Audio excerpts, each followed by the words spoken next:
no front hug zone, you ain't that fly, you ain't my Jones style. And listen, no front hugs and no kissing. I ain't that scared to call your mama, you'll be riding home in a coma. I got my crew, you ain't got nothing. Follow these rules, yeah, cause we ain't bluffing now. You ain't no rabbi, you ain't no priest, so rise up off me like the showbread with no yeast. Now don't use that front hug, boy, that makes things awkward. That's inappropriate now. You back up awkward cause we wanna keep our minds pure, wanna keep away from sin. That means it's you too, girl.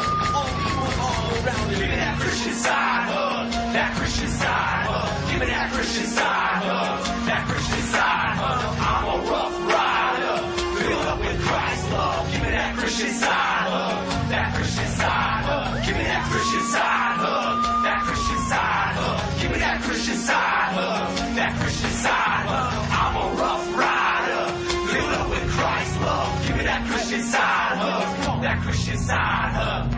We be walking like, we be talking like, we be side hugging every day and night. It's how we do, boo. This ain't no club, so don't be hating on me when I show no love. We living holy, it ain't no thing. So put your hands in the air and let that shoulder hang. I'm going global, cause you don't know me. I'm buying babies like Angelina Jolie. So quit that hugging and slow down, mama, and hit my fist like President Obama. Now, Democratic shift in the Congress, Republic. Democratic shift in the Congress, Republic. Democratic shift in the Congress, Republic. Give me that Christian side hug, that Christian side hug. Give me that Christian side hug, that Christian side hug. I'm a rough rider, filled up with Christ's love. Give me that Christian side hug, that Christian side hug. Give me that Christian side hug, that Christian side hug. Give me that Christian side hug, that Christian side hug. I'm a rough rider, filled up with Christ's love. Give me that Christian side hug, that Christian side hug. I'm a married man, you know I can't hold hands. Front hug all day long with no other demands. But I ask for all of you until you say I do. No front hugging or PDA or your EG time is through. But some of y'all are slick, try to pull this trick. Your hug starts from the side, but soon it turns legit. So if you end up here, then go ahead and scream it. When I hug people, I leave room for the Holy Spirit. If a girl walks up with her arms spread wide, and she's front hug down without looking her eyes, you better turn to the side, pat her on the back. Jesus never hugged nobody like that. Screaming, give me that Christian side hug, that Christian side hug. Give me that Christian side hug, that Christian side hug. I'm a rough rider, filled up with Christ's love. Give me that Christian side hug, that Christian side hug. Give me that Christian side hug, that Christian side hug. Give me that Christian side hug, that Christian side hug. I'm a rough rider, filled up with Christ's love. Give me that Christian side hug, that Christian side hug.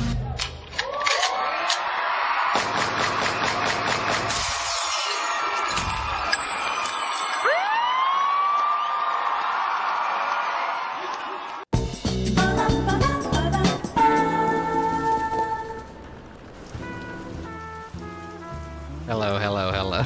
I hope you enjoyed that stupid little thing. Oh man, that's one of my favorite, like, absurd videos out there.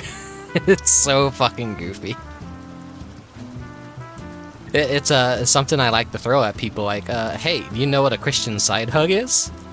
And then they're like, no, what the fuck is that? And then I link them that video, and they are always bewildered, and they always have a good time, and they always fucking laugh at how goofy it is. It's always been a video I wanted to play on stream, and now I finally have a fucking excuse to, without it being, like, completely random and left field. Today is a Splatfest stream. Nothing, exciting. We are back to a normal scenery. No Halloween decorations to be seen anywhere. Just a regular setup. It'll be brief though, before the Christmas season. Anyways, let's head inside. I don't really have much to say right now.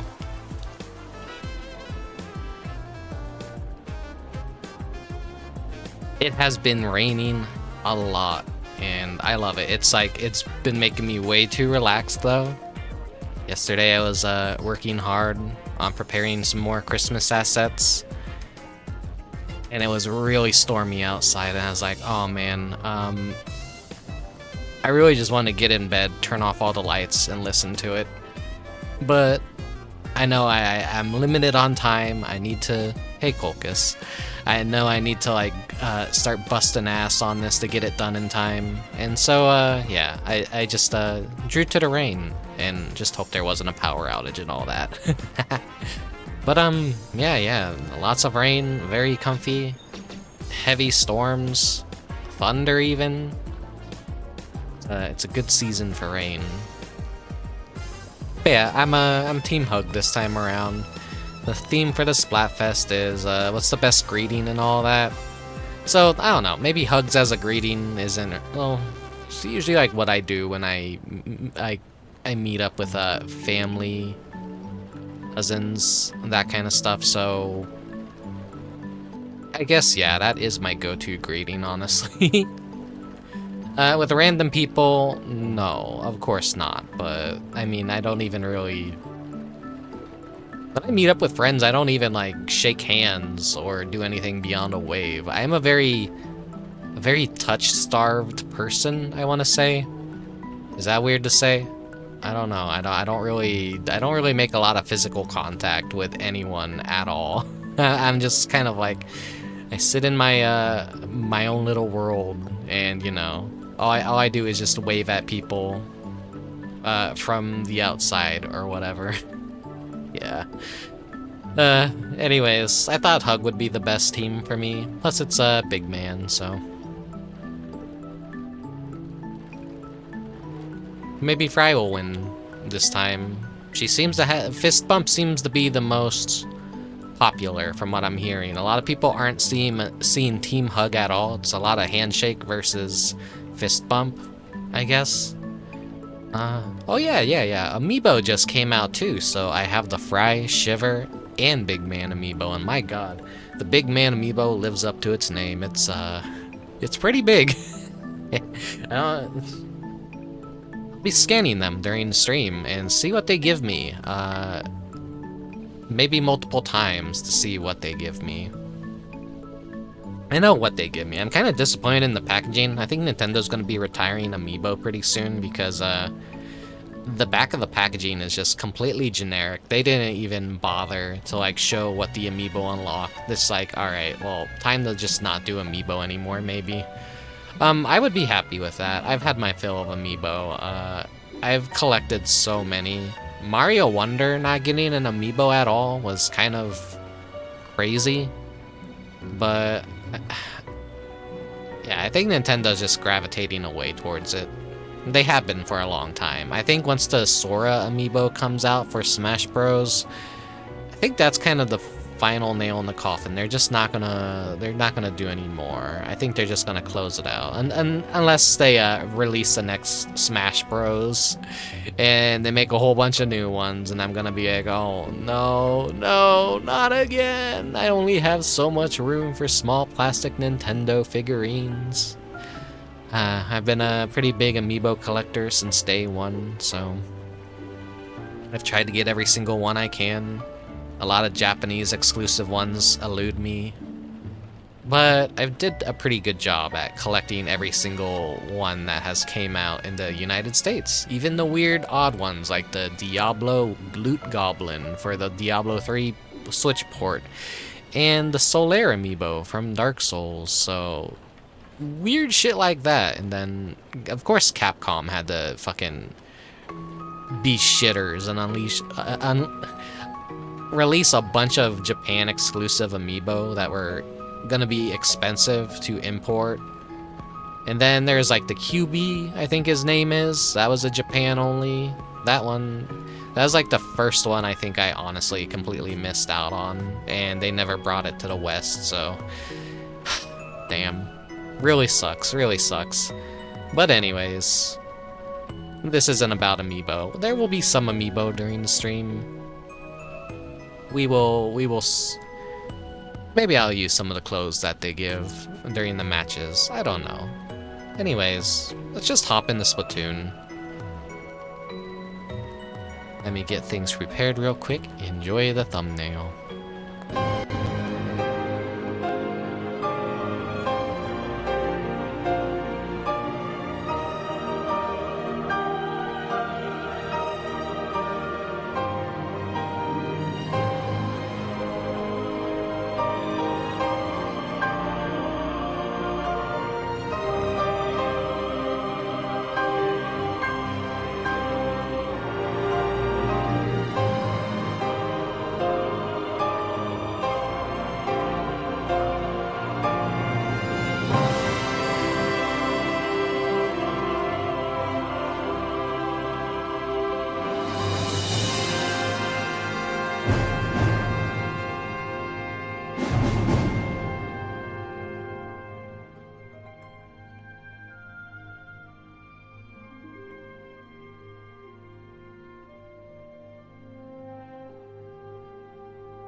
Now, I know Frye isn't on Team Hug, but I feel like she probably does need a hug real bad after losing so many goddamn Splatfests. But hey, maybe this will be the one that she finally wins. Who knows? I won't be on her team though, which will be sad. You already know what the intro was, Mechanicat. I shared the gag with you early.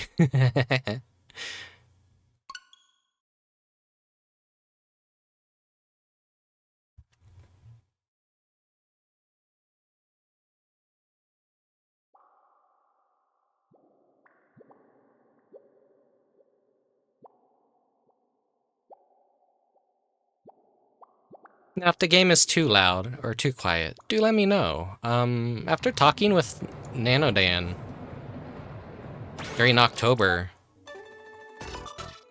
he actually helped me out, like, understand how the fuck to, like, actually separate the Switch audio. I looked up I looked up around the internet, like, how do I do this? And no one had the right answer. And they said it wasn't possible. But it actually was. I just wasn't looking at the right options. So, god damn it, people. Here, it seems a little bit too quiet on my end. Let's do 35%.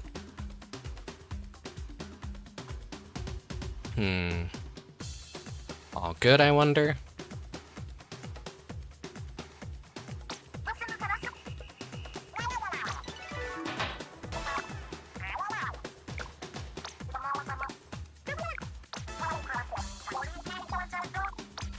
Who won the sneak peek?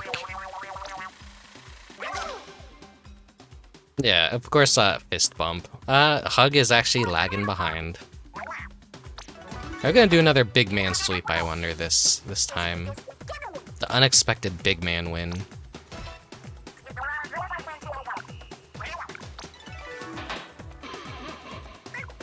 And we'll have a Salmon Run to go take a break at when I get bored of Splatfest for a bit.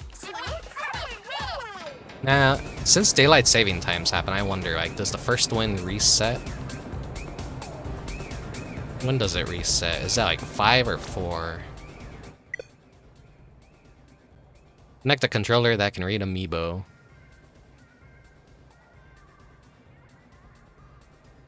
Okay, it's connected. That's why. Alright, come here, big man. This is gonna make me actually name the Amiibo, though. Yeah.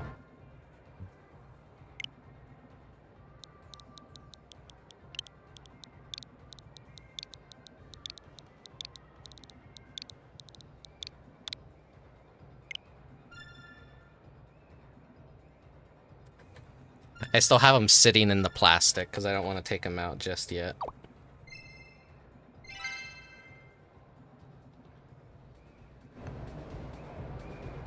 Okay, once again.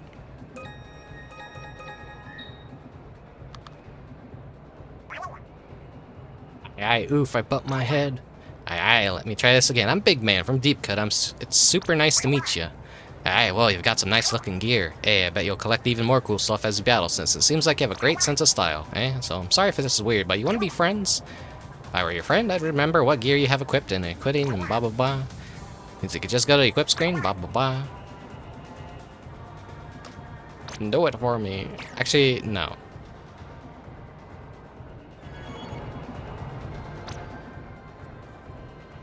Go ahead and scan Frye.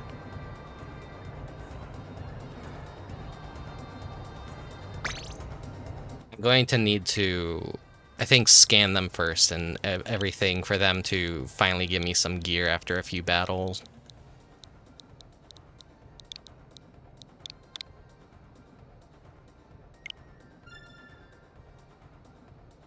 As per usual, the Splatoon amiibos are really well made. They look really good.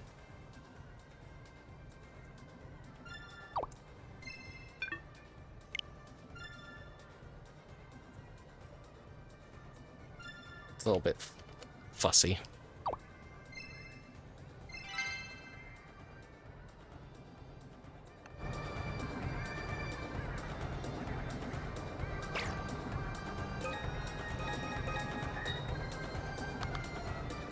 There she is. Frye from D-Cut here, ready for battle, repping a Splatlands lead drink ink while the suckers lip sync. Booyah. Yo, you're looking strong. Shut up. This extra K is for crushing it, because you totally are. Keep this up and you'll be a super fresh Splatlandian in enough time, I just know it. Maybe one day you'll even be the savior of Splatlands. Bah, I'm getting ahead of myself. For now, why don't we officially friend up and bond over stories of the battlefield? Quit for now.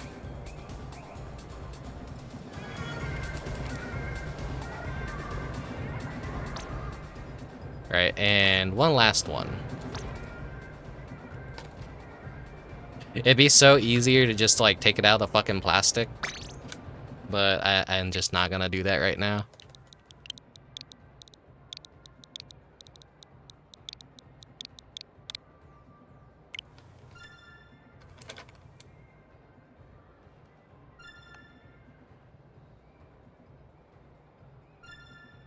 Come on, Shiver.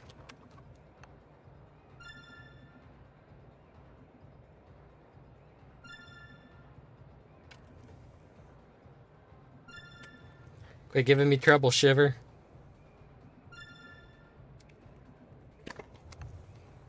Right, well, we're taking her out of the plastic. There we go.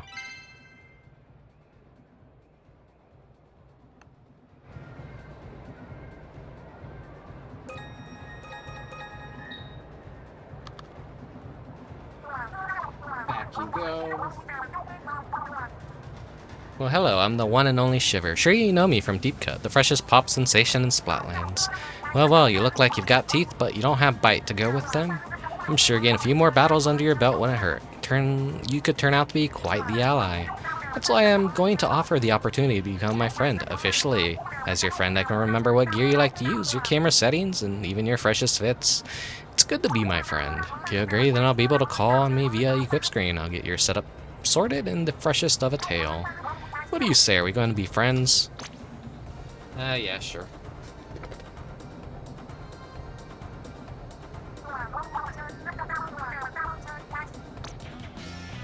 Oh, shit, okay.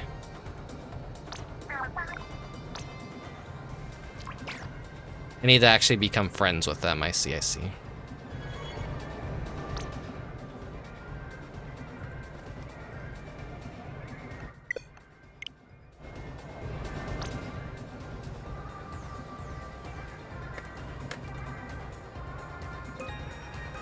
I hadn't remembered since last time. It's been forever since I scanned some Amiibo.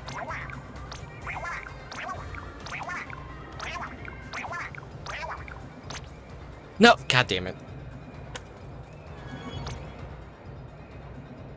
If everything resets at 4 PM, we're fucked. I'm not gonna get a win before then.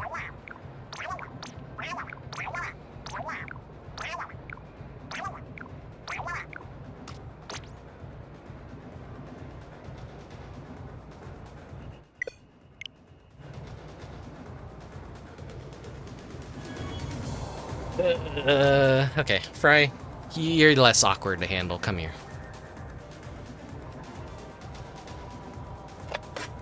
Man-child fiddles with plastic figurines.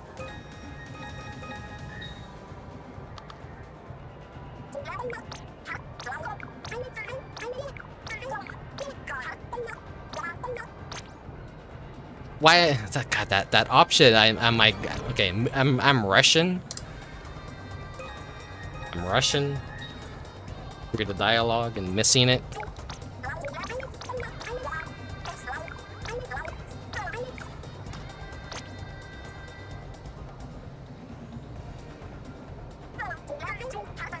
It's like mashing through the Poke Centers all over again. Yeah. There you go. We got Frye's disgusting socks.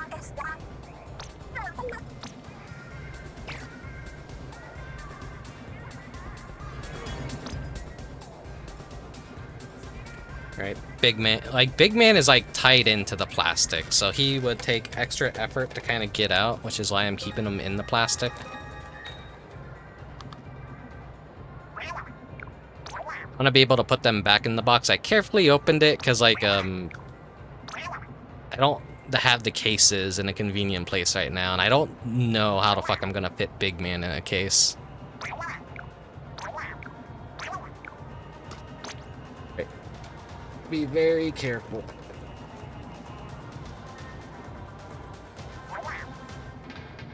Okay, there we go. We're done. We've defeated the Amiibos. It sucks that Big Man's equipment isn't special at all. They just recolored some gear that already exists.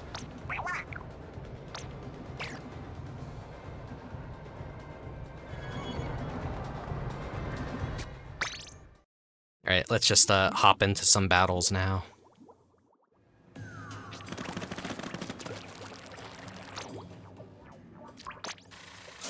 If I don't get that first win of the day, all that we really miss out on is a bonus conch. So let's go ahead and do some open.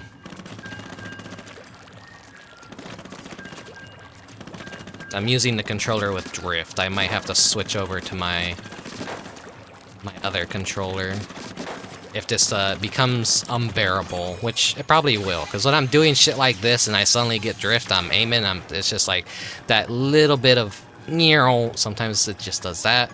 Sometimes it drifts just a little and I completely whiff my shot. I fucking hate it. I'm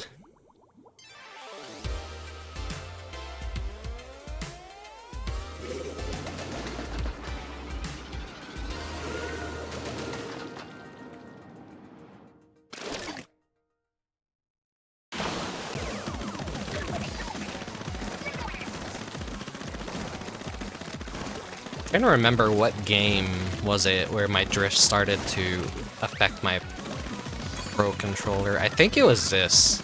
I honestly think it was Splatoon 3 where it just finally like gave in to drift.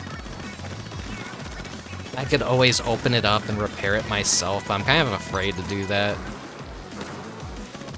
No, it's a very dumb Zoomer thing to say. I'm afraid to open up my thing that I bought. That's not gonna get a refund from Nintendo or anything, so they're not gonna do anything about it. Man. That sucks. It had, like,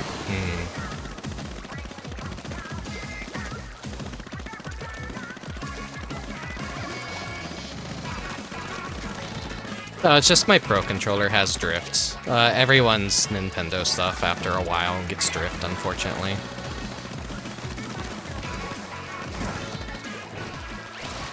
They're not building things good anymore. Like they used to. They're building everything to be replaced so that they can milk their user base for more money, essentially. Both of your sticks went dead? Okay, mine isn't that bad. How the fuck do both of your sticks just go dead? How much do you gotta play a game for that to happen?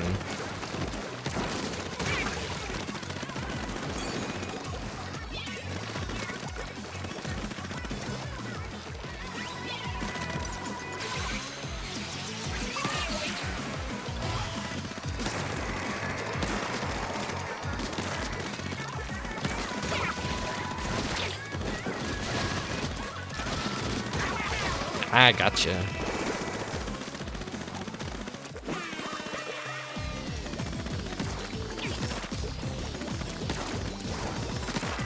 You're gonna get me dead.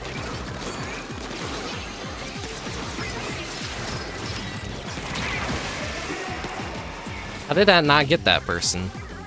They're like right there in my crossfire. No, no, no. Actually, I wasn't crossfire. Look at this gamer. Yeah, I'm a little bit of a fuck. I'm not a bit of a gamer. That's easily avoidable.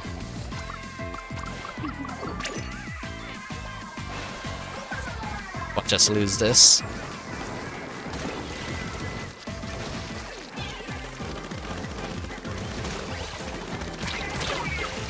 Yep. No, no, my team seems to... Yeah, I think they got this. I think they got this.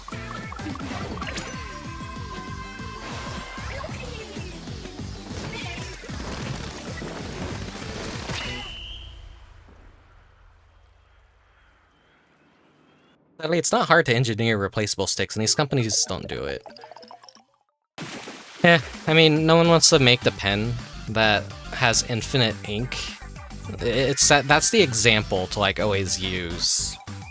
The company that invents the pen that has unending ink will run out of customers, so they produce pens that have limited ink, so people keep buying pens.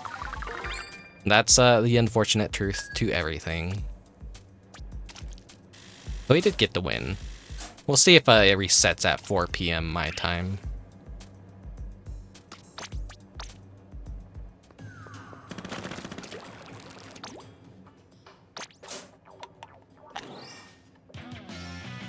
Ooh, cool banner. Speaking of banners, there's some new QR codes to scan to get like these two banners, which are pretty nice. I think it's the European and the Hong Kong championships.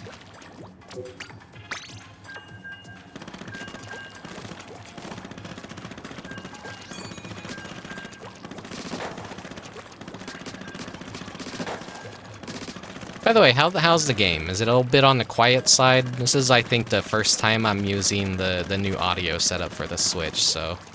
It sounds quiet for me, but it probably records louder than... It's kind of like reaching the decibels that I would expect. So it shouldn't be too loud.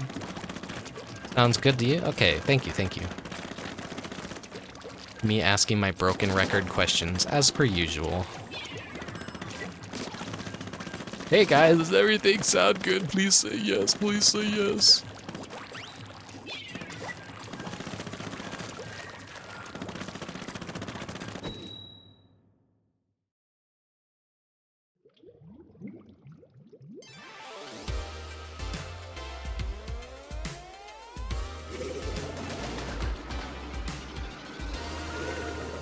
Three-win streak.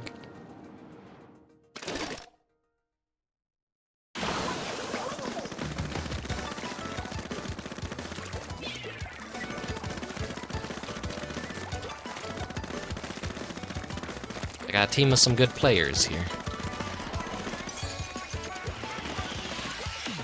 Oh!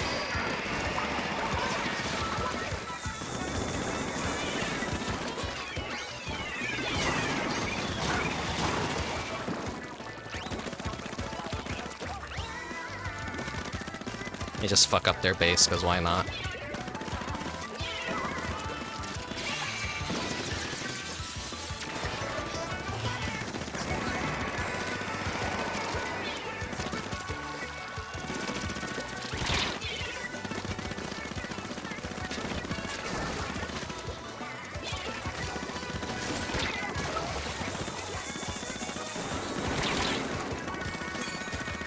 Got each other's back, but you got mine more than I got yours.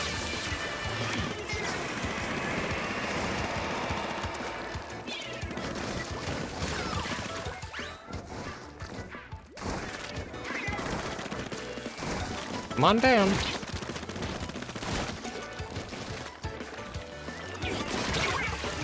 Shit. You know, I should really... The Flingza roller is something that I tried a lot initially. I feel Splatoon 3 came out. And it was probably the best roller. It probably still is the best roller.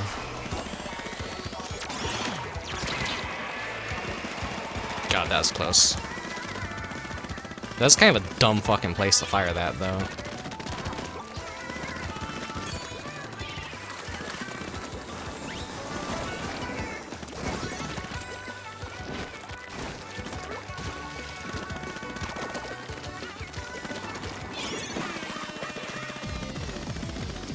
Also, the colors for the Splatfest are like really disgusting. I heard people basically say that, what team are you gonna be on?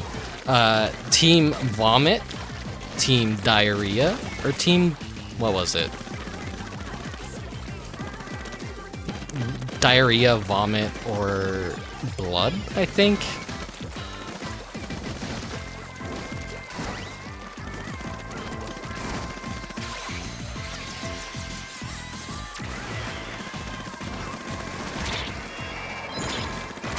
Haven't seen the third team yet.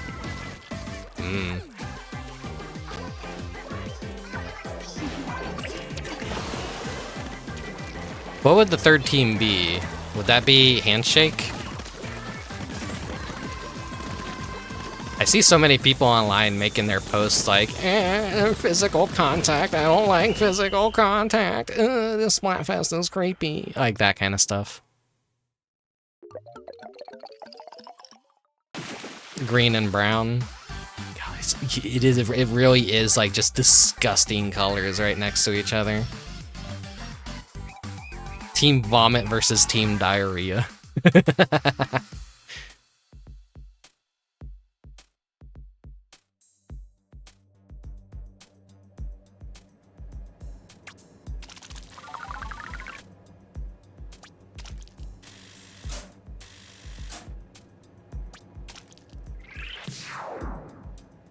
Hug Fiend. Okay, yeah.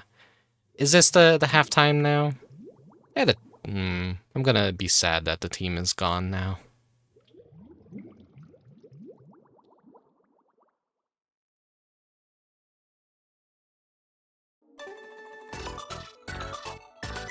Yeah, so everything resets from now on at like 4 p.m. Listen up, it's going down!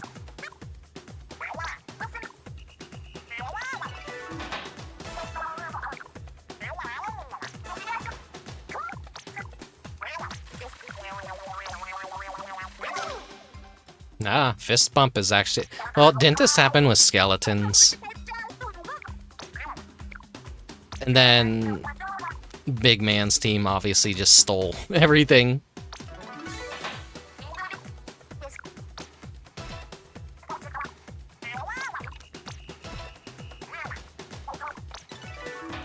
I haven't seen that as a tri-color battle yet.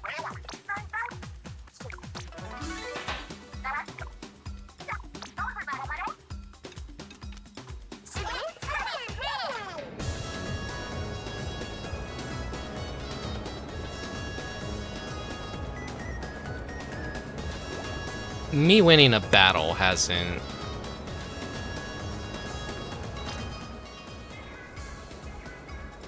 Let me just test it real quick. I think it's like multiple battles, or like you come back every day and they give you something new.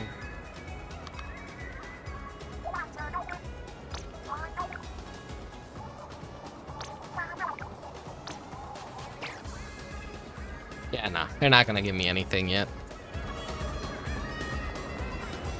Never looked up how that works. If it's just scan the Amiibo once a day and they give you a piece of equipment.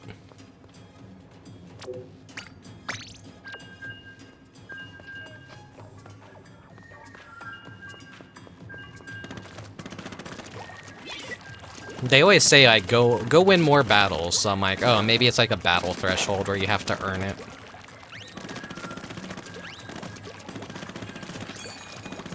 I think a long time ago during the first Splatoon 3 streams that I was doing, I was like getting frustrated with the Amiibo and constantly going back to scan them, and they're like, nah, go do more battles, go do more battles.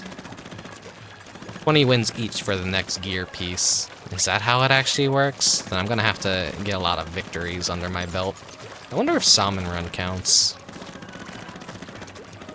I feel like when the official Splatoon 3 amiibo came out, you know, the small Frye, Octoline, and Inkling, it didn't take long to get their gear pieces. They kind of gave me everything. Ah, shit.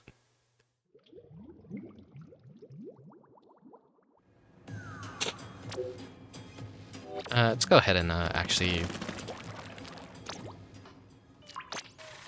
First play of the day. Genteel Popper.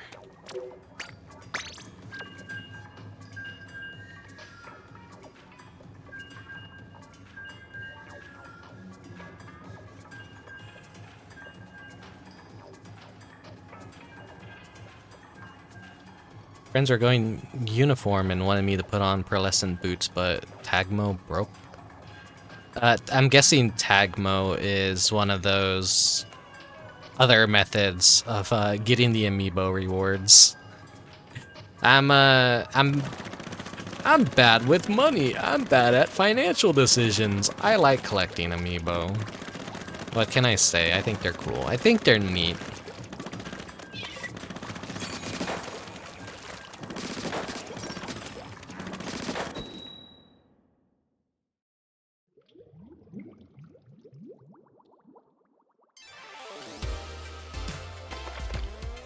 You don't get the stress of the figure as well.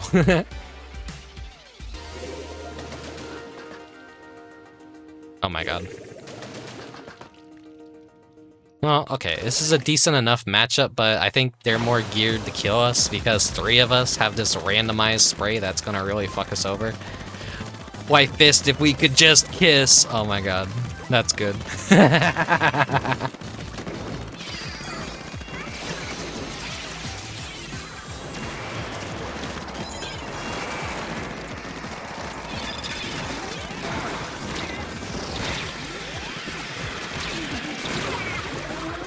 Damn.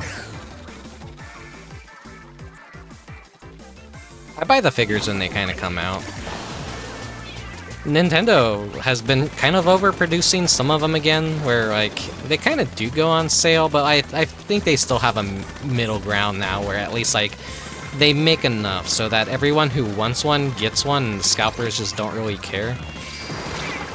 And a lot of the people that say, oh my god, someone's scalping Nintendo, it's like they've been out of print for like 2 or 3 years. It's not really scalping if someone just happens to own it and they're selling it like 3 years later if Nintendo ever releases a new game and is, you know, behind on production and printing and stuff.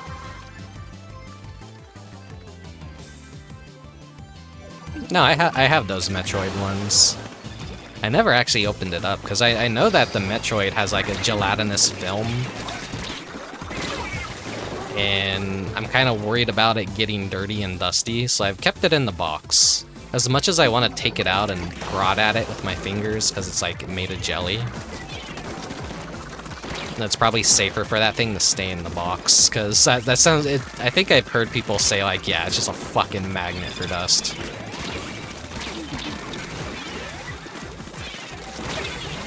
Fucking hell, that asshole is just like fucking camping our...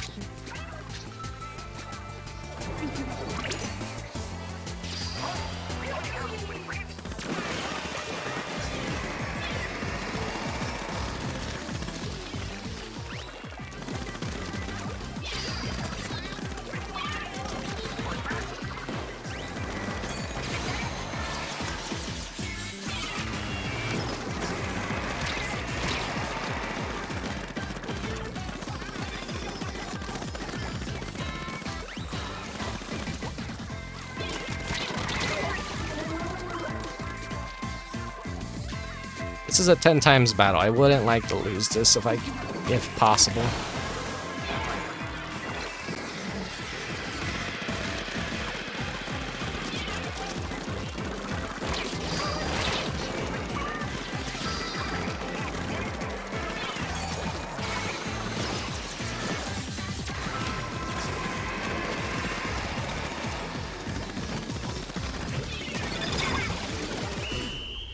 Okay, let's see. Did we actually manage to...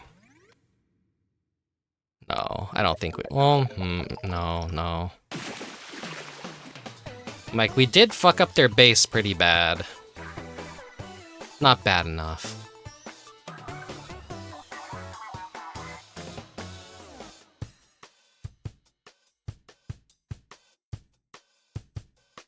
That's right. The idols too. For winning a 10 times battle, you get credit towards getting their badges. It's so rare to come by a 10 times battle, I mean. Unless it's just a participation thing, but I doubt that. Oh, I guess it's just a participation thing. I got them.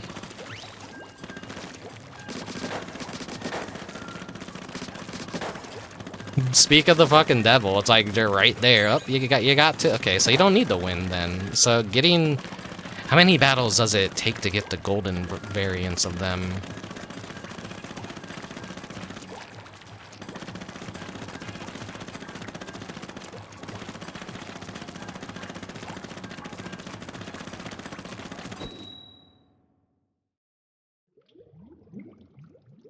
I imagine maybe 20.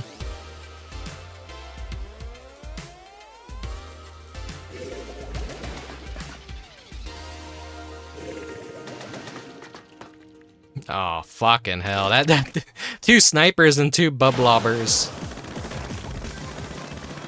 Just fucking, goddamn. Take me out back. Take me out Old Yeller style. It's gonna be a pain in the ass already, I could tell. Unless our sniper is better.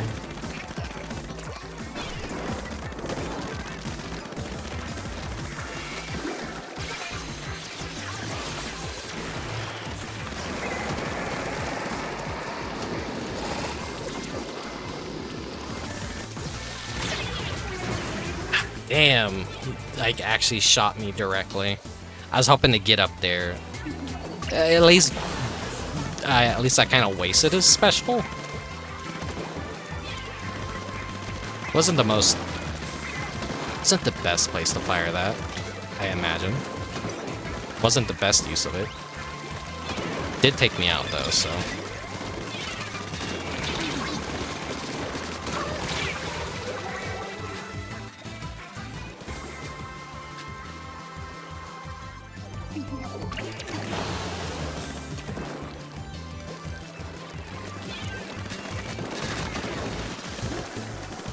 Yeah, we got the trailer for the next season coming out. There's gonna be a new King Salmonid. Looks like it's gonna be a Jaws situation. I don't know how the hell that one's gonna play. If everyone just has to keep like firing eggs into its mouth or like grenades or something.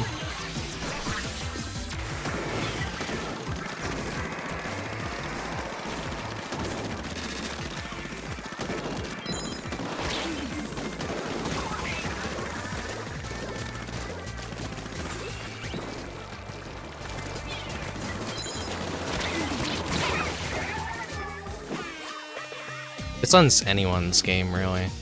I guess maybe the 10 times battles were retroactive. I don't think I did 10 since they added those badges. Maybe 10 overall over the course of playing the game.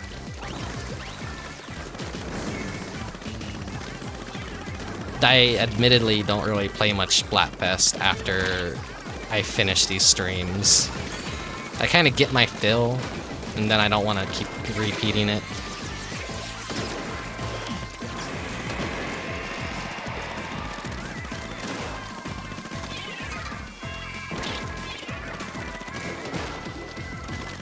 Nope, fuck your base.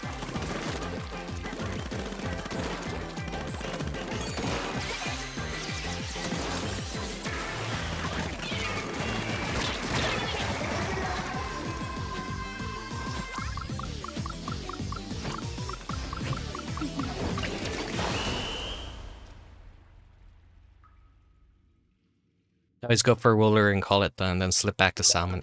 That's exactly what I do. I like Salmon Run like better than Splat Zones. Well, no, it's Turf War. This is Turf War, not Splat Zones.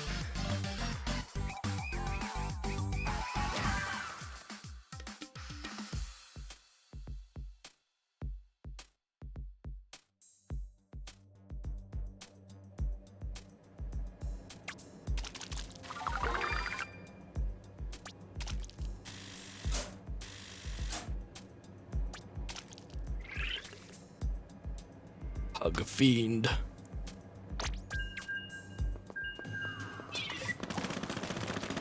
Well, we'll save up our gacha shells.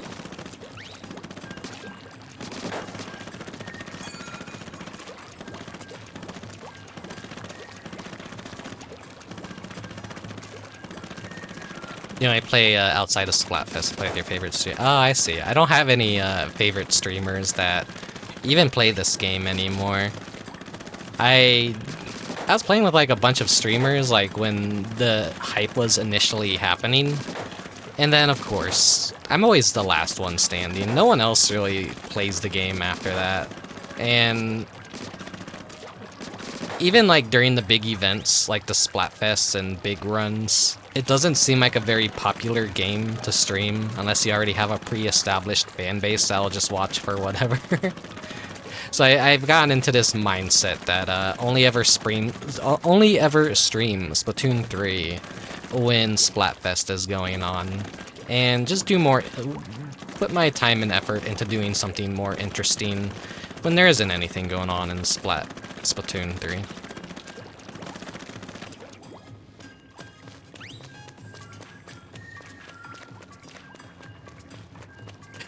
God damn it. The Forced Soul meme. Someone's name tag is just Forced Soul.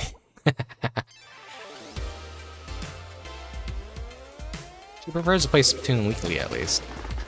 I see, I see.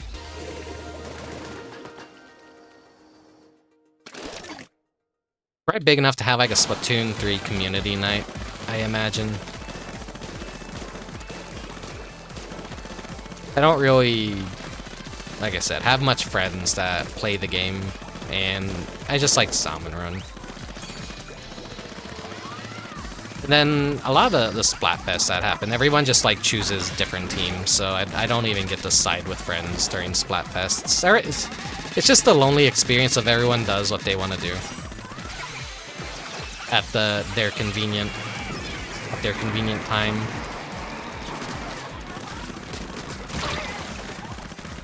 Based. Thank you.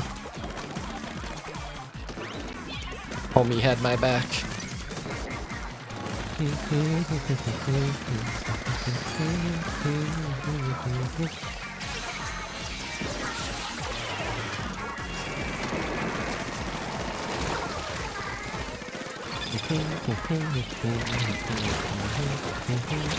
Ah.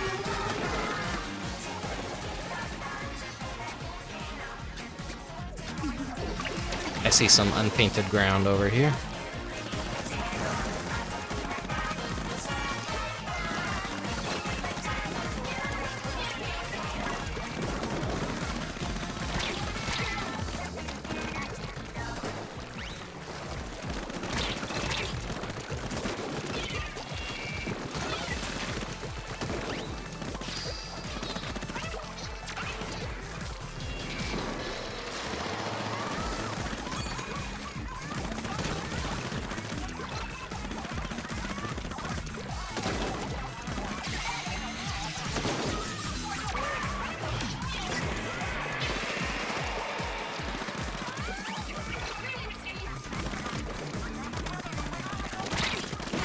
Shit.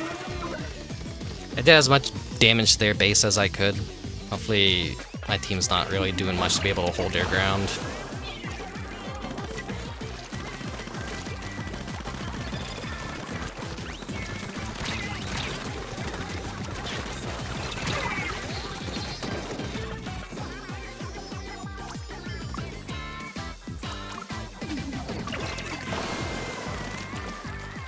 Can we just sneak down through this side?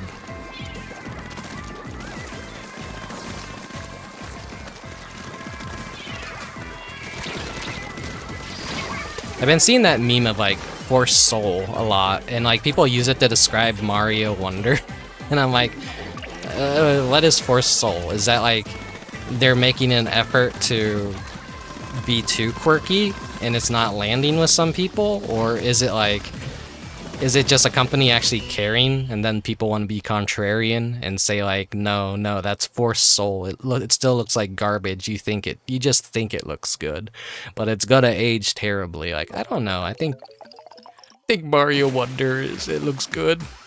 I don't care for the voices at all. I think the voices are bad.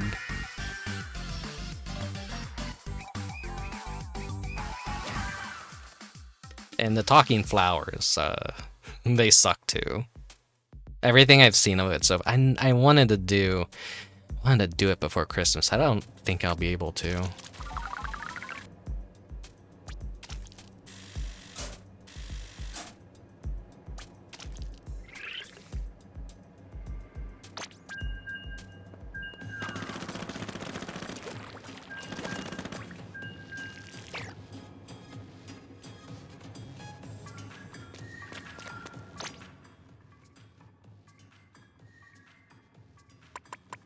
Let's see. Let's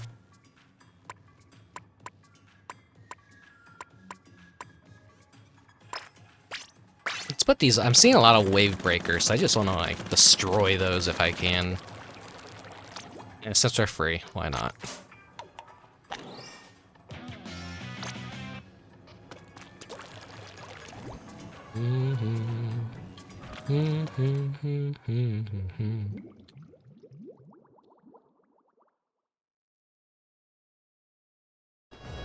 I still really do like the bird okay. Don't care. Shut up. Okay.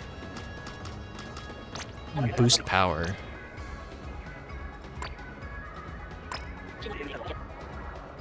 That's gonna take 10. Okay, yeah, boost it.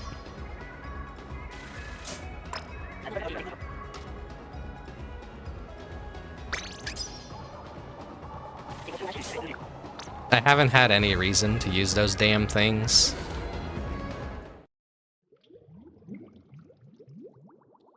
I pretty much have all slots on everything.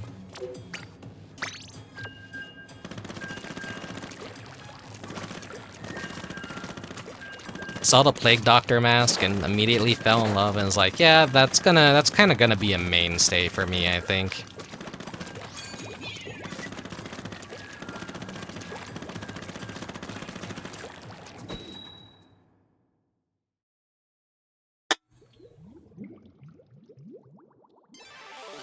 Take a drink.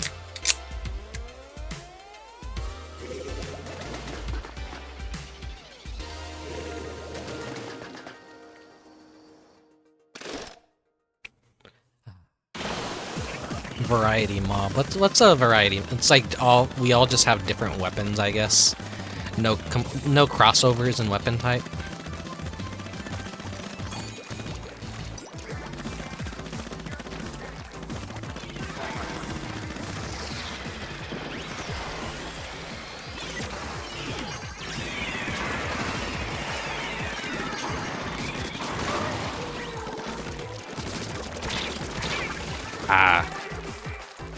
Almost.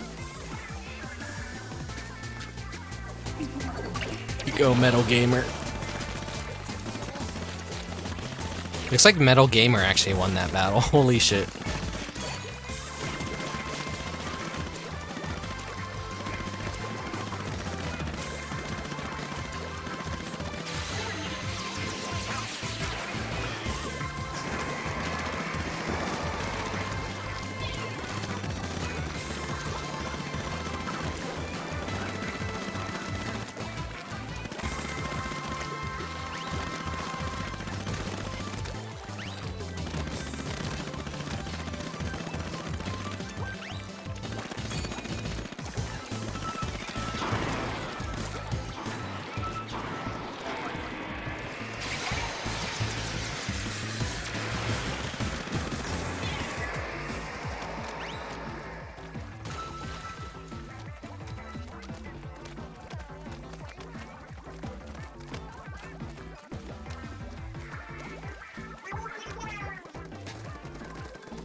That person is not even chasing me. He just doesn't even care that I'm doing this at his base.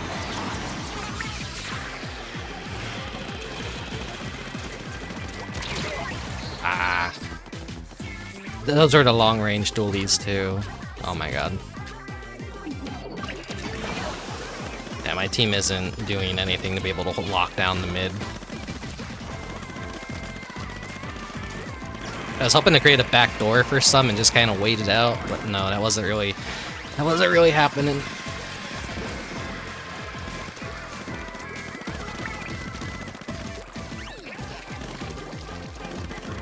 Seems like we kind of lock things under control now.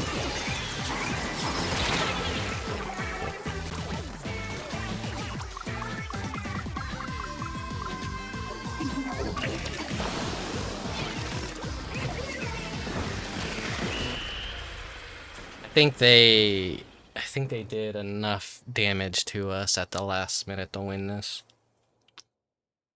Yeah, that's a loss. Yeah.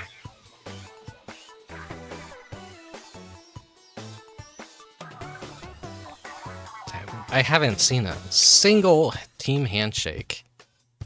Crazy.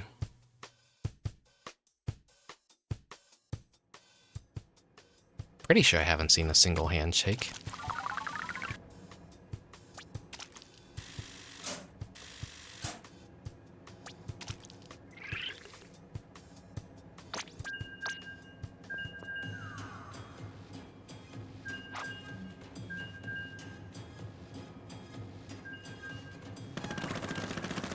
Friend just went live. I'll miss his weekend stream until I'm done with Splatoon. I'm sure he'll still be going. This always happens during a Splatfest.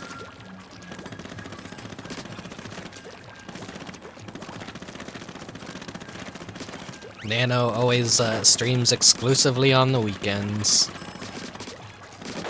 And then I always want to do Splatfest on the weekends.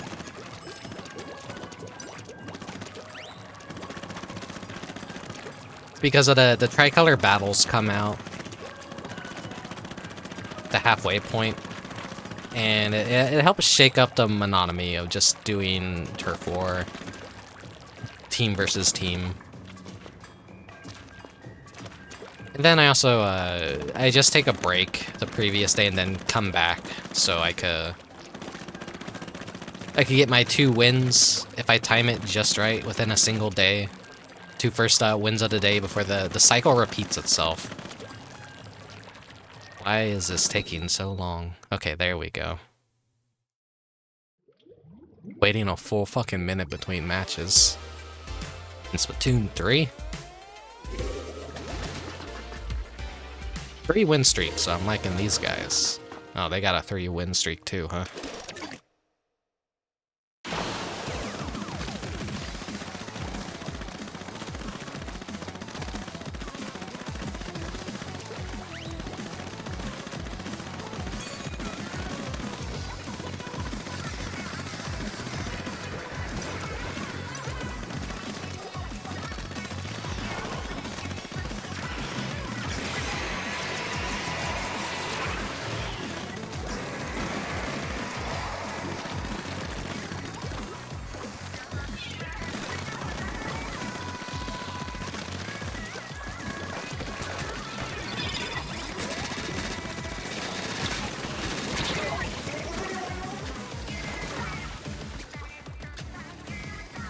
Had my object shredder on.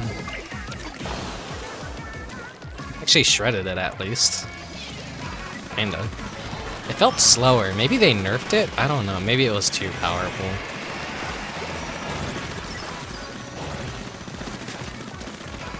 Just 1 bullet takes that out though. I haven't been keeping up on the patch notes. I don't know what they're doing to the weapons. I kinda don't care. It's Splatoon 3.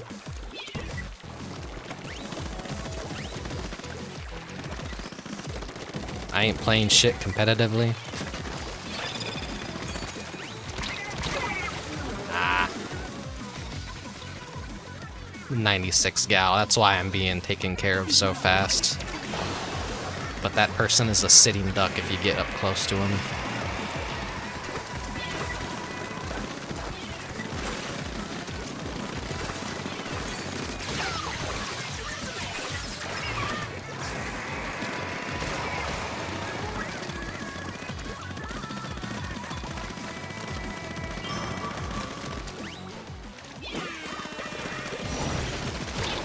Hello.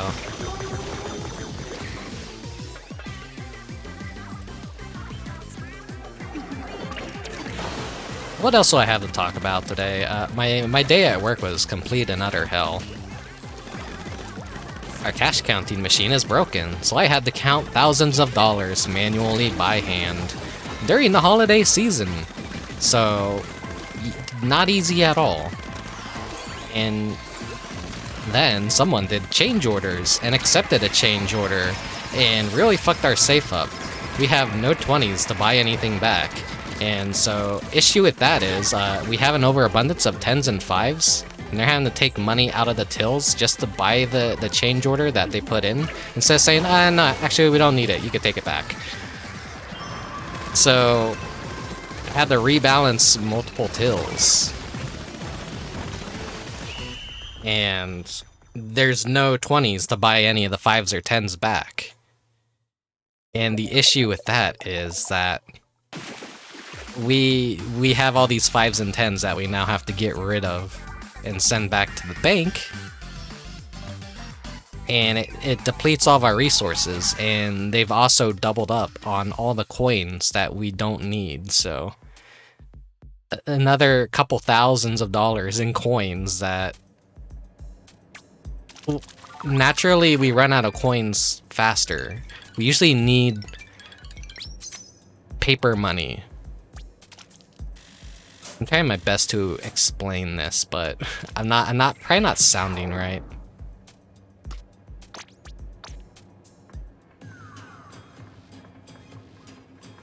Let's do some pro.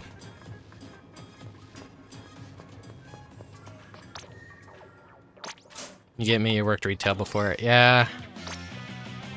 I work with the money and all that, so it's just infuriating that they're not doing things right.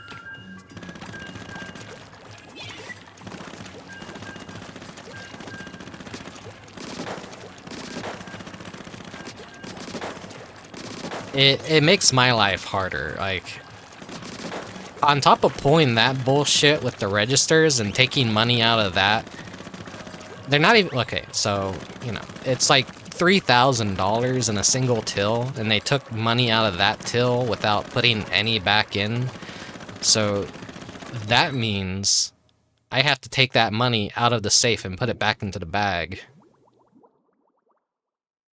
And then that gets added toward the deposit. Yeah, I can't really explain this in a way that makes sense, I feel. Money is having to be, like, put everywhere to replace money that has been, taken away, so... Wait, did they rebalance this map? Things feel very different here for some reason. I know that platform's new.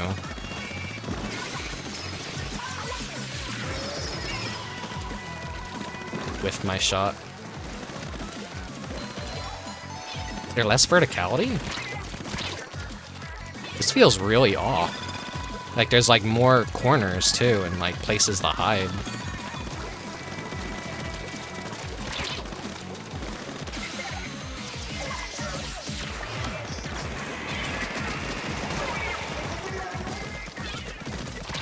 Eat shit, bozo. Ah!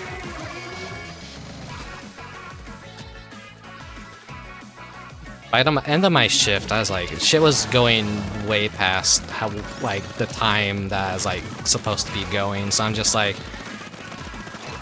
Another thing is no one is verifying anything that I'm doing, so if someone wanted to rob our store right now, they'd make out like a bandit.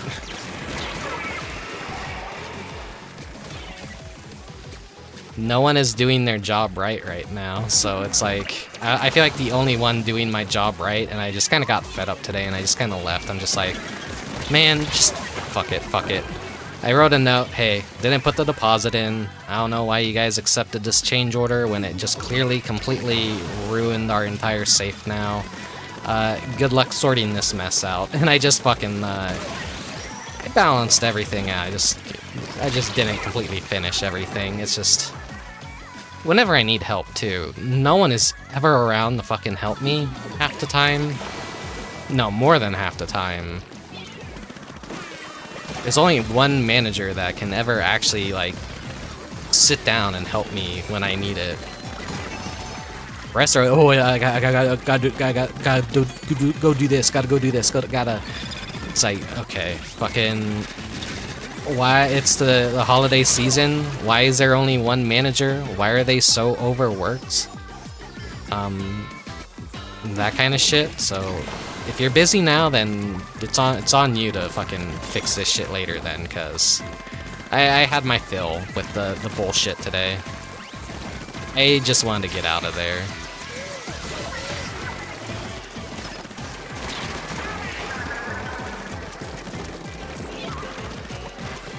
And hopefully by the next time I go in, they have that fixed. Otherwise, I think I'm just gonna legit tell them, like, if our machine is not working, I am just turning around. I'm not clocking in. We used to have a small machine that was perfect. It would just weigh bills, it would count everything accurately, it would count change, it would do everything, it was perfect. And then at some point they just completely like, oh, well, we gotta get rid of this small thing that does everything perfectly and replace it with 3 giant hulking pieces of shit that don't do the job well. And when that machine breaks, then it renders the rest of the machine useless. And the managers got pissed off at people for still using the old machine, and so they hid it somewhere. And then when it was brought back out and they saw that, they got super angry, and so they took the power adapter for it and they did something with that. They hid it or threw it away, so now no one can use it and the machine is now effectively worthless. And so when situations like this happen, where the machine is just broken and that small machine would come in handy and be able to allow me to do my job, I can't use it now because management was really fucking stupid.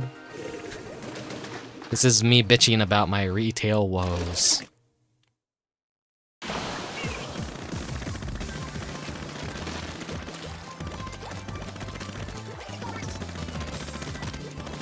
I like working with money because it's not that oh fuck.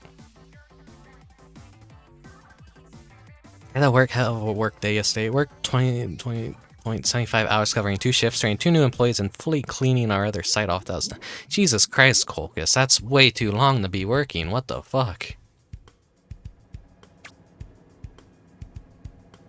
That's insane. I could never do that. My job is easier compared to yours. Like I'm like the epitome of first world problems.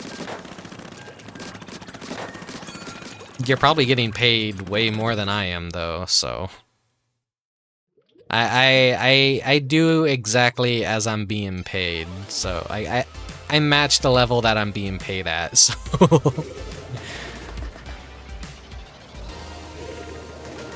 I ain't doing anything extra if I don't have to.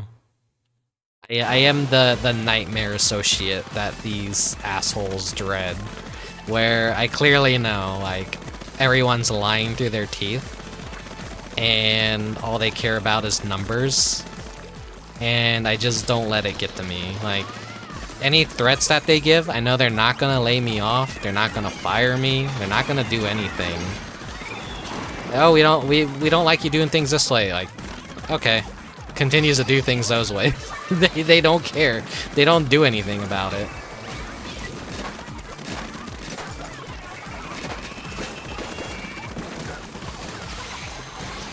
Like, I don't like how they do things in so many ways, but they continue to, like, I make requests like, hey, you're doing things completely wrong. I don't know why you guys are opening up coin boxes and not properly storing them in the safe and leaving me to do that. Could you guys please do that? No one does that. I'm still the one picking up their messes. All the paperwork at the end of someone else's shift just gets left on the desk for me to sort and clean up and put away. And I say, like, hey, can you guys do your paperwork? No one does their fucking paperwork. I go into the cash office the next morning after someone else has worked there, trash all over the floor, everything strewn across the desk. They don't reset everything back into its normal position where it should be and leave it clean for the next person that has to use the office. So I get stuck cleaning that shit up and finishing the previous day's associates mess and finishing up like what they didn't do. Someone didn't verify the bag, then I have to verify the bag before we send it out to the safe.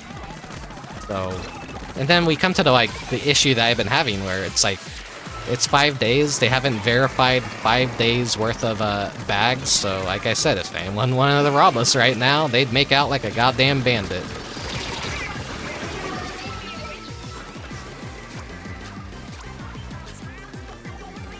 No one's doing their job, so it kind of falls into that territory of no one else is doing their job, why should I do mine? Which is a shitty thing to say. It's a shitty thing to say, but it's retail. Do I have to completely care about a retail job? No.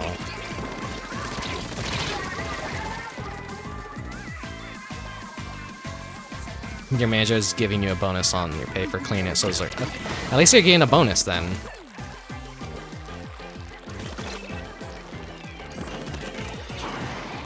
Our store is definitely the most overworked out of all the stores in our area. We have a negative reputation as well for being the most chaotic, awful store imaginable.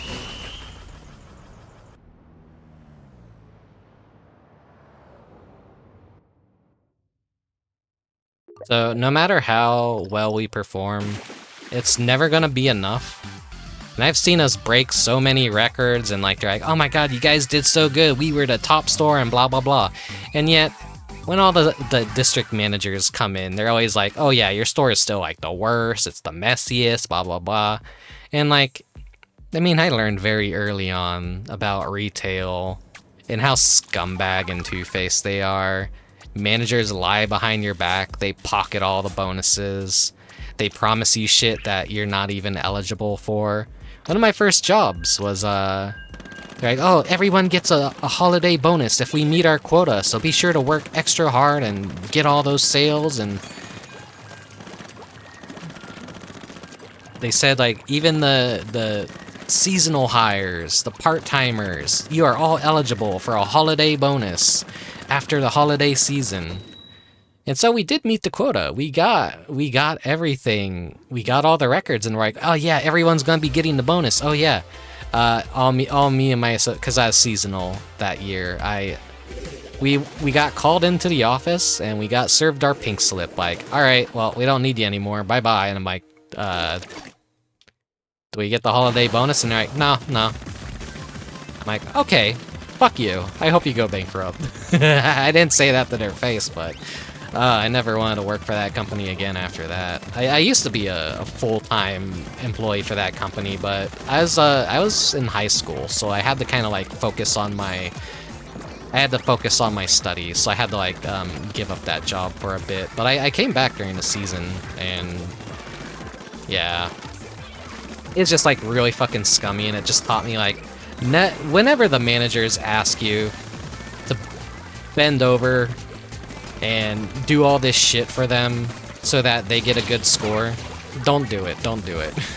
Be a nightmare employee, be an asshole, don't be a yes man. Be a yes man if you want to get hired, but after that, just be the worst employee you can be. My manager, when I worked retail, would always bitch at me for being 1 or 2 minutes after the hour I was supposed to clock in. Yeah, you'd have team leads come in half an hour late and she wouldn't bat an eye. Fucking managers are just some fucking... I remember some Christmas raffles, too, that they held at that job. The one I just talked about that did seasonal hires and, like, promised that bonus and fucked us all over. They're doing raffles and all that. Like, oh, so-and-so will win gift cards. So-and-so will win extra pay, or something along the lines of that. Maybe not extra pay, that's probably not legal to do, but like, yeah, they're just like having some holiday stuff to keep people's morales up. Win some prizes, so like, everyone signs up for the raffles, and then like, all the managers are just winning everything, and I'm like, huh, makes you think, makes you think.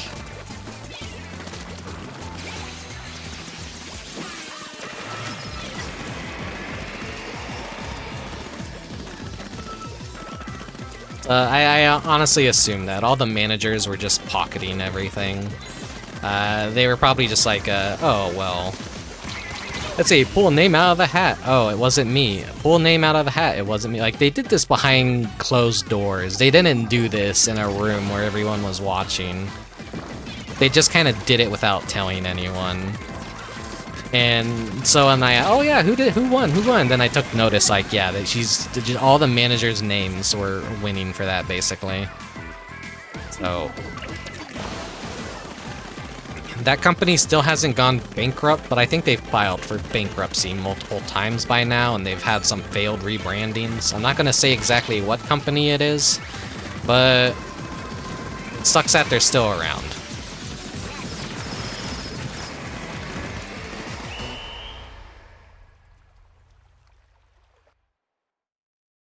Hell hath no fury like an incubus scorned by his shitty retail jobs. I don't know what other kind of jobs I could do.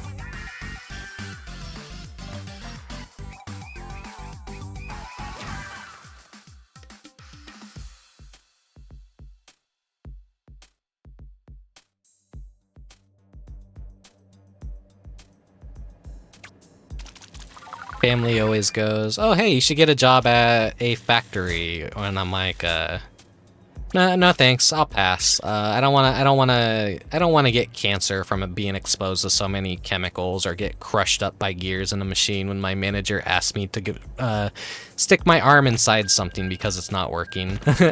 Like I said, I've been watching all those like real life horror story videos of like shit going wrong, factories exploding, people walking in the giant bread baking ovens in an industrial complex, and it didn't bother cooling thing for 24 hours because they wanted to save some money. So as soon as the guys went inside, it was like a one-way trip, and they got boiled alive to a crisp.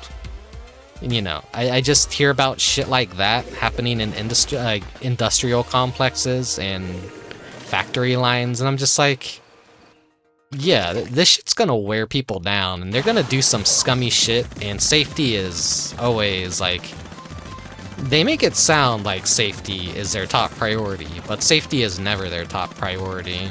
Even in retail, jobs are, and rules are broken all the time, so how do I know that in a retail complex they probably aren't gonna be pulling some bullshit that's dangerous for all the workers, or lying about the kind of chemicals that they use that could contribute to cancer, you know, stuff like that.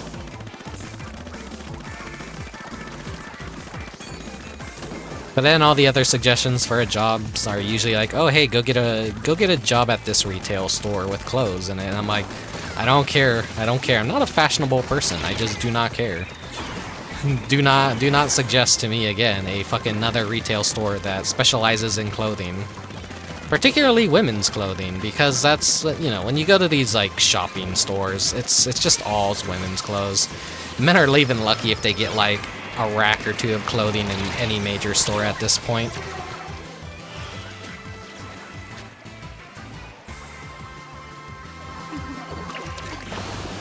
All the stuff that I would be passionate about, like video games or toys, Toys R Us went out of business. I did apply for Toys R Us once, and it took them like half a fucking year to call me back and say, oh yeah, we're hiring now.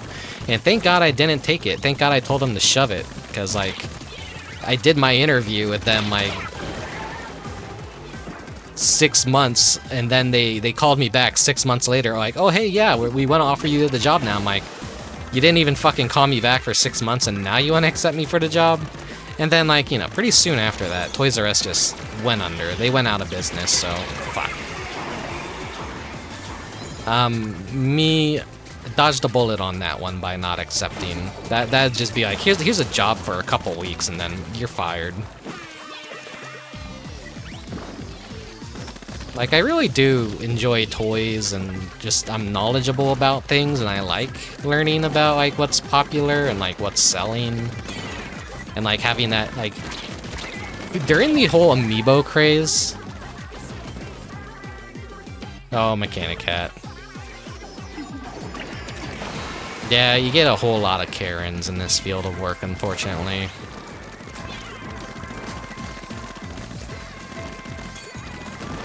I always talk about how the store is always disgusting and like how people are always leaving their half-rotten food and just they take stuff off the hangers and racks and they just throw it on the floor instead of putting it back. Like they would say like they're just saving a couple seconds. It would be to make our life more convenient. No, everyone wants to make everything hell for us where I work. It's never clean. It's just always an atrocity. No matter how hard we work to keep the store in order, just customers and Karens just completely annihilate it. Like the enemy team just annihilated me right here.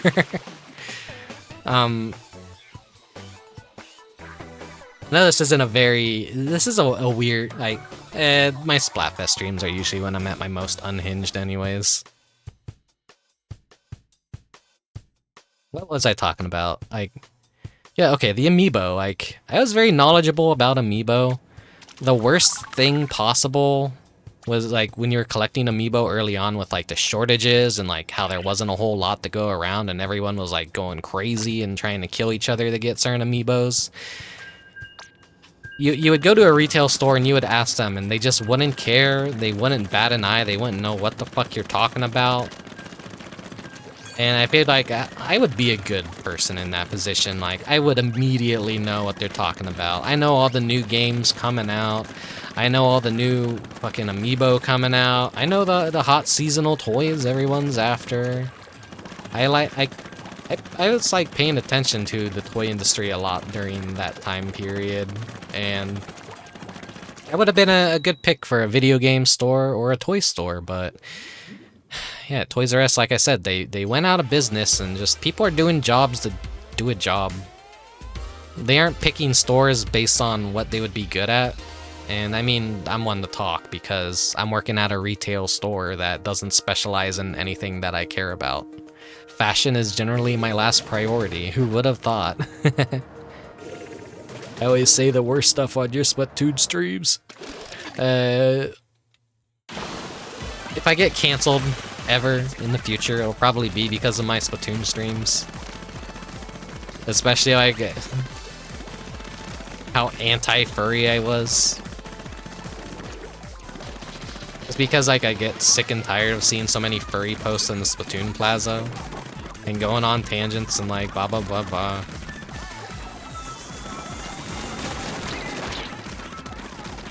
Kids game, keep your freak shit out of it, you know? At least I go out with a splat.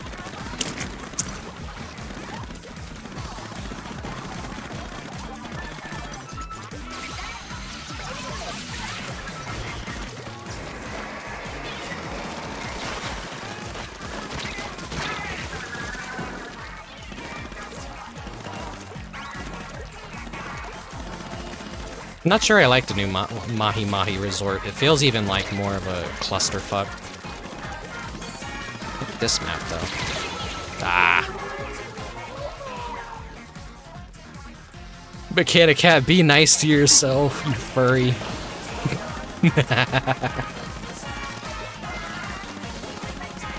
I've been to your streams. I've seen the tag.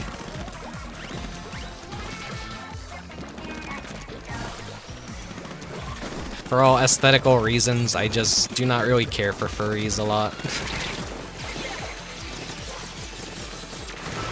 Do find them funny though. The whole trope of like suspiciously wealthy furries control everything.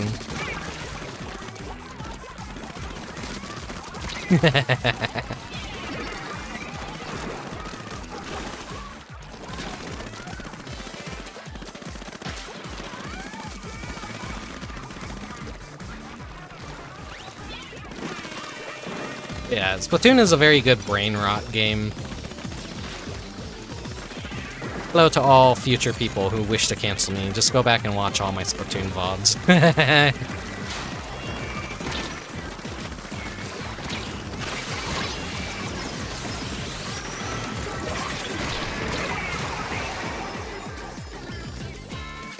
That's what you always say, Mechanic Cat. Yeah, speaking of VTubers and culture, like also. Oh, I don't. Something that's been bugging me lately is like how people basically refer to VTubers as a community now, where it feels like that's like calling your Walmart a community. Is there honestly anything to gain out of calling your Walmart a community? It's not. It's a giant corporate entity. It's a giant uncontrollable army of like retail. There's not really anything unifying VTubers anymore, I want to say. I've seen a lot of people get angry lately, criticize VTubers for doing this or pandering to that kind of audience. I've seen blacklists going around of do not discuss this person or their content in our servers because they appeal to this crowd and that crowd. And it's kind of like, they're saying like, oh, that person's not welcome in our community. And I mean, what community is there? There's not really much of a community anymore.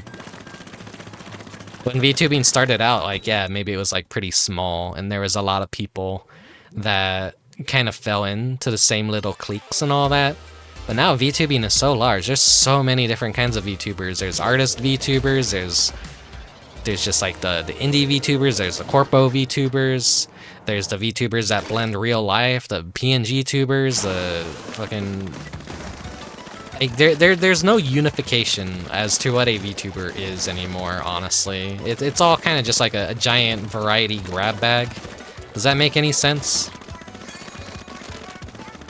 Yeah, people have too much free time if they're kind of bitching about this shit. People still pretending that there is any sort of community to be found in VTubing.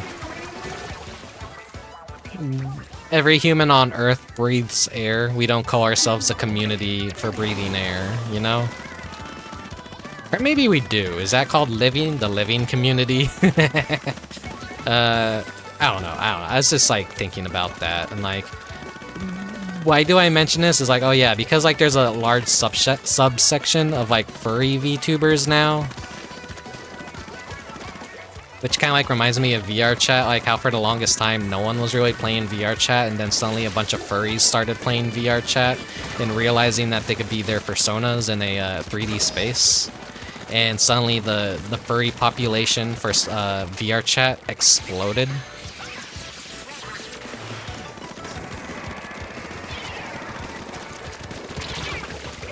And it's kind of like that with VTubing as well. Like VTubing has just been completely divided at this point.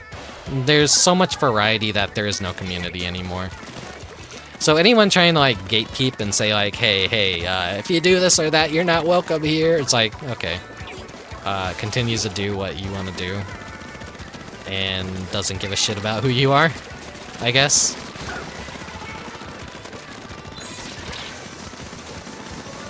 Pretty toxic of me, I'm pretty sure.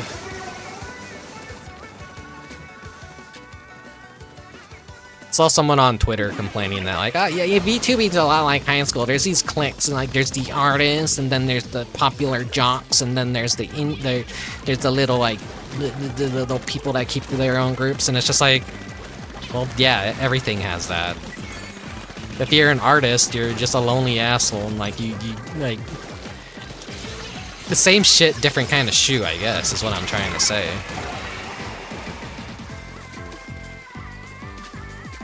Video games, art, sports, all walks of life have certain separations between them. And like, yeah, VTubing is just very accessible now. A lot of people can do it, and they're gonna do it, and it's a fun little thing to do. So like, I don't know. Some people got sticks up their asses about... I mean, I always say, like, when I became a VTuber, I kind of wanted to make the content that I would want to watch personally. I wasn't really fond of a lot of content that people were doing with their VTubing, so I was just like, I'll do my own flavor of VTubing. Whether or not I'm a VTuber that's worth noting down or watching, that's debatable. That's debatable.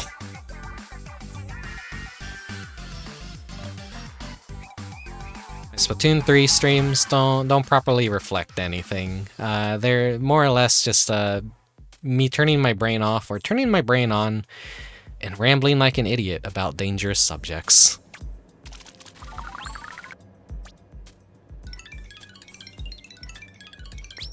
Oh yeah, further splinter. You got the PNG tubers, you got the VTubers, you got the in-betweens where they're PNGs but they're animated. I forget what program that is called. You got the furries, you got the people that like me who want to be demons, you got Genshin Impact VTuber streamers that are the most vainest people possible, being sexy anime people. You got the lewd tubers who are basically just VTuber cam girls. You got the did I already say you got the furries? You got the 3D VTubers, and then like they basically splinter everything. VTubing is just very like it's all across the place. You got the unhinged VTubers, you got the mixed reality VTubers. I'm never gonna be posting me versus VTuber versus IRL tag. I'm never gonna do that. I will keep my ugly body from ever being seen by your eyes. I don't like seeing that tag on Twitter. Funny enough, like the last time I even looked at that tag on Twitter, it was just people posting. They weren't VTubers, and they weren't posting in real life pictures either. They were just, you know, those little pickaroo things people do, where someone like makes a little pre-made asset collection of assets, and then you just basically make a little cartoon version of yourself. For like, it's basically something a lot of non-artists do to make profile pictures and stuff. The VTuber versus IRL tag was just filled with those. I'm like, this isn't a VTuber. You're not a VTuber. Have you ever streamed? Have you ever done anything? I'm being a little bit of a gatekeeper over that, because, you know, at least kind of like try and make an actual effort before you call yourself a VTuber. Otherwise, you're just kind of a V-tweeter, and no one likes a V-tweeter. Not even V-tweeters like V-tweeters.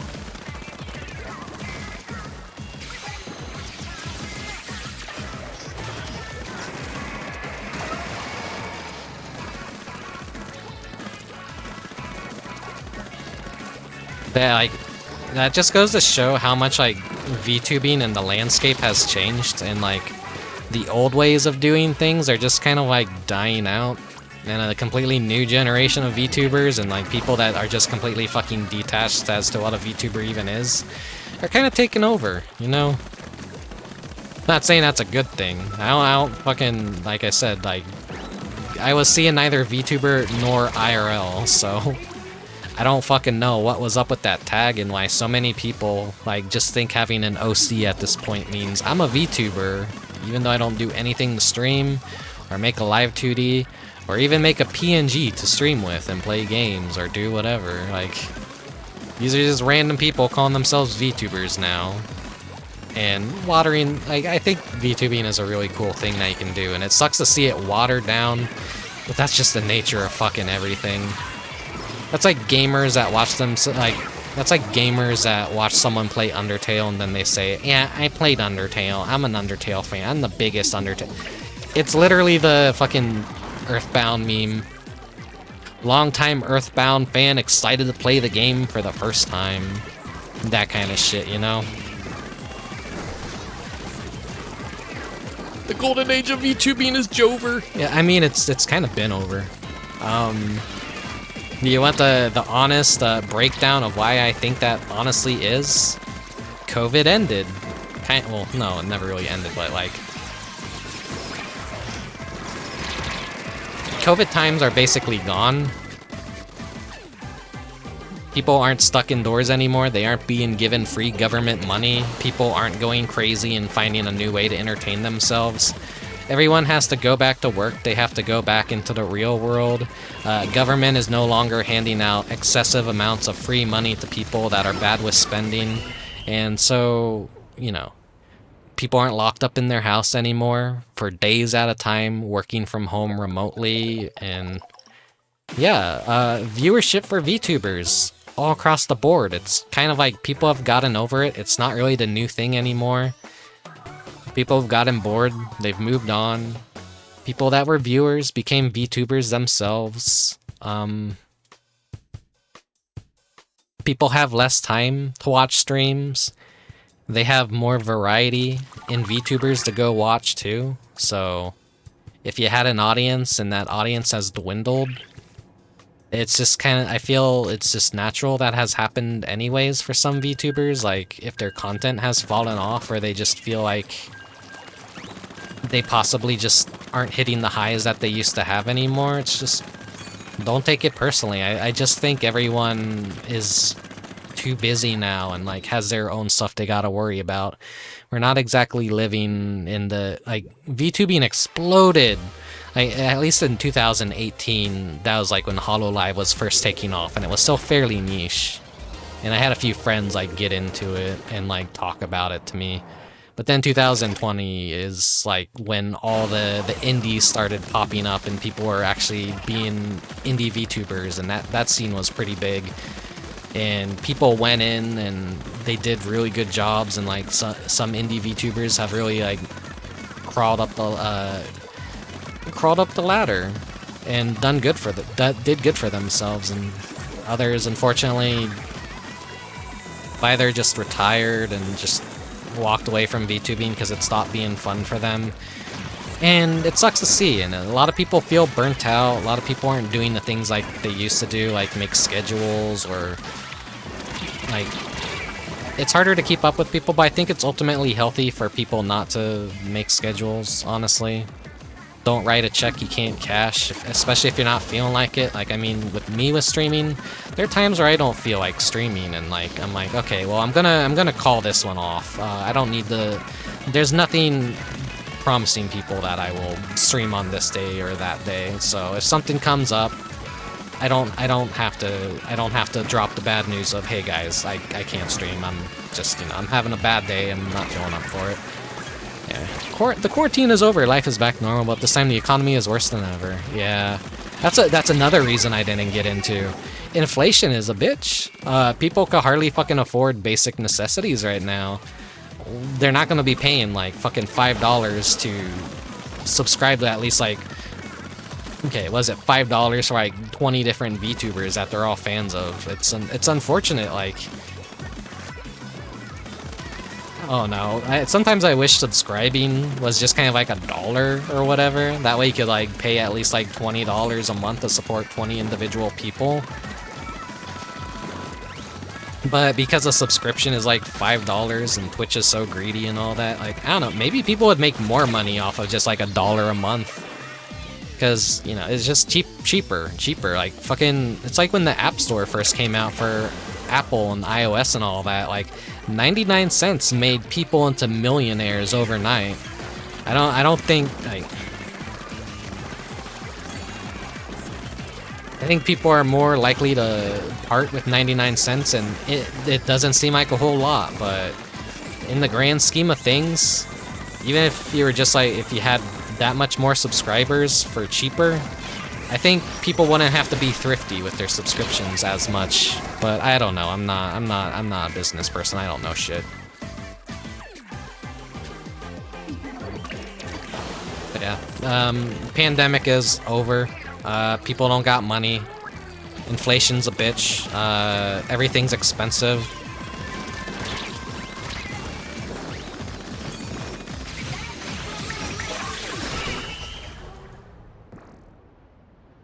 There are people I would like to support, but there's just too many people, and it's just, I feel bad for letting some of my subscriptions just kind of run out, but at this point in time, it's just, I don't know. It's hard to watch everyone. It's hard to keep up with everyone. And I find my interest in certain streams kind of waning as well. I wouldn't call it VTuber burnout, but it's like, you hang around enough and you're just kind of like, I haven't left any communities that I consider myself a part of per se, but like I don't hate anyone's content. It's just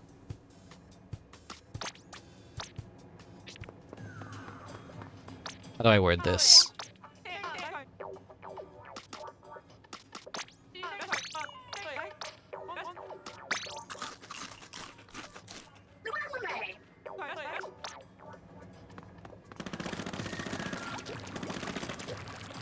There were people that I would show up for like every single stream if I could, but nowadays I just kind of find myself like I got my own VTubing. I got my own passions. I can't always be around. I can't always be as active as I used to be in their chats, in their streams. And yeah, it's kind of sad that like I can't do that as much anymore, but also, yeah, I kind of got my own dreams. I got my own what I want to do. The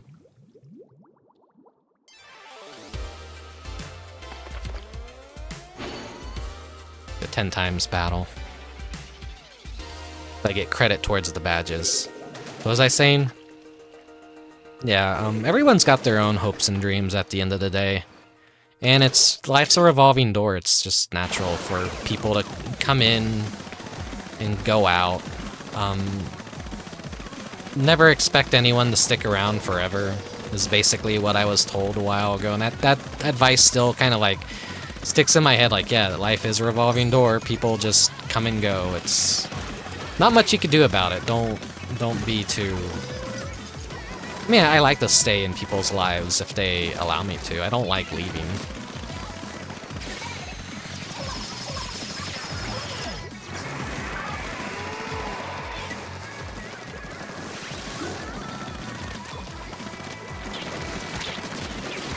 At this point in time, it's just, I do my own streams.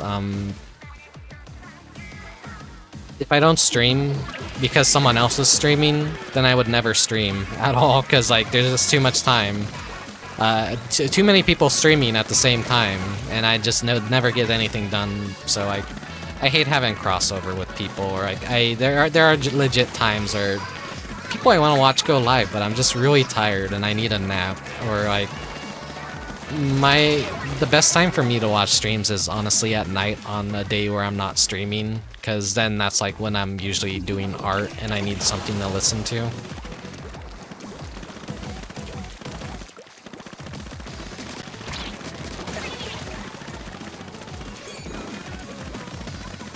Usually at the early point, midpoint of the day is like when I'm probably taking a nap, or I'm just so tired and just I don't want to do anything, or I'm just maybe just playing a game and shutting my brain off and not watching anyone.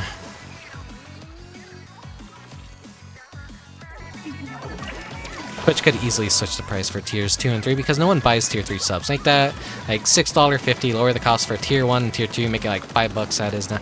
Yeah, like really, $1, $3, $5, I think would be a better for Twitch in the long run. I think $5 is too much to pay to like one individual. Like I said, I don't know how this shit works. If they did like a 50-50 split and you're making 50 cents for every sub, would people still be as stingy with subs if you're literally paying $1? Or would more people be supported as a result? If like it was just cheaper to like, I have 30 VTubers I like, so I could literally support all 30 people. It's kind of like that, like, okay, the person making clips of your channel and put them on YouTube, are you allowed to monetize that? It's like a beneficial thing to allow someone else to take your content and make money off of it because it's free advertising and it gets your name out there. So like there's a importance in that kind of mutual benefit. So like allowing more people for cheaper to get access to your emotes and stay a part of your community and spread those emotes around would kind of also maybe have the same effect is what I'm trying to say, I think. It may just be strangers on the internet, but I appreciate you, Mechanica, all the others who exist in this crazy, messed up world with me. Yeah. It's nice to know you guys, too.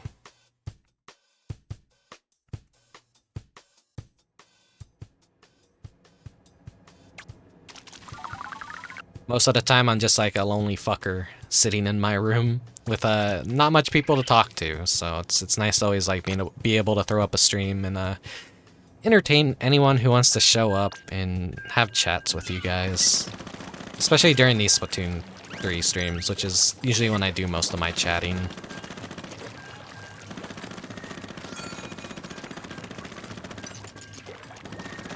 I think for this last stretch of games, I will do nothing but tricolor battles.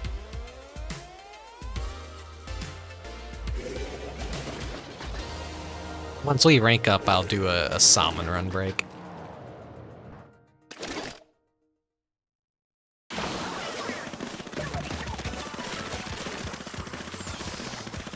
Part of me just thinks what Twitch will do is they will just burn out the platform, they will destroy it before they ever want to drop the prices and make things more accessible for people.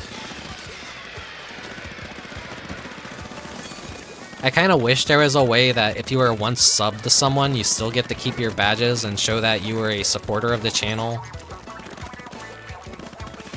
Even just like maybe do what Steam does with like how many concurrent years that you've been using Steam. They just give you a badge that has your number of like how many months you've been subbed for like an individual streamer or whatever. Like have it just, you know, have that as an option. So you can say like, yeah, I supported this person for like 20 or so months. I supported this person for 3 years. That kind of shit. Like I think that would be nice to have, so like, if you ever do have to let your subs run out, you're just not gonna turn into a faceless individual in their chat again. Like, it's nice to have that reminder that someone supported you for so long. Because in some chats where I was a subscriber for a long time, I kind of feel ashamed to show my face again because I'm not subscribing anymore. It kind of like, it feels like a thing of shame, like, oh yeah, this person suddenly doesn't sub to me anymore. Like, I'm thinking, do they think I hate them? Do they think less of me now because I'm not subscribed to them? If anyone does that to me, I'm not gonna like, if you support me at all, thank you very much. If you've ever supported me, thank you. Like, you don't have to stay subbed. You don't have to keep up. Anyone who shows up, I'm glad to talk to and like entertain and all that. It's streaming for money isn't my thing. Money is just a bonus if it happens. It feels good. It feels good when people do subscribe and all that. It's just that, like, you know, times are rough. People got bills to pay. It's not realistic to expect people to sub and to make a living off of something like streaming. Even people at the very top who are doing streaming, they're just barely scraping by, so. You got your way. Yeah. Oh, Mechanic Cat.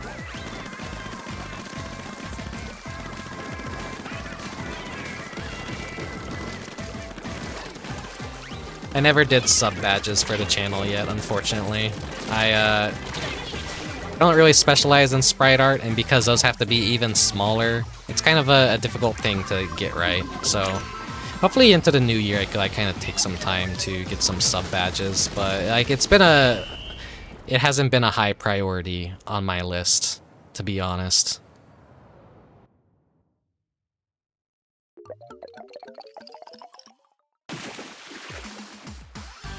Surprised we actually won that. I'm like, this could be anyone's game.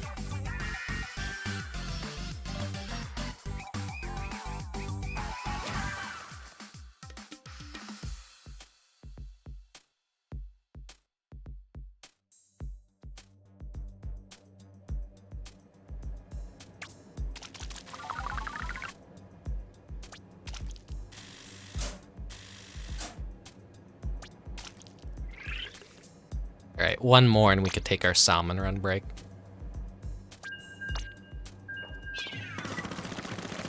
Okay, hopefully I'm making sense with like this rant. I hate seeing people quit VTubing, but like, I don't know, someone like me has always wanted to stream. I always saw it as a fun hobby to have. I didn't like when the initial VTuber boom happened that so many people became streamers and VTubers because they thought it was an easy way out of life and getting a job. I think it's just more realistic to do it as a something for fun on the side. And if it became your job, then cool. But don't expect it to become your job, and that's a little bit more healthier.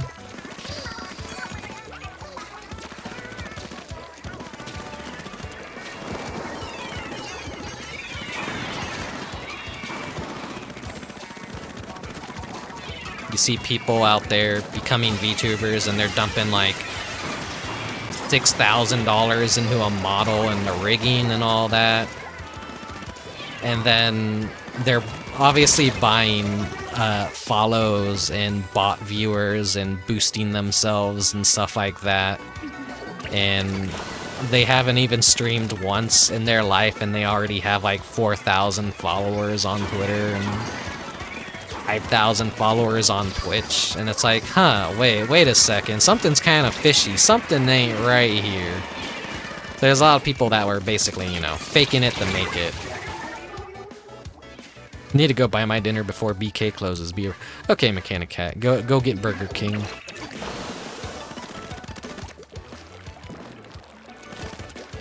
I'll just be here playing Splatoon. I personally think that stuff's revolting. I think people should only do something if they actually care about that thing in the first place. Oh, the bot buying stuff? Yeah. I never lie about my numbers. I don't buy viewers, I don't buy followers, I don't do any of that shit. I am very bad at marketing myself. But that just makes every time I get a follow or someone dropping by the stream, that's kind of like, that's nice to have. Because then it feels like I actually earned it. I impressed someone enough that they considered I was worth following. They think I'm maybe doing a good job, you know? That feels better than just having 1,000 bots follow you that will never talk into your chat or show up for your streams. Or matter. Like, what would be the difference between like bot boosting and just like being a two view male essentially, you know? Just be honest. Be honest. Just be honest. You'll feel less bad in the end if things aren't taken off. Like I don't know. I don't know what I could be saying about this.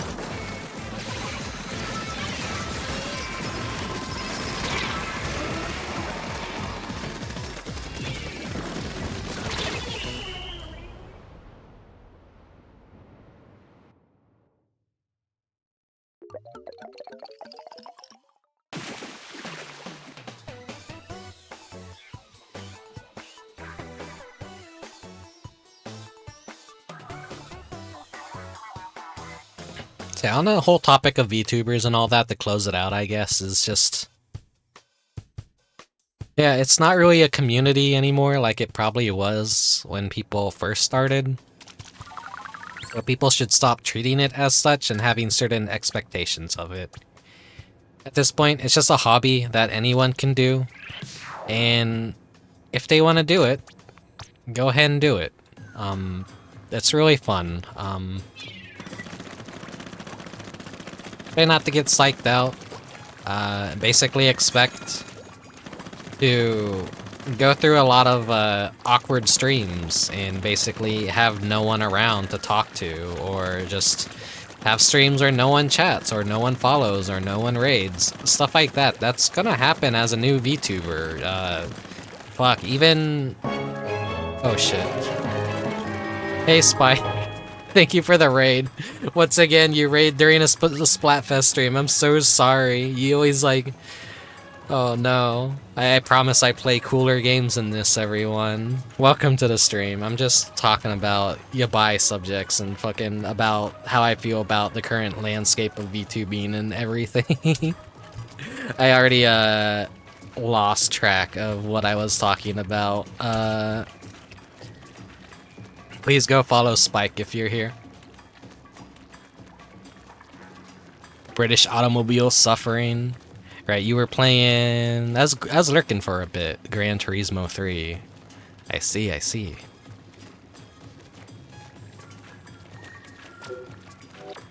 I was just gonna go do some Salmon Run, actually. So, instead of like the normal Splatoon gameplay, we'll go do something a little bit more interesting for now. The zombie mode that I love so much. But yeah, it's Splatoon again. I'm sorry. I can never stream during good hours when it's a game that is worth caring about. I always feel bad. But thank you very much for the raid, regardless. I'm just like, oh man, everyone's gonna think I'm a Splatoon streamer. The second I actually got it. Oh, okay, you did manage to get a British car, and just everything went to shit.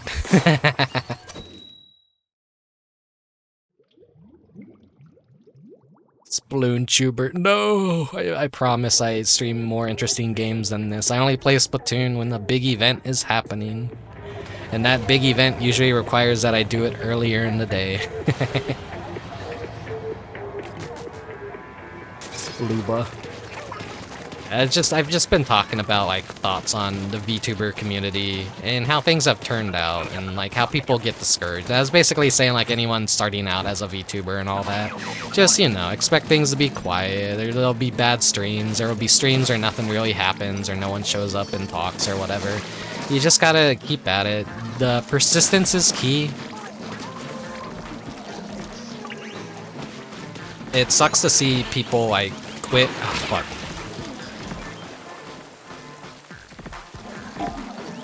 I've seen so many people kind of like lose passion for VTubing, and it just kind of like sucks. It's like, just have. What I'm trying to say is like, just have fun with it. Keep at it. Keep at it. It doesn't have to be a person's living. If it can be their living, then good.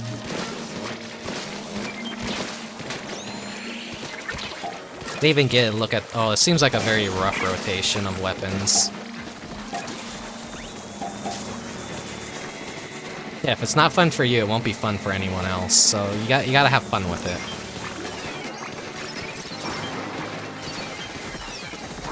Yeah, I was talking about those people that like pay thousands and thousands of dollars for all their stream assets, and like they just view bot and they have like 1 million followers before they even stream once.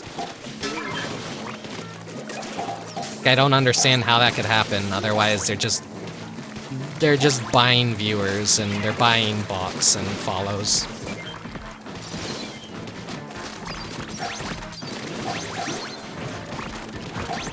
This isn't my favorite bucket to use.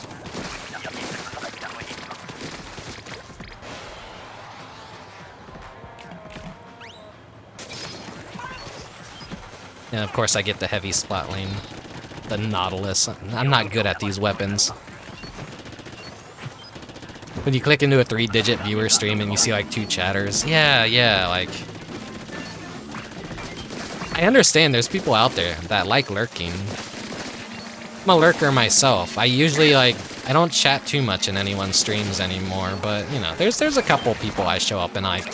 I'm pretty active, but like most of the time when I show up to someone's stream, I'm usually quietly lurking for most of the time, and I'll be like drawing or playing a game by myself. I socialize when I want to socialize, essentially.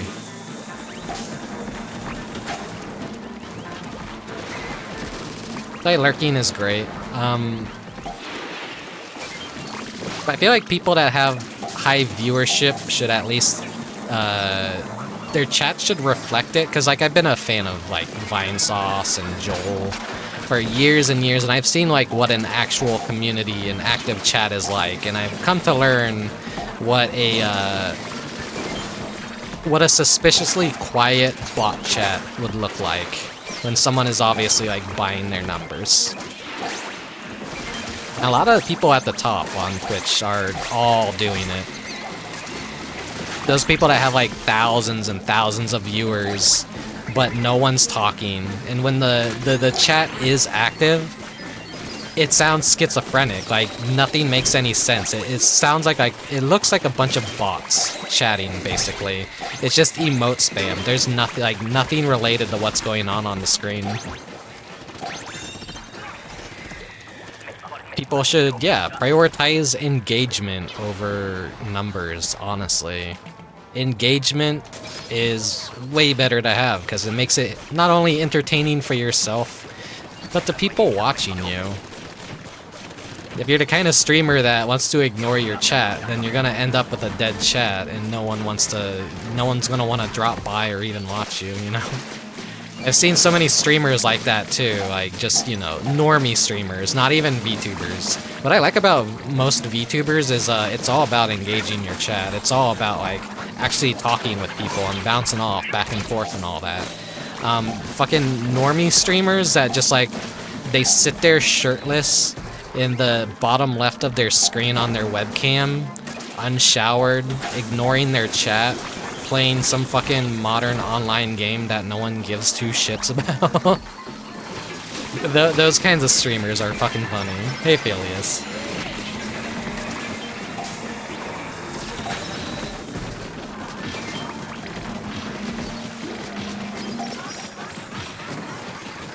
Shit.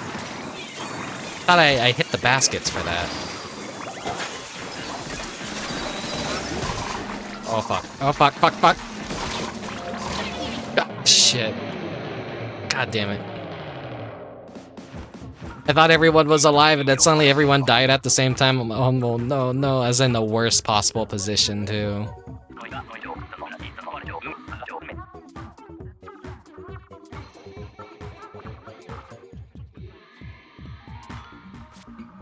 But yeah, just engagement with your chat and fostering a healthy community, even if it's small, is better than being a huge streamer where no one wants to talk at all, I guess, and like people maybe just watch you out of hatred or something. Like, I don't know. So I always look at like streamers like Vinny and Joel. How what they've done is managed to create a community of people that always care about what they're doing. And then any other like actual massive like shitty streamer, like I'm not gonna say names, but you know the kind of streamer. It seems like everyone's just watching them because they hate them and they don't want to be there. They want to see them suffer, or they want to get like belittled by them for some reason. It's kind of like they're a huge fan of someone that hates their guts, so they hate them back, and like it's just I don't know. It's like Vinesauce has done everything right to get a community that actually cares and supports and like chats and shows up, and like that's what you should aim for as a streamer. My Twitch homepage is always either some guy streaming Football Manager or some shit, or some chick playing Apex or whatever, but with thousands of viewers and dead chats, of course. Yeah. It's fucking... anyone that wants to start up streaming, I'm gonna be an Apex Legends streamer, and it's like, good luck with that.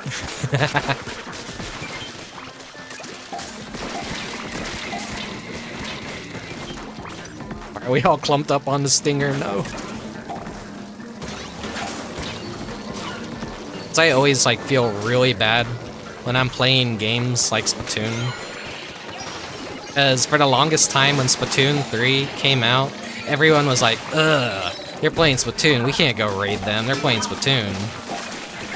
It kind of felt like if you're playing this game, you were lame, but at this point, I'm the only one that has still stuck with this game. Everyone has like gotten tired of it and abandoned it, so now is it technically cool again to be playing Splatoon?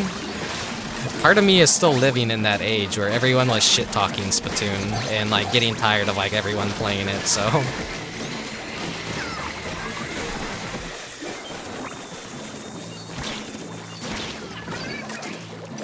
Yeah, I've always been a fan, regardless.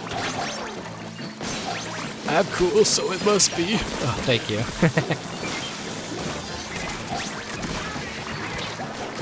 God damn, everyone's dying.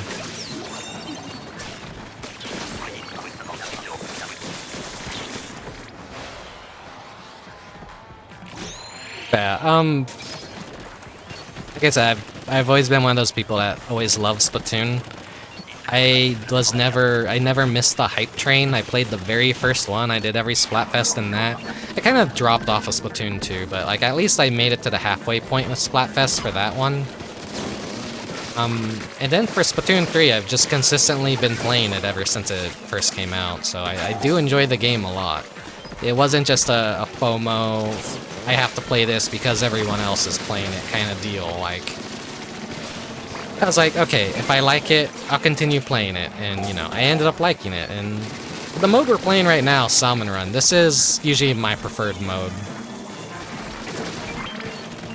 The regular gameplay, it gets boring after a while.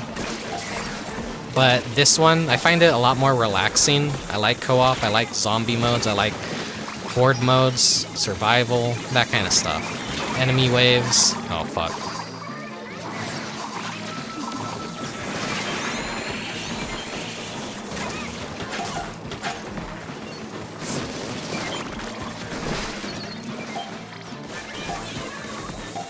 Damn it, didn't go in the basket. Fuck! I find this relaxing, by the way.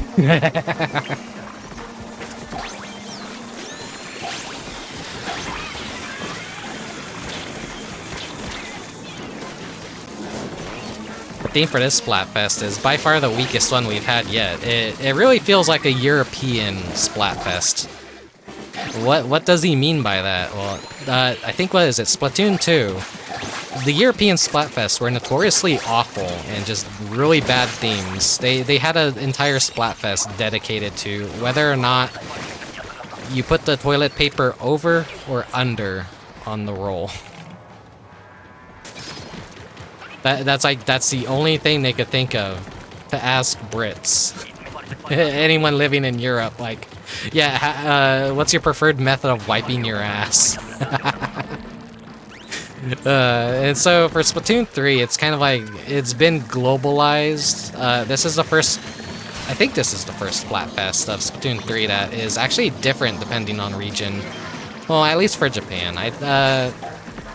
For both Europe and America, the results are being counted differently for each region. But the theme for, I think, it's a piece of food, and they're like, what do you call this food in Japan? Because it has a different name according to, like, I guess, region, maybe. For Europe and America, it's like, what do you prefer? Handshakes, fist bumps, or hugs? And I'm team hug, because, I don't know. I'm Italian, so that's generally just been the way that you greet family members, is hugs and all that.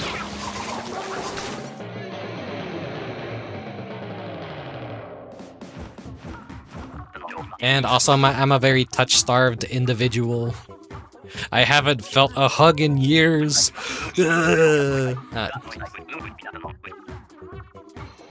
Not even wiping, just holding. Should have sitting versus standing wipe. Yeah, that needs to be a Splatfest. They need to start having, like, really disgusting Splatfests that reveal a lot about a person. But that's the thing, is, like, basically, just keep it kind of anonymous so no one knows who voted. That way, like, when the most disgusting option wins, no one is held accountable, but everyone is universally disgusted. Like, team, do you use toilet paper, or team, do you use your hand? Then team hand wins. That kind of stuff would be funny, in my opinion.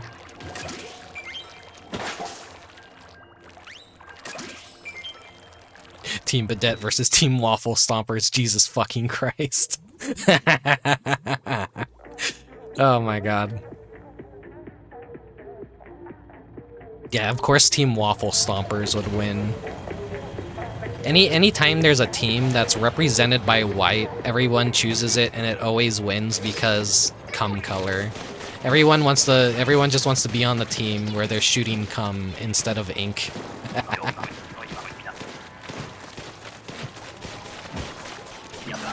Funny white color wins, regardless of what the subject is.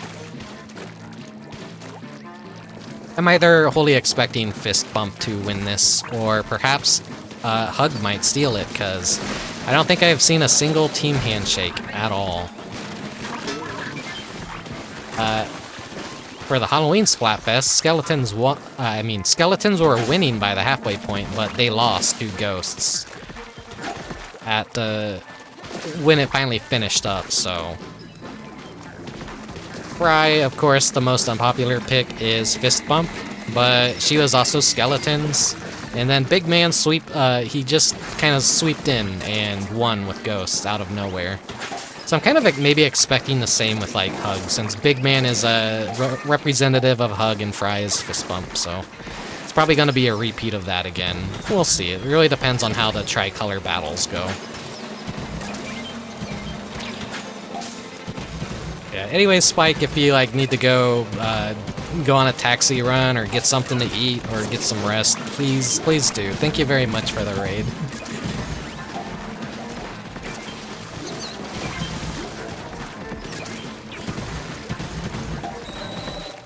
I always feel like a broken record that I don't thank people enough when they raid.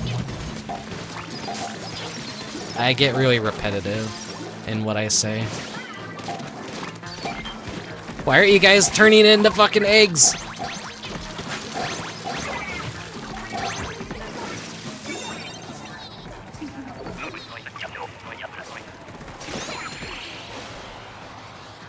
What's that person? Is that Goonster? That's a good name. I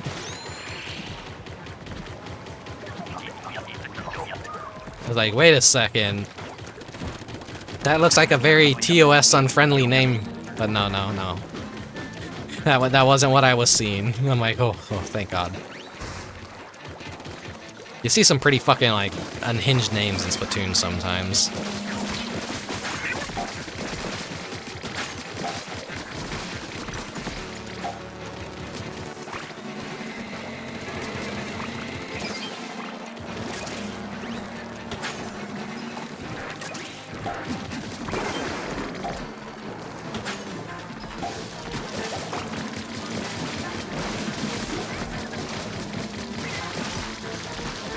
Shit.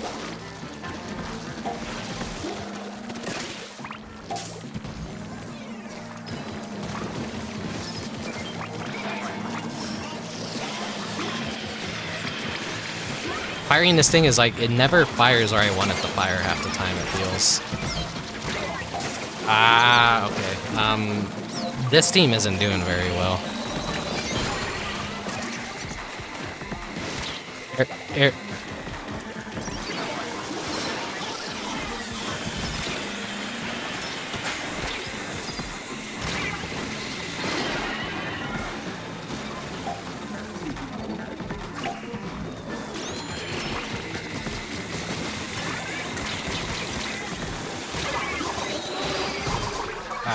Man, we're not making this. We're not making this.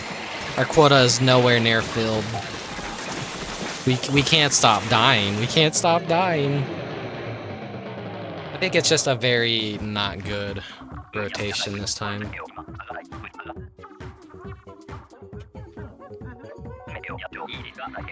I need to turn a light on in my room.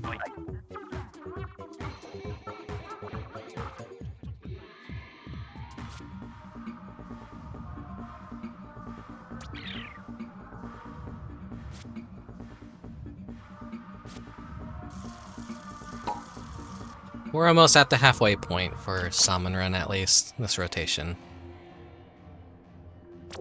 Alright. I'm gonna go turn a light on real quick, so be right back.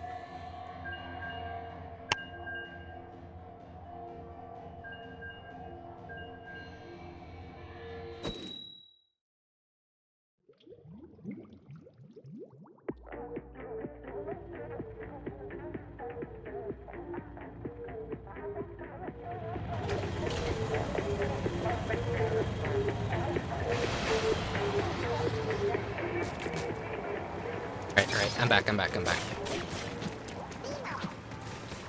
Shit, my windows. Everything's in order again, finally.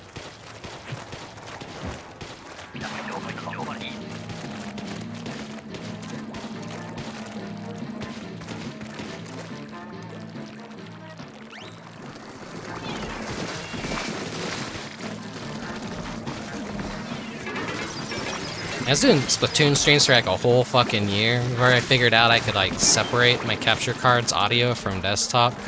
And it's so crazy because for once I can actually hear myself think. It used to be so loud, max volume every time, and I just did not know how. I did not know how.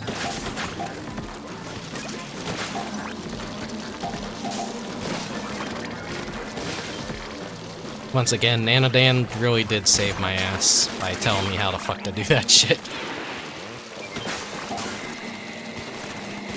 The hearing damage is probably already here to stay.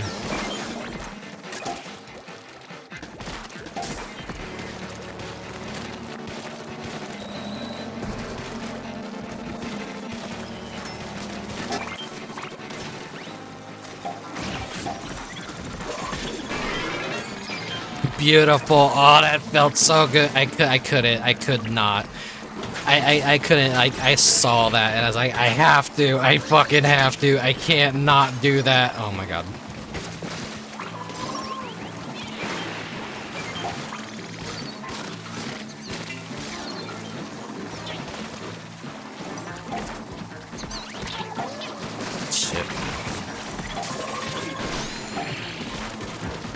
No one has an egg? Come on. Fuck, god damn it. These teams, I swear.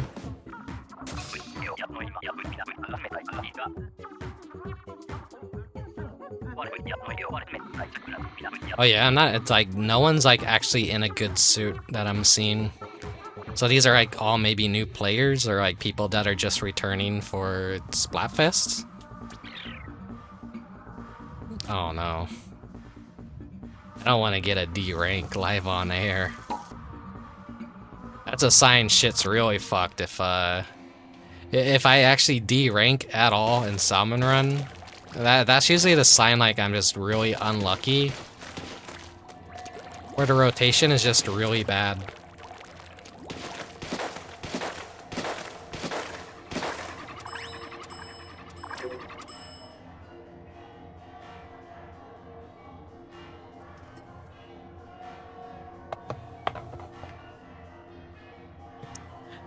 Man, my computer chair's, the arm of it's really beat up, so it keeps falling off. I have to, like, re-put it back on. It's an amazing computer chair, but the arms on it are so cheap. I need to get an arm replacement kit. And just put some new arms on it. Oh, that's what I like to see, though. Yeah, it's so much money. Okay, don't want that.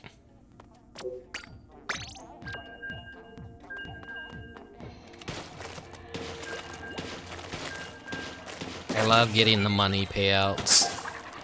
I can never have enough money in this game. I honestly wish I could unlock weapons with money, though. The whole pass system now to unlock weapons is... it wants you to try out many different weapons in order to buy more weapons. And I kind of get settled back in my own favorites, and I don't like experimenting around a lot.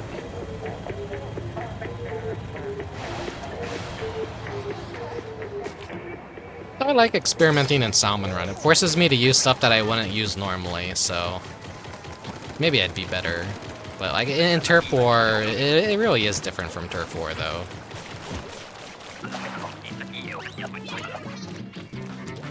God damn it. Ways over here too.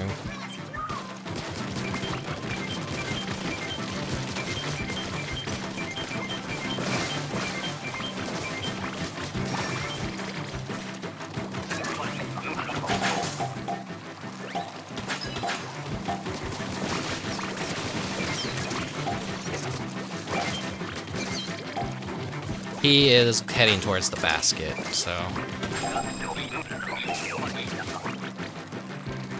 Again.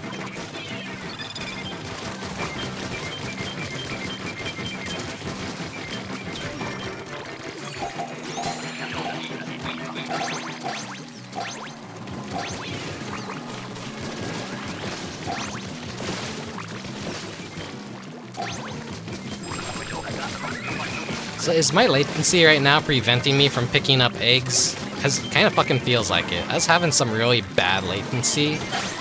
a couple days ago, and I was like standing on eggs for like a full 10 seconds before they would even fucking pick up, and I'm like, what the hell is going?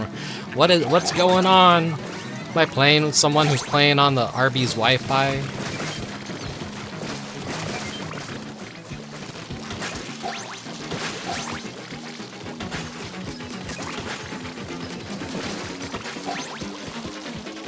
Am I the one who's using the Arby's Wi-Fi? That's still one of my favorite fucking weird-ass video game-related pictures on the internet, is some dude that just brought his whole ass computer into an Arby's and is literally playing Dark Souls on Arby's Wi-Fi at one of the booths. It's a really good picture. I'd go grab it right now. It's probably not too hard to find on Google. But I can't. I'm gotta kill these things. My rank is on the line.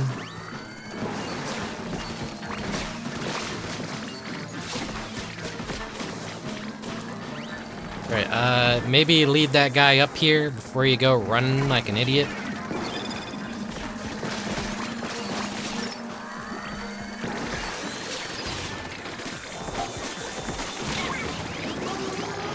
I wasn't paying attention to the ground. God damn it. I should have heard the sound and just know to...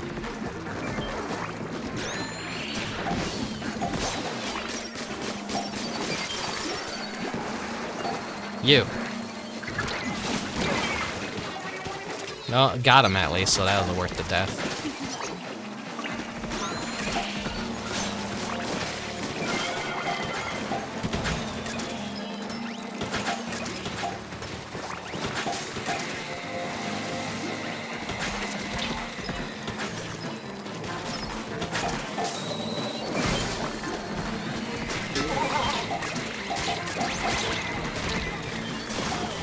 I would hate playing it with a Splatana in normal gameplay, but here in Salmon Run, I actually love them. They're a really fun weapon to have in this mode.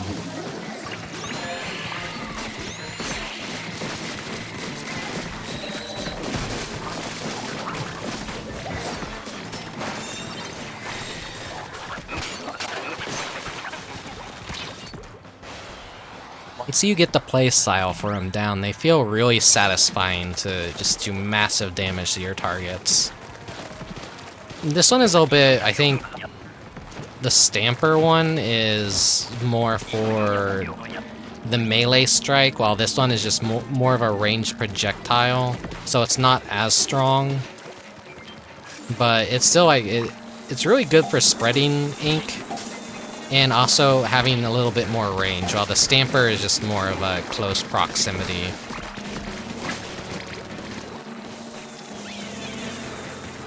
To everyone, just four fucking grenades in the basket. Oh boy. We're landing this area, go to shit, huh?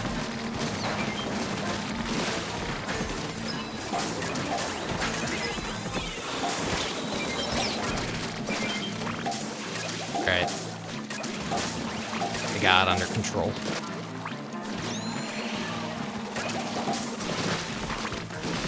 Sure wish I didn't use all my specials. Probably didn't need to use that second one.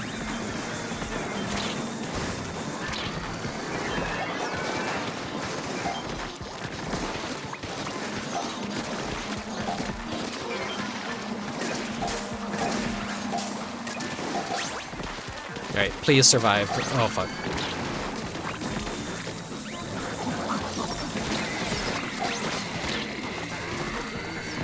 No, no, no.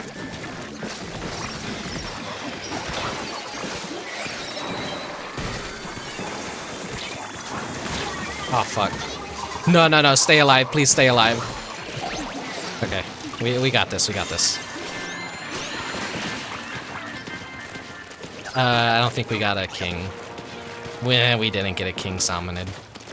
I really want to see what the new salmonid boss battle is gonna be like.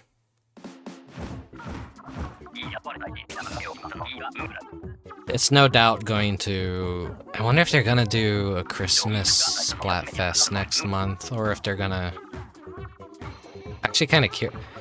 They have to. They have to.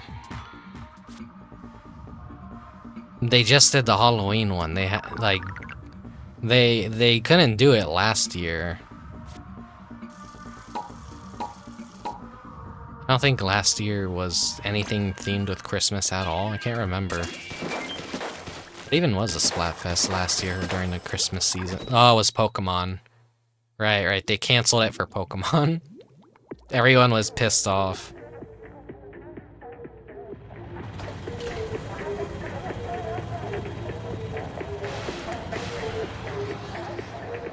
By Christmas of next year, they won't be even adding any more updates to Splatoon 3, I think. Unless they somehow decide to extend it because of the success, but I highly doubt it. Some of the content already feels like it's an emergency maintenance skeleton crew mode.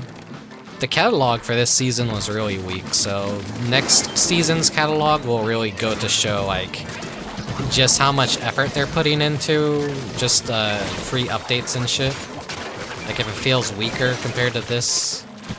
I feel like they already did a sizable amount, like, with all the new furniture for the lockers.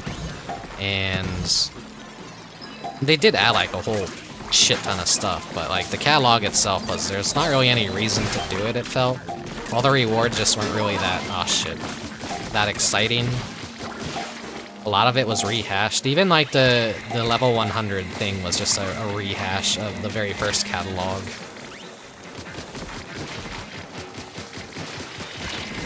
Thought the whole point of the catalogs was to have, like, something exclusive that you can only get from the catalog.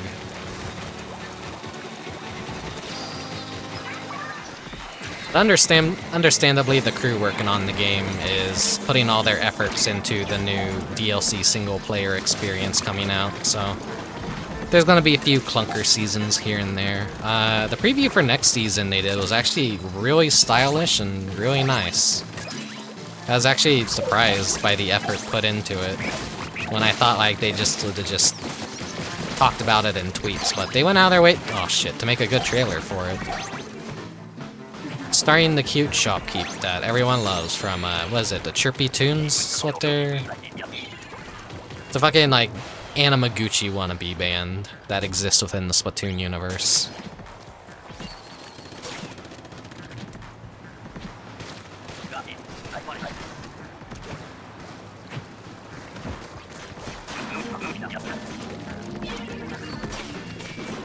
Now, what do I do for the thumbnail for,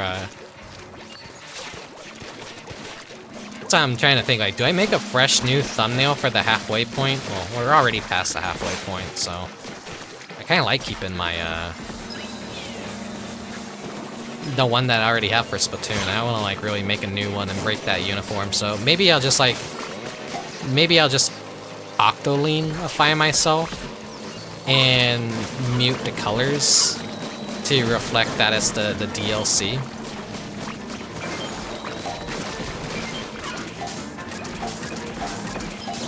Hope it's as good as the Octo DLC was for Splatoon 2.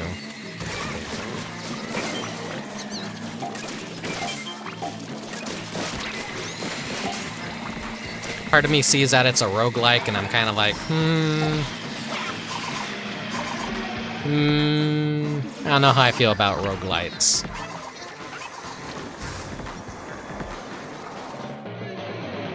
Damn.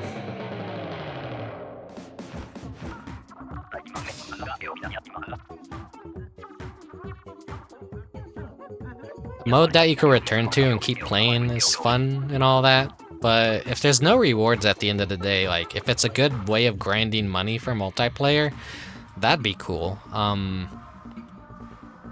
It has to have some sort of, like, end game reward and keep you coming back if you want it to be a roguelite. I don't, like... If Salmon Run didn't have any of the rewards that it currently offers to supplement the main game, there's not really any reason to do it, but, like, because it's such a good method, a very complimentary method of earning money, earning gear, earning chunks, earning tickets to boost XP. It's a very good method to keep players playing this mode because it's complementary to the main game. So my hopes for the DLC is they do something like that would make me want to keep playing it. Even if it's just like fun alone. Splatoon is a game that like you play because everything you do should kind of have a reason behind it. You're earning XP, you're earning money, you're earning furniture. They gotta have something to kind of keep you coming back to the mode, you know? Even the story mode has something like that, where if you go back, you can spend the currency that you get in the story mode to pay a drone every day to possibly bring you back money or furniture that's exclusive to that mode. I don't do it anymore because I ran out of money. It'd be very easy to grind it, it's not worth it for me anymore because like, I have everything I could want from that mode. I 100%ed it and I got the special headband from doing the hardest map in the entire mode. Speaking of that, I hope they don't do another one of those fucking rail accuracy shooter segments in the DLC. Probably even beating the DLC at all and getting any sort of true ending if it's a roguelike is going to be the reward.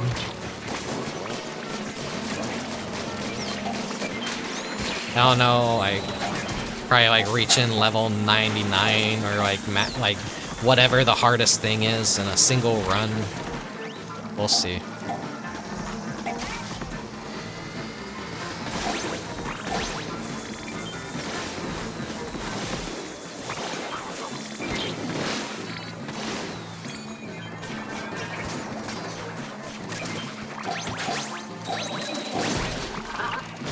No, in Splatoon 2, what was it? It's like a super hard secret boss battle to get the earring. And then this is just like a super tough-ass stage that had multiple segments, and the rail grinding part was the most stress-inducing thing ever. The third and the fourth part were easy and just required patience. The fucking second part was hell, and the first part was actually just like the filter. Just getting past that first part was anxiety-inducing, but like by the time you get to the rails, it was just like, oh no, this is awful, this is terrible, holy shit. I gave up doing that on stream. I shouldn't have, I felt lame for doing that, but I needed all my focus to do it without having to like entertain people. Not that anyone would be entertained by that.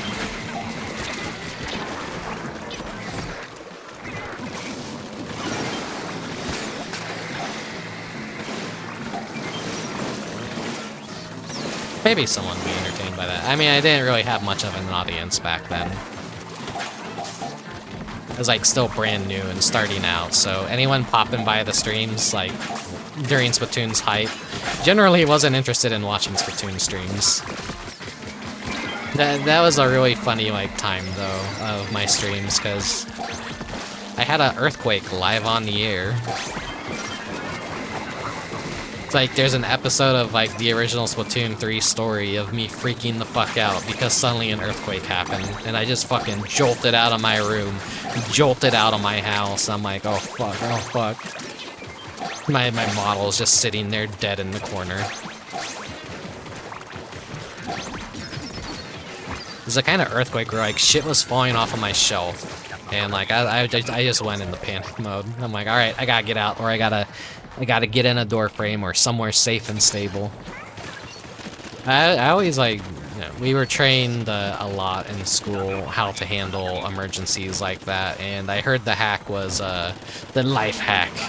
Get in a door frame, because door frames are very stable and stronger supports than being under like just roof and open spaces. If you don't like have a desk, a heavy sturdy desk to get underneath. Something to like help break a fall if something like, you know. I've been watching those disaster videos as well on YouTube, so. Buildings collapsing, earthquakes happening, giant potholes in the ground appearing. to further fuel my paranoia and make me worry about things that will probably never happen to me, but never say never. You never know when something is gonna happen and when something is possibly gonna change your life. For all we know, I could hang up this stream and lose both my arms somehow in a freak accident.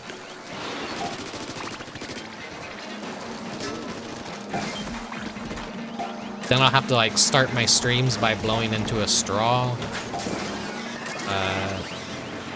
Then I won't be able to play video games. I just have to sit here and talk.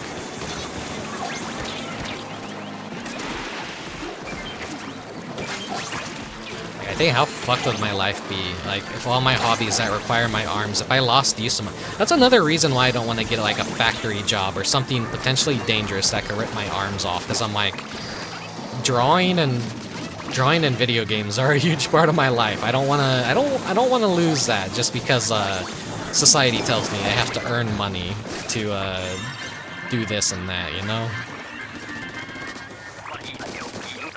I'll live off of the bare minimum as long as I can.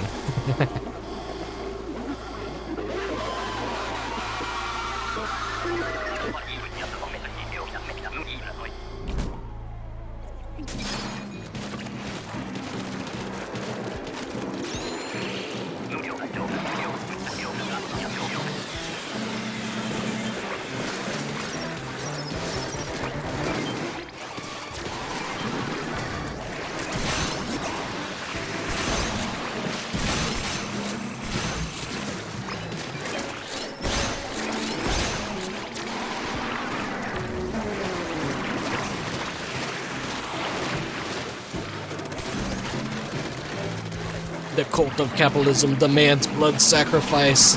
Yeah, it's not gonna be my blood.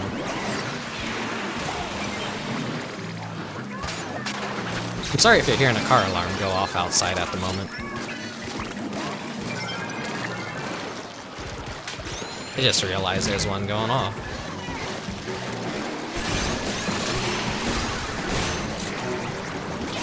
Welcome to the stream, Singing Pedal.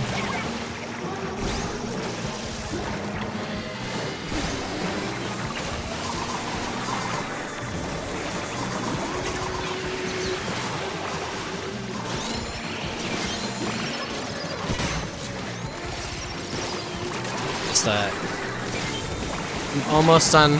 This will be my final round of... Why am I using the cannon?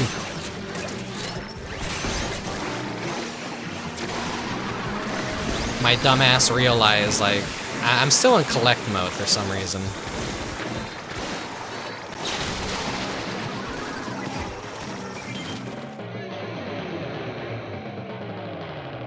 Shameful display. But hey, I got a silver.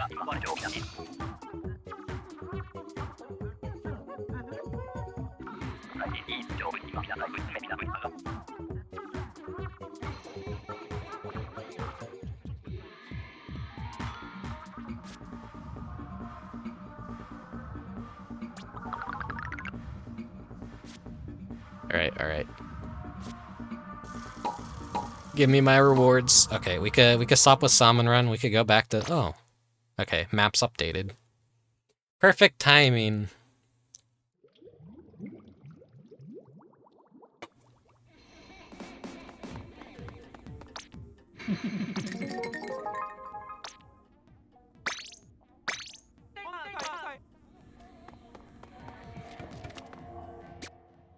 Alright.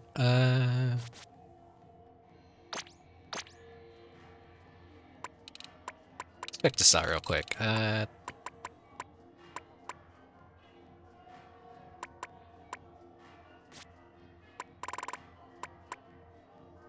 Competed in 3 10 times. Oh, it's only 3? So maybe it's like 10 times battles is what gets you to gold.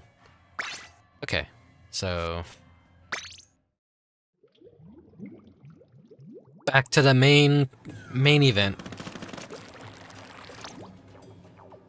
Let's use our conch.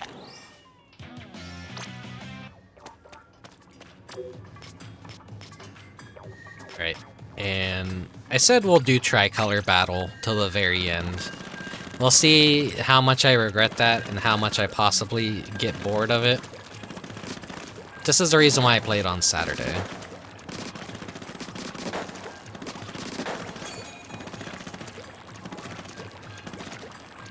Maybe that's another reason why it always feels like no one cares about Splatoon streams. Usually. Because, like, I've always generally done them on Saturdays, and Saturdays, you know, everyone's celebrating their weekend, everyone's doing their big stream events. It's typically the kind of day where you don't want to do something a little bit more casual, I guess is what I'm trying to say, at night, because ain't no one celebrating watching someone play Splatoon.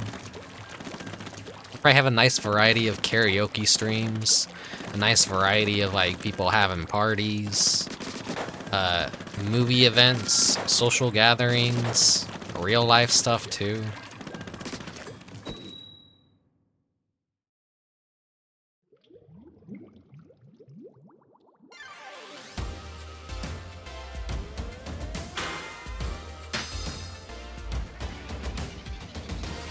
Okay, we're the defenders. Oh, we're against other team hugs. It's just all team hugs. Are we all just gonna squid bag in the middle? Well, not squid bag, but have a squid party.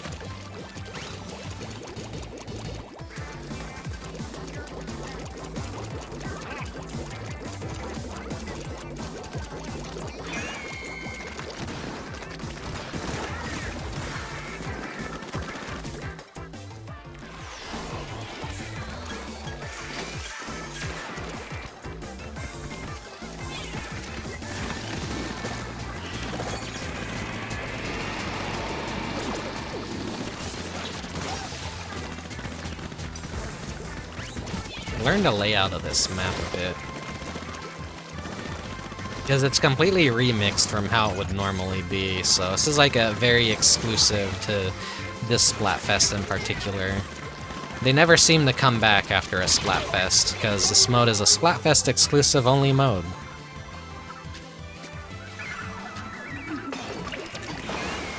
There's never any reason. It would be nice if they added this to the main game somehow, so you could just have some more variety. Do a three-way battle.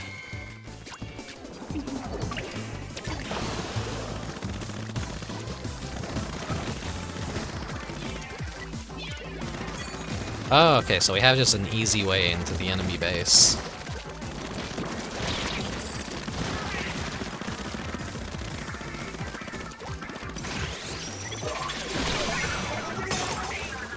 Nice. I got fucked hard. Man,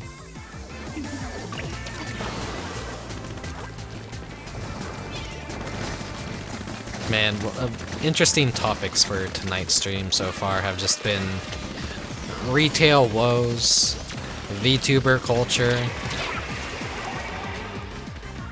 just me just bitching, I guess, about everything.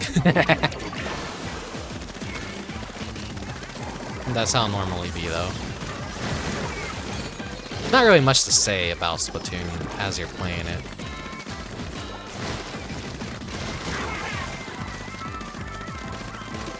What can I say that hasn't already been said? So let's talk about things that aren't Splatoon.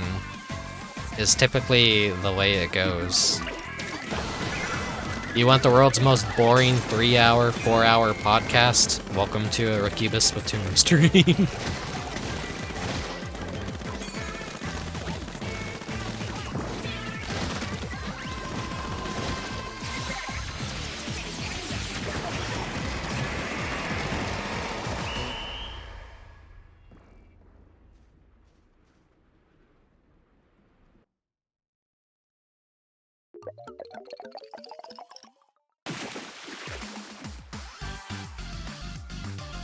We won, but it doesn't count, because it's just all the same team.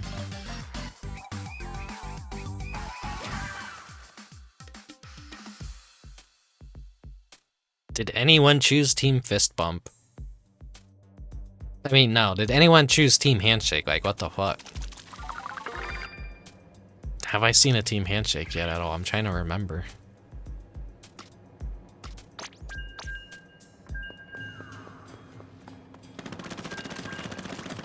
Oh my god, I'm on the same team as Kefka. Okay. Oh really? 64?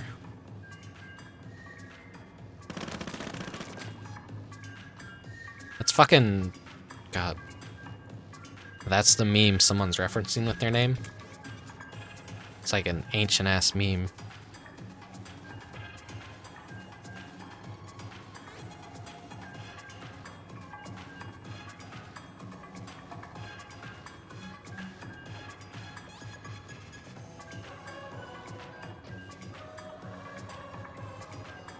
God damn it, Windows. Why are you taking forever to save stuff? Yeah, I know why. It's an add-on that I have to grab videos off of Twitter. That's why it's always acting that way. Forgot to disable it. Yeah, this fucking meme right here. Look at this fucking ancient-ass meme. Feel your bones turn to goddamn dust. It's still it's a really good face for an owl, though. I did like it when it was relevant.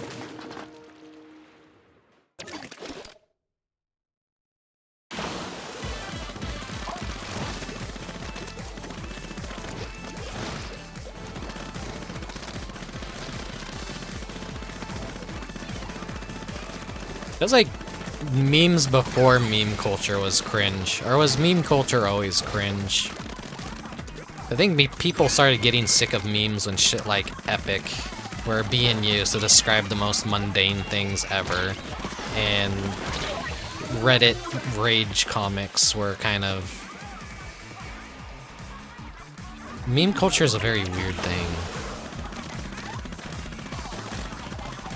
It was cool until it was not cool. Reddit is the thing that made it not cool. But people using 4chan very early on, like, they were the cutting edge of, like, all the memery and shit. That was, like, back when 4chan was, like, very innocent and not the unhinged beast that it is today.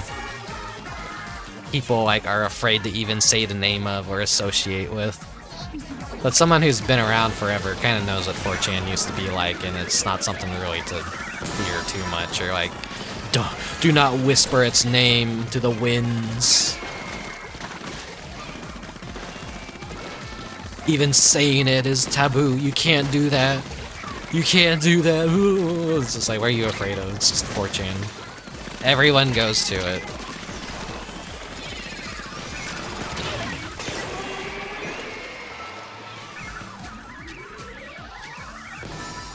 Is it just lame to admit that you go to 4chan? Like, some people are just, like, really, like, I don't know, they're, like, they just don't want to admit it. They're like, oh, stay away, it's awful, it's a bad website. It's like, nah, Twitter is by far worse. Twitter has always been worse. Back when being a big fan of 1940s Germany was a joke instead of a requirement.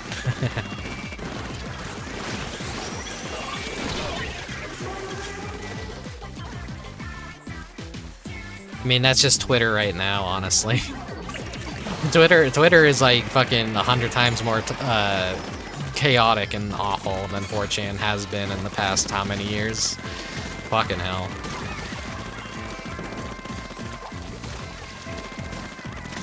I don't like discussing current events going on, but woo woo, the internet's a really weird place right now. I'm just gonna play video games in a corner and ignore it. It's much more healthier for me to do that.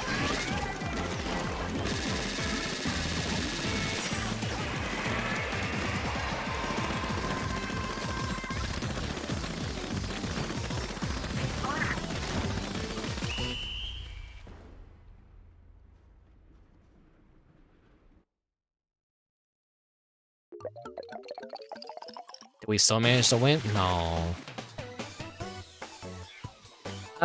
What did you miss, Mechanic Cat? Spike rated. Just me blabbering about shit. Chat's been quiet a bit for it's just me doing dead air. I did the Salmon Run Break, so now we're doing tricolor battles to close out Splatfest.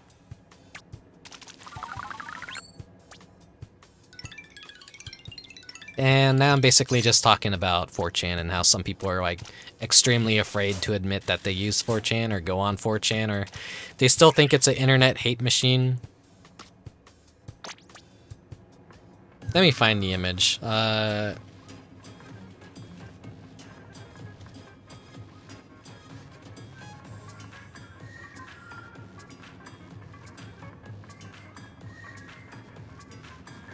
When people discuss 4chan, I always find this image to be very relevant and explains it perfectly, like how I know it and how I see it versus how other people see it. It's a good image.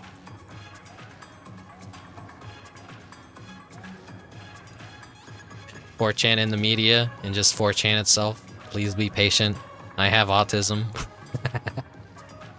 Like, people are always hyperbolic on things being worse than they actually are. At the end of the day, 4chan is just an anime image board where a bunch of unhinged individuals can say whatever dumb, stupid shit they want and be on their way. And you know, they do pranks. They do things that can hurt people. They rally behind bad causes sometimes, but that's also like what we were talking about earlier, where yeah, it just hasn't changed much compared to Twitter. That's a good way of putting it. What was I gonna do? Oh, I was gonna go scrub my shirt.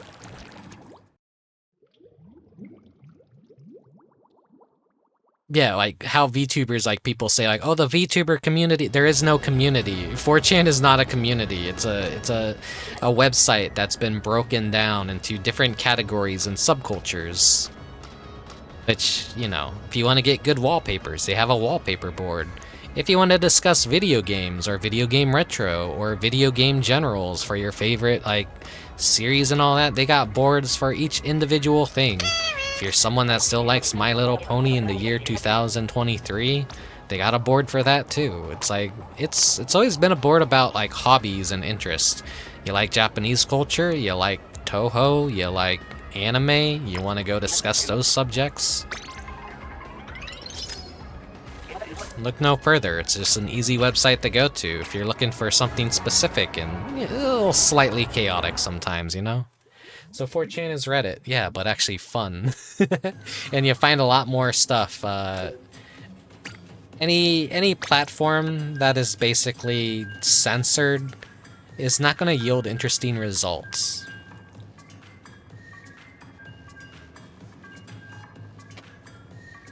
That's what I want to say, basically, is, there's too much of a filter on a lot of modern websites that you're not gonna come across some, I want to say, edgy memes that might actually be a little bit funny. Listen, behind closed doors, everyone enjoys a little bit of edge. Even if they say they don't, even if they go on Twitter and act like they're appalled like a soccer mom when someone posts a slightly offensive meme, you know. Apparently some of the most popular VTubers out there use 4chan to garner an audience.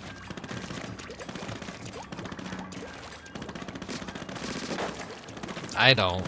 If anyone on 4chan discovers I'm VTubing, then like, cool, I guess, but they don't care about me. They even have a VTuber board. As one would expect. It's full of schizos. Anytime anyone refers to it, they're always like, oh yeah, it's a schizo. It's all just schizos.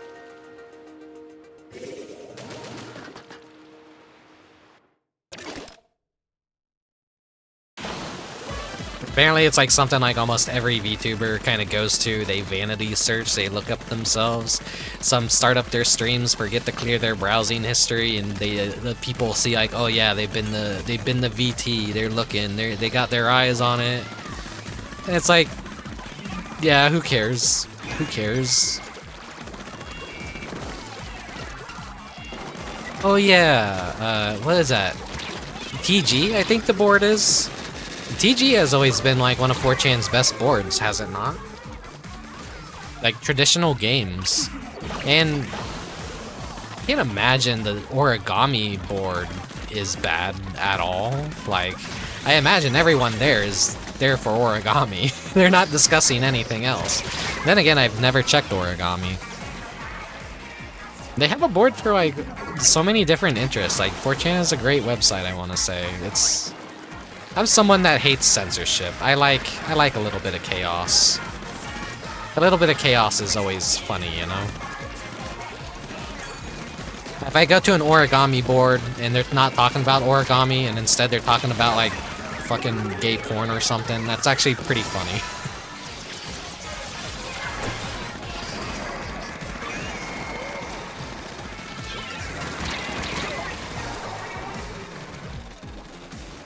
It's like how Nathan for you.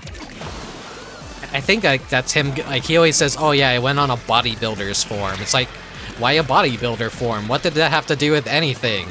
Was he basically saying he's going on 4chan and he's just using a bodybuilding forum as an excuse not to say 4chan on his show? Or is he legit just going to some random bodybuilder forum? That's what makes it funny. It's like, okay, so maybe this bodybuilding forum doesn't actually talk about bodybuilding. That's what I like about like the whole concept behind 4chan's board system is like sometimes like, yeah, it seems like it might be a very specific interest, but no, they actually just use it to talk about everything but you know, they just want to be in like-minded company. Kind of like how I do like their video game board, even though it's completely chaotic and a complete shitpost of schizos and all that, you know? It's actually pretty funny. I just want to see people bitch about modern video games and stuff and be toxic and rag on stuff like The Last of Us 2 getting a fucking remaster when it doesn't need a fucking remaster in the year 2023. What the fuck is Naughty Dog doing? Why is there a Last of Us 2 remaster already fucking happening? Make a new fucking game before you fucking make a fucking remaster of The Last of Us 2. What the fuck? Neil Druckmann, what the fuck is wrong with you?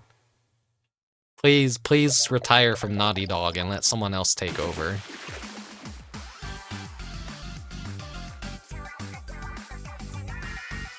Won that by 0.1%, holy shit.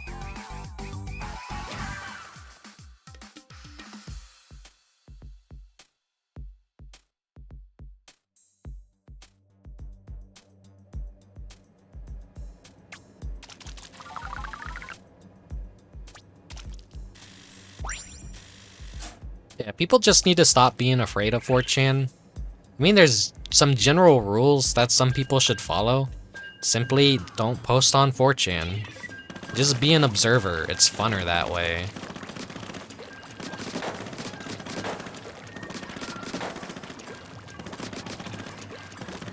The whole concept of being a lurker, like in internet culture, I believe, has just stemmed from like going to 4chan and just lurking the threads and not actually participating. You're a lurker. You're watching. And so, yeah, that's... So much of internet culture is grounded in something awful and 4chan. As much as like Twitter and Reddit want to pretend that they're the trendsetters that invent all memes and culture on the internet, they are like, no, it's 4chan. All of it's 4chan. Something awful is pretty much dead at this point, I think. I'm not 100% certain, but I'd imagine it's kind of dead. The creator passed away, and there was a massive shit show surrounding him, I'm pretty sure. Yeah, exactly. It's a zoo. You don't go to a zoo to get in the cage with animals, unless it's the petting farm. And in which case, a board like TG, traditional games, or origami would basically be the petting zoo. Like, yeah. there's no harm in participating in like an actual little like healthy hobby that only a few interests only a few people. A lot of good people made their starts on 4chan, like fucking, should I even say? Some big streamers out there have been 4chan heads for a long time. They kind of keep quiet about that now, but I mean, it's kind of an open secret. Everyone knows, like, yeah, they used to go on 4chan and advertise on the video game boards, and their humor was geared towards 4chan. Then they ended up getting popular, getting super massive. It's no longer a acceptable thing to really market yourself on 4chan, or it's self-advertised, because they've always generally hated that kind of stuff. But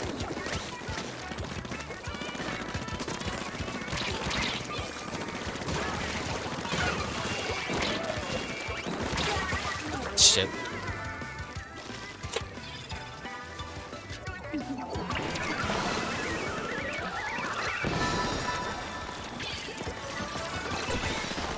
I can shred these.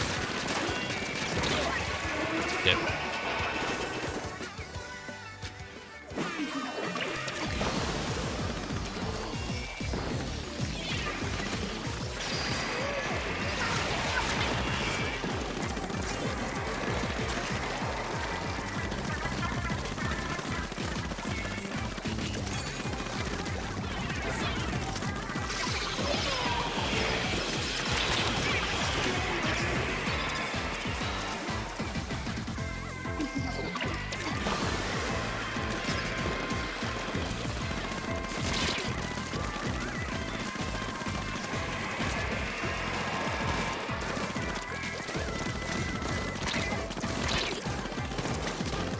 But in general, hate exists everywhere on the internet.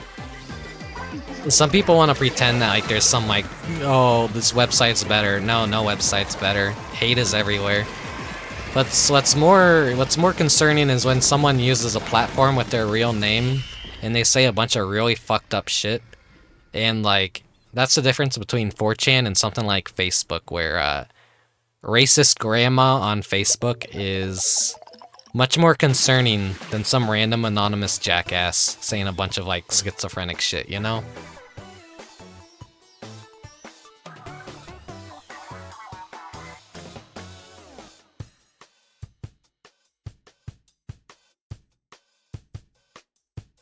I like watching a lot of those videos that YouTubers do where they talk about insane shit that has happened on 4chan. And like the good that has come out of 4chan, like when they found the animal abusers and like managed to get intervention to happen to help out the animals and get them into the hands of a family that would actually take care of them and not torture them. That dumb kid that was like, forget the story exactly, but like some 4chaner was like making a thread where he was abusing his cat in the shower and like actual animal abuse. It's like in one of the most like chaotic good cases of 4chan history, they got the cats out of the hands of that asshole, and they actually got law to intervene and animal cruelty to they put an end to it. So you know, it's stuff like that that tells you it's not all bad. There is good. Then they do funny shit like they fuck up the polls and send the popular singer Pitbull to the most remote Walmart in the entire United States, where literally like only the 5 people that would show up to watch him do a concert were all the employees working at that Walmart. I love seeing unhinged people on Facebook. It's beautiful in a very weird way, like a tragic painting or something like that. Yeah, I don't know. I don't use Facebook though. I don't like seeing people like use their actual face and their actual name to say unhinged bad shit like that. It's a good lesson of not who to be, definitely. I don't know. It's easier to brush things off if it's some random anonymous person, in my opinion.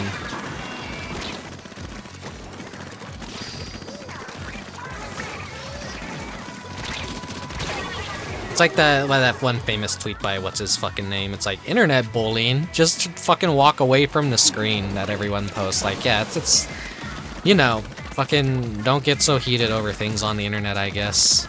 It's not worth caring about most fights on the internet. At the end of the day, like, what exactly are they gonna do? Now, there are really bad cases of people getting stalked or harassed on the internet, so don't want to downplay that kind of stuff, but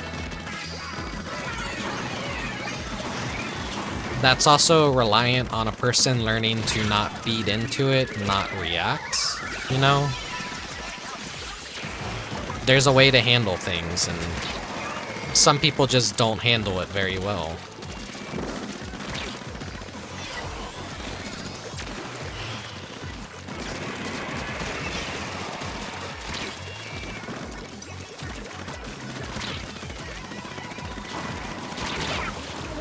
Damn, he styled on me with a squid jump. What was I saying now? God, this stream has been a fucking dumpster fire of weird topics. All in all, yeah, it's just like treating VTubing as like this community. Fucking, it's not a community. Neither is 4chan. It's a sub-faction of many different communities all coming together under the umbrella of a form of entertainment at this point. There is no greater community. It is just a bunch of different subgenres of communities that all differ and have different opinions and different ways of seeing things and doing things. And all forms of communities have very concerning members that are a part of them, and unhinged shit, and funny stuff, and you know, it's... To me, 4chan is just another website on the internet. I don't think it's anything worth fearing.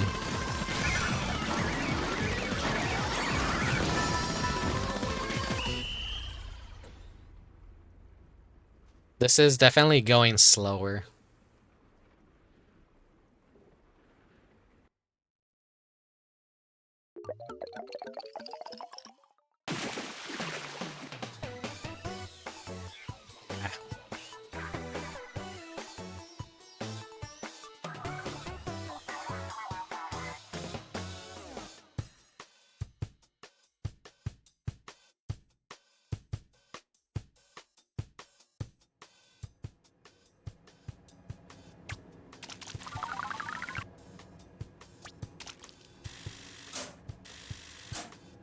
All in all, I remember an internet where people were usually just all nice to each other, and if they were mean, it was harmless mean, and I kind of wish we could go back to that.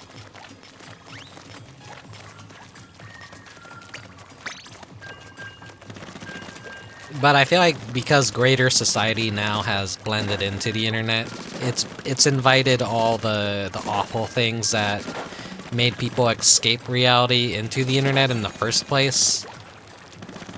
Like, follow into the internet and bleed into it and make the internet much more divisive and awful to be a part of, as opposed to like years ago when we were just laughing at pictures like this. Like, this was the epitome of humor. And god damn it, one second. Yeah, this right here was the epitome of humor on the internet at one point. And we've become much more cynical that something as innocent as a stupid fucking owl making a funny expression going, "Oh really?" is... It's crazy. It's crazy how bad things have gotten. 3D dancing baby days, everybody misses those days. Society is just like much more cynical, much more just jaded. We can't have fun anymore. It's everything has to be political. Everything has to be hateful. Everything Everything has to be how, oh, this sucks, that sucks, and I know I feed into that too, because I'm not really fond of a lot of things, but I'd rather be a hater than an ass kisser, you know?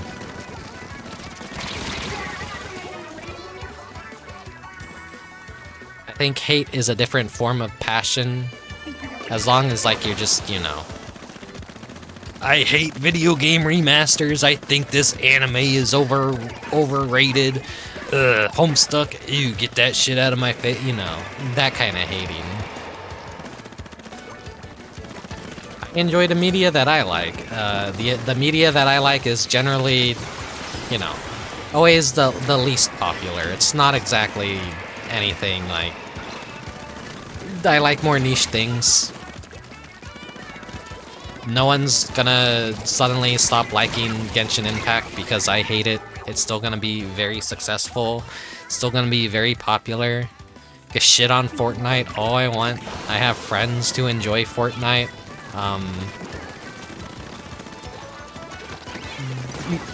I'll still be a hater because it's fun to be a hater about that stuff.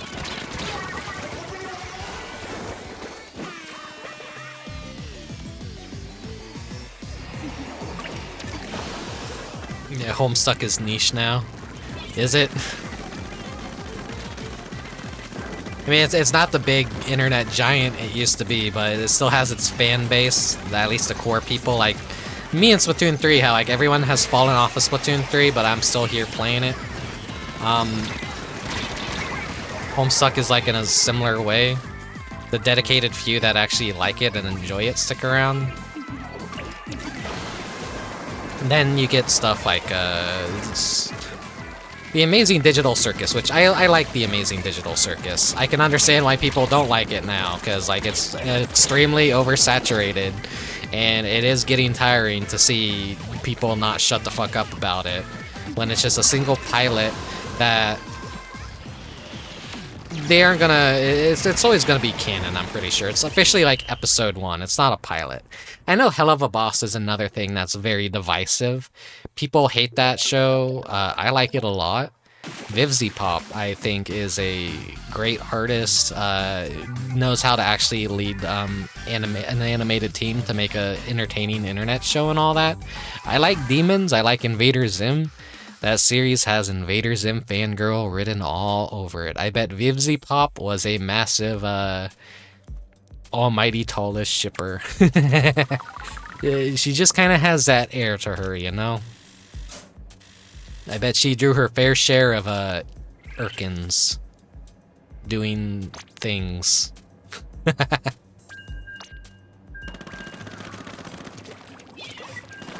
yeah, people hate that show too. I know the pilot for that is now basically considered non-canon, but everything Glitch does is kind of I think it's canon. They just call it the pilot, but it's like the first episode. All the merchandise that they put out for their shows are basically to fund future episodes, so it's just a giant machine that snowballs fan support into making more of it.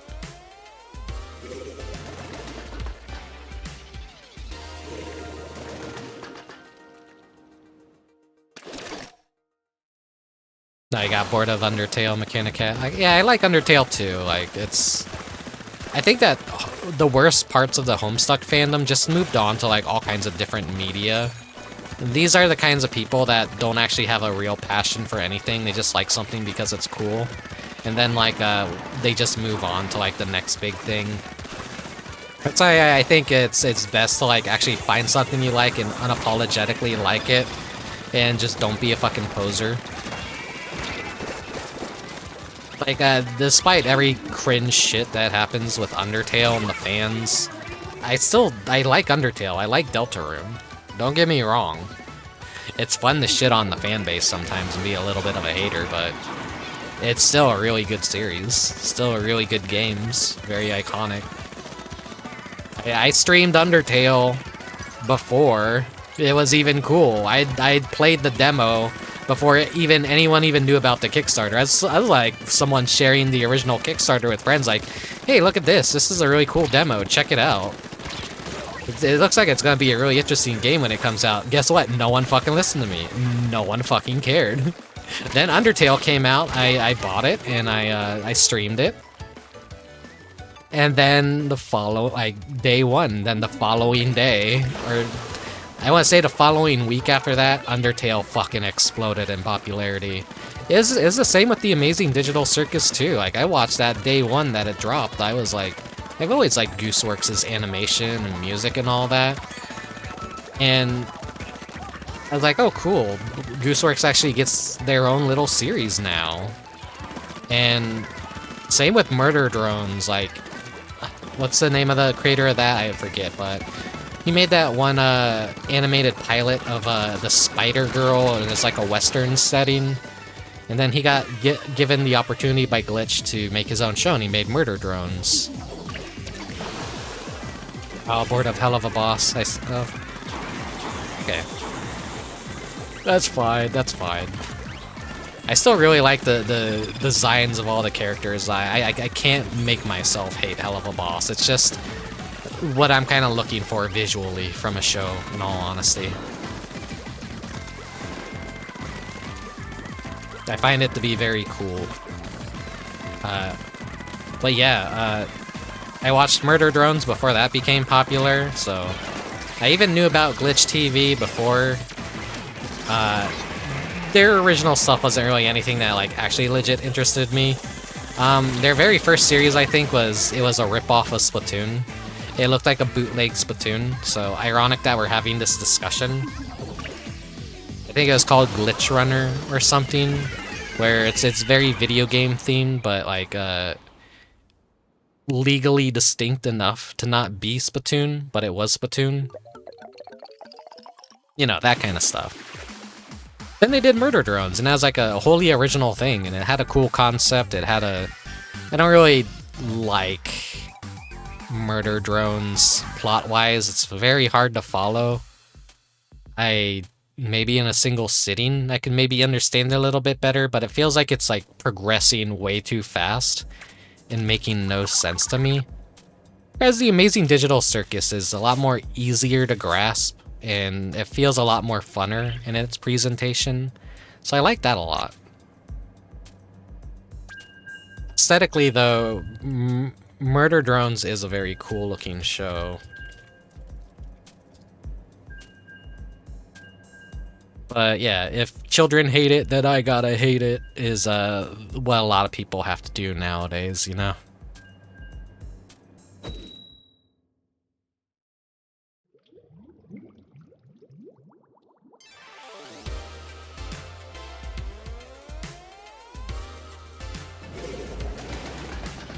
It's hard to find, like, official art of Murder Drones. I'll show you guys what the fuck I'm talking about in a second. My armpits are getting pretty sweaty playing Splatoon. The show is fun, the designs are great, but the writing is not the best. Too much shit going on. I feel like Pop is falling into that trap where everything needs to matter, like, slow down for a sec, let me breathe. There's one drama after another. Space things out a bit and let the plot develop more naturally. I feel like a factor of that is they have to, like, make every episode as if it were possibly gonna be their last. Because, much like Glitch Productions, they rely heavily on people buying the merchandise to fund the next episode. And so they really do gotta squeeze as much as they can into it. There's a lot of small details to appreciate in Hell of a Boss.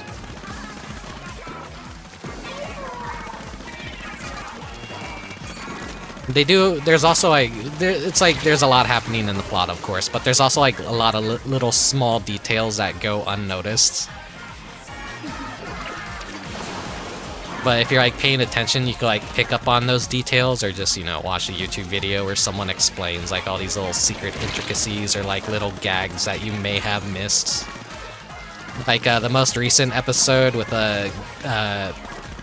Greed, where he's doing his concert and he's on stage and he says, like, women aren't funny, and then, like, right as that happens, fucking Vivzies Pop's name, like, it's the only episode that actually does a opening credits where they show everyone's names on the screen as the episode's about to begin, just for this one gag that when Greed basically says women aren't funny, Vivzy's Pop name specifically shows up as episode written by Vivzy Pop.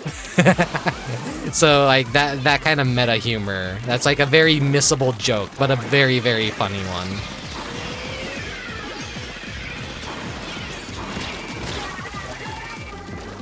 Taking a jab at herself, but also, you know, just playing into that like fucking like it's that stupid notion that women can't be funny and all that.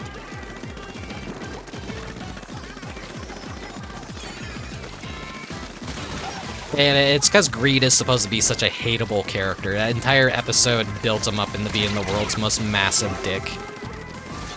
And like how he's basically so greedy that he's like stealing stuff from like literally every other major sin. Like gluttony, lust, everything. He's so greedy of everyone else that he's literally stealing their entire shit. He basically has nothing original about himself.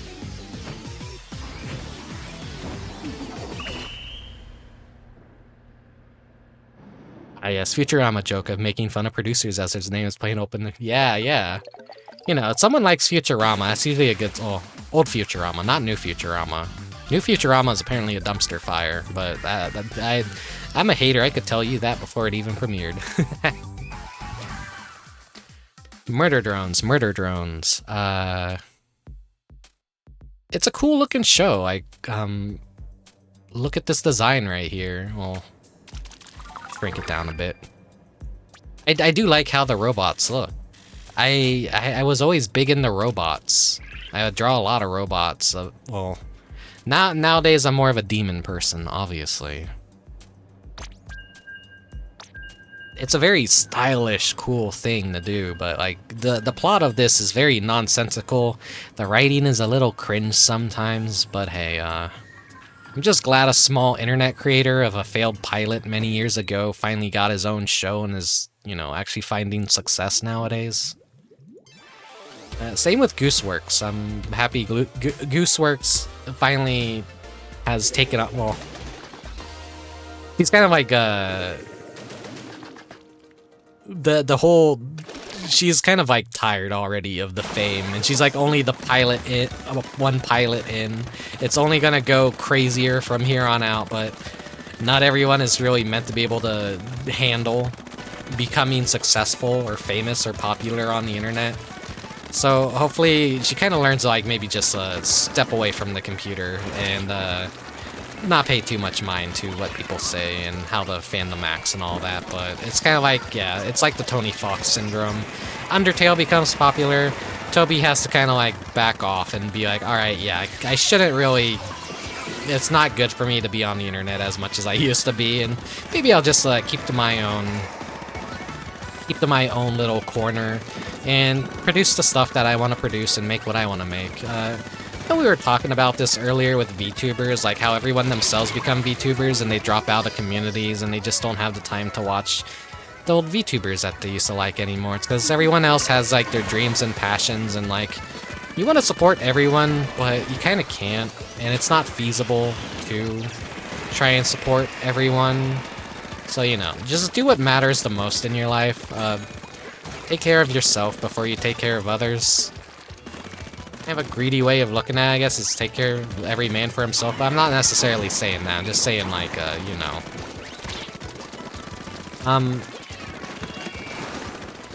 Thrive doing what you want to do. Be what you want to be. Make what you want to make. That kind of stuff. Basically.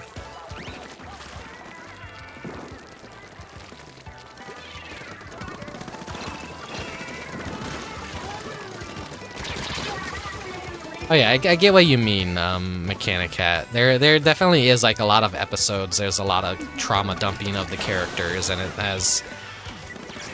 it feels very sometimes like they're in season 2, and it's like already doing the. Oh, that's not my teammate.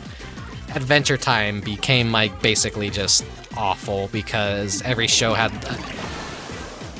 It's funny Futurama comes up because it's the whole Frye's dog situation. That episode set a dangerous standard that every episode now has to have a Frye's dog moment.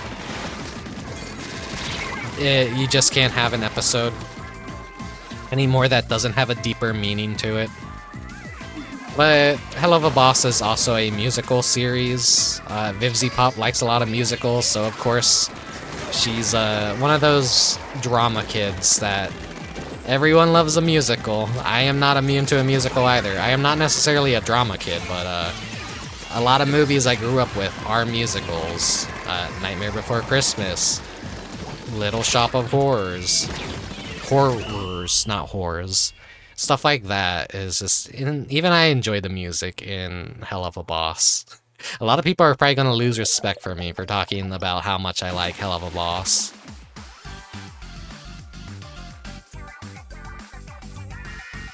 But it's just a part of me that just accepts that. I do like cringe stuff.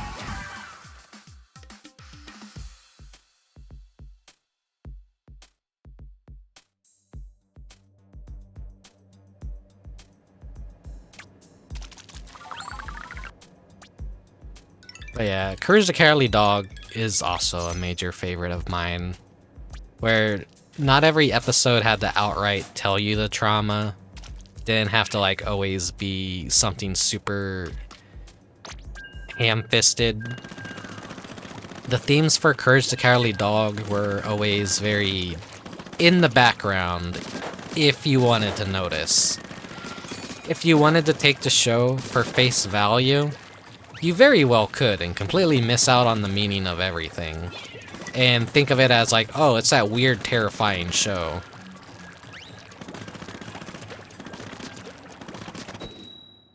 Yeah, I think that I don't get burnt out on Hell of a Boss because it's like months between each episode release, so I don't mind it too much.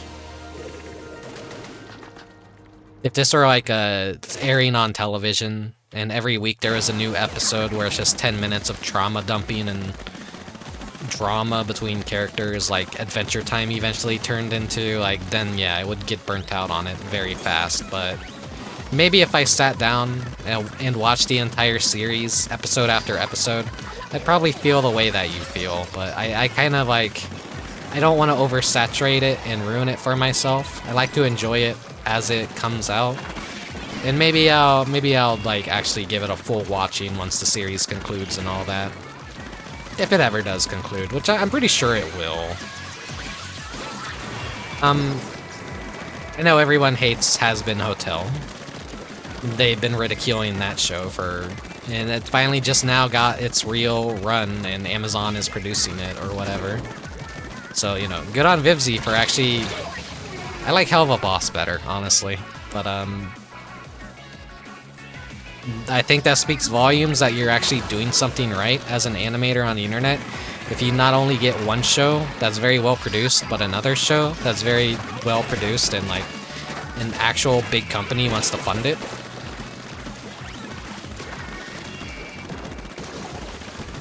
Because animation is a very... You don't make back what you invest, so a lot of people don't want to invest in animation usually, unless they're sure it's going to be a hit, and Vivzy has proven herself to be a very reliable showrunner.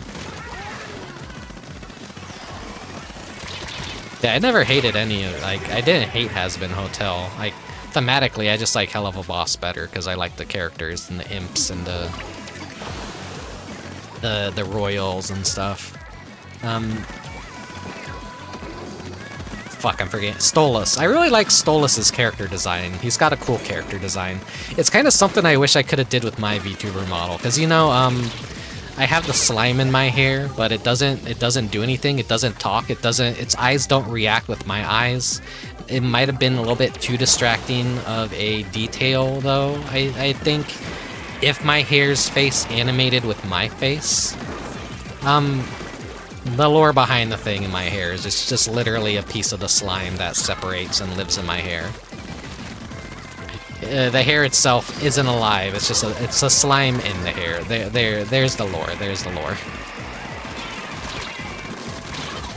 But when I'm talking, you at least just get the focus on my face. I'm not gonna pretend that like it's like, oh, the slime is synchronized completely with what I do. It'll act independently from what I'm doing, is basically how the lore goes.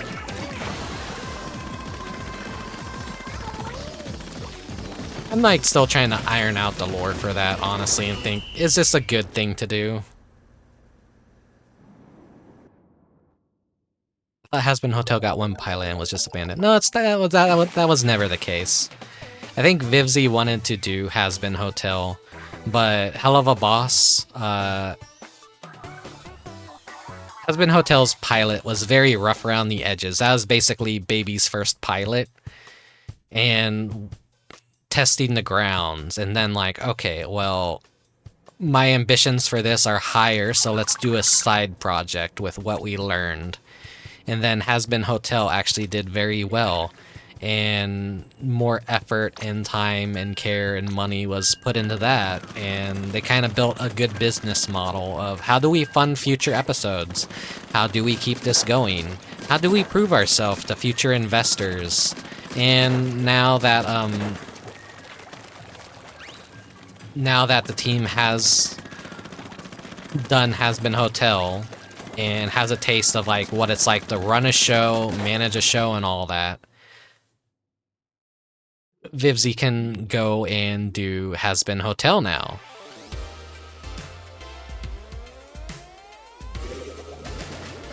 And that's probably the story she wants to tell more than Hell of a Boss. God, this episode is gonna be so dated, but then again, it's a fucking Splatoon stream. Who cares? No one's gonna be watching the VOD for this years from now. I wanna see that. So that's a... obviously someone using like a program to like make that, I think, but they probably drew it and then transferred it into Splatoon. Yeah, I think... I honestly don't know, though. I don't know if Hell of a Boss was just supposed to be like a small one-and-done series that ended up getting bigger, so they just kept continuing with it because fans enjoyed it so much. My assumption is just that, though. Like, Has-Been Hotel has been the project that she wanted to make. Hell of a Boss is supplementary. And so, like... I'm sorry. That's my apology. Let's pretend I was giving you a hug.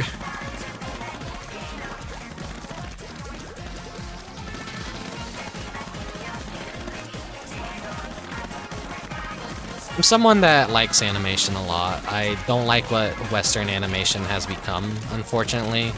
So seeing it like actually thrive in pockets of the internet is just nice. A lot of the TV stuff is garbage. Steven Universe was garbage. I liked Steven Universe at first, but I think that series just kind of like fell off hard. Adventure Time, I don't like Adventure Time anymore. I really liked it when it came out. I think Regular Show aged very well. I hate how all Disney shows now are just like a girl goes into a magical world and meets a little animal companion that becomes her stand-in younger brother. And obviously the showrunners love anime and they want to reference anime at every fucking corner that they can do. And they're gonna have a segment where they reference the Akira bike scene because every fucking weeaboo that runs a television show is just boarded with people that want to do that, or do the Sonic Adventure pose, you know, stuff like that. And it's gotten tiring, it's gotten cringed, it's gotten so pandering that, I don't know, it's just refreshing to see someone actually make something that they want to make on the internet and not worry about that kind of shit and actually get an audience from being original. Not to say like Hell of a Boss or like Murder Drones or like whatever isn't like free from pandering or whatever, but they're building an actual original plot that people at least care about.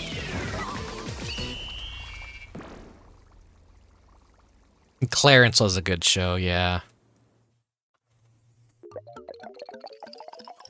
Ow. Move my legs. Steven Universe had so much potential and was completely fucked over by constant executive meddling. Yeah, that show was like weird how like it would have like an entire week of new episodes, but they would all leak online beforehand. And basically it was just like Cartoon Network and Nickelodeon and all the major network channels are just weird right now. The Invader Zim movie was like done for like an entire fucking year before they shoved it off onto Netflix. And then they had an entire show based around video games with a character everyone was making porn of. I forget what that was called. I think Glitch something? Glitch Hunters? I'm not sure. But it was like in development hell for quite a while, and then Nickelodeon is just like, yep, put everything we have on Netflix. We have a channel dedicated to this shit, but no one watches it anymore, so movie on Netflix, show on Netflix. Don't even bother with network television anymore, so out-of-touch executives ruining their channels, and it's just really weird to me. So yeah, fuck corpo shit. Small creators on the internet actually getting to do what they want to do. Always a net positive, in my opinion. That's why I can't be a hater. What's that? You don't like the Amazing Digital Circus? You think it's the worst thing fucking ever? Alright, well, what... I guess you can have that opinion or whatever, but... I may be a cynical person, but I'm not that cynical.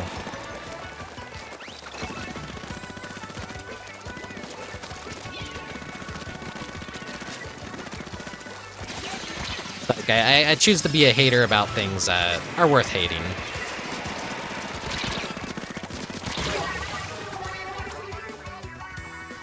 Glitch text. Okay, yeah.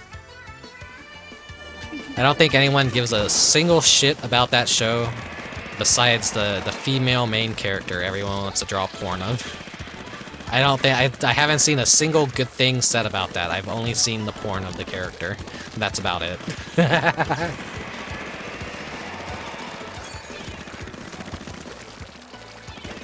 Next, you're gonna tell me people watch Loud House for the plot? No, unfortunately not. Fucking, I can't understand why that show's popular. I'll be a hater for that shit. I hate the style of that show, I hate the concept of that show, I hate any sort of fan base that has formed around that show.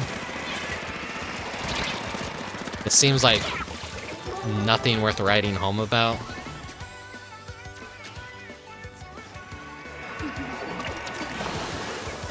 It looks like cheap animated garbage with a boring plot, and the only reason people watch it is because there's a bunch of women characters that they want to draw porn of and obsess over, and like that's about it.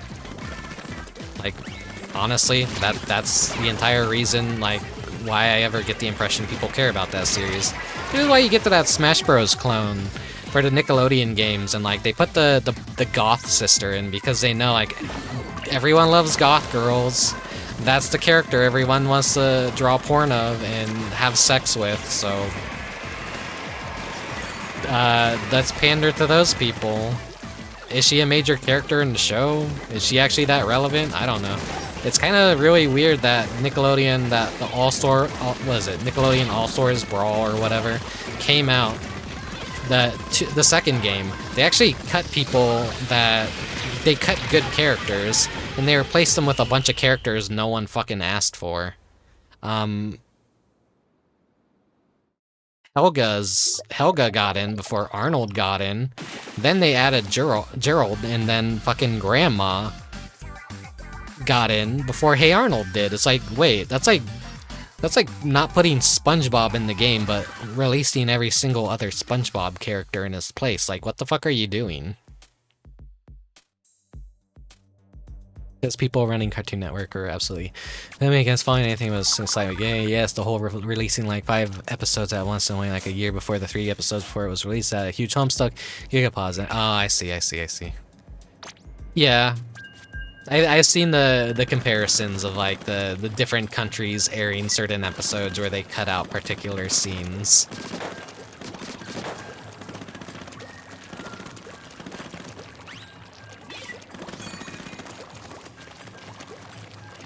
That has nothing to do with why I just don't think Steven Universe is a good show, though. I think it had a good thing going for it at first, but then it just kind of like started falling apart. And by the end of the series, ooh, another 10 times battle. It's like, oh yeah, sure, this character was basically Space Hitler and murdered tons of people. And this other character enslaved a bunch of humans into a literal people zoo. We're gonna drop that. People have done fucked up shit to other characters. They didn't do anything wrong. They're fine. They're fine. You know, it's just like one of my favorite Steven Universe memes is Steven right next to Griffith from Berserk. And he has his arm around Griffith. And he said, "It's okay, guys. He's sorry for what he did." It's such a good image.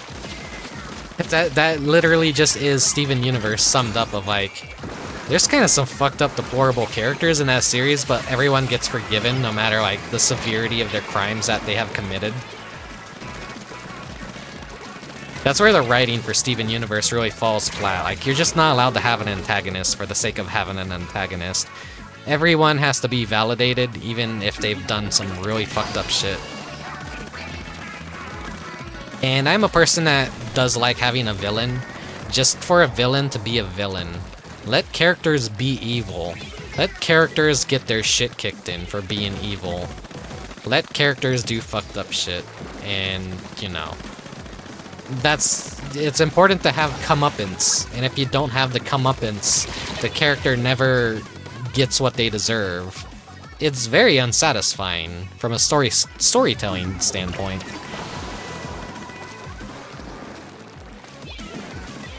I don't know if Steven Universe would be good if it was on Adult Swim.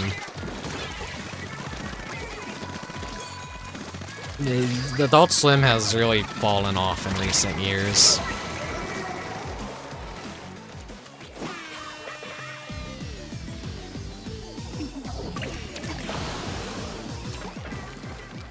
Like, there's a point in my life where it's like I was always looking forward to like what Adult Swim was doing, and just I couldn't give a single fuck what they're doing nowadays.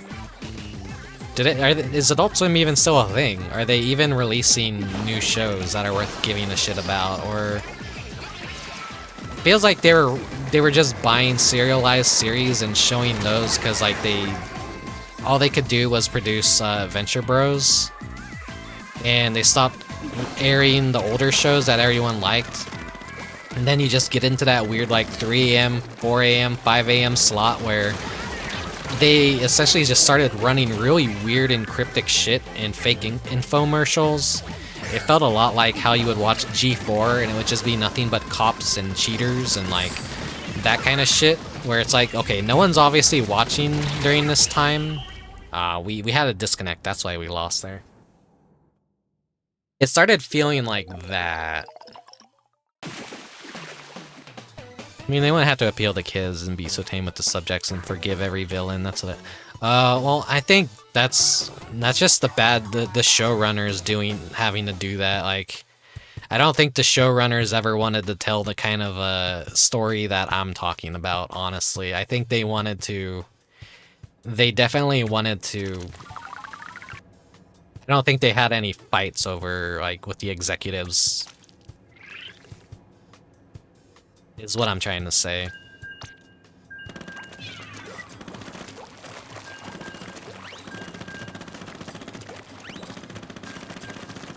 Like, oh, this is this character who did a space genocide. She has to get her shit kicked in at the end of the series is not what any producer was saying, I'm sure. The showrunners are pretty much like, yeah, she's gonna be forgiven for every horrible thing she did. We're even gonna make a movie about how much Pink Diamond fucked over one of her friends and caused a bunch of fucking trauma over thousands of years that basically mind broke a character.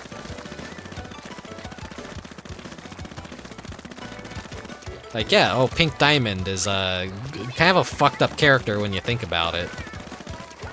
A selfish, shitty character that hurt a lot of people and did a lot of bad things too. But don't worry, everyone's just comically friendly and happy now, and I don't know. Steven Universe is gonna age like fucking milk. People are gonna look at that series like 10, 20 years from now and go like, man, that series like fucking awful. In the same way that like anyone will look at Captain Planet these days and be like, man, what a ham-fisted awful show this was. Why did anyone like this? And then you'll have a few people that unironically like it because like, oh yeah, that's I remember watching that as a kid. I didn't pay attention to like what they were actually trying to talk about, but like, yeah, that show was cool. More shows need to be like Captain Planet. Not because it's just trying to like fucking sell us falsified information and misspread things about like, you know, shit like heavy-handed topics and I don't know. It's Steven Universe just feels like a modern-day Captain Planet to me, to be honest.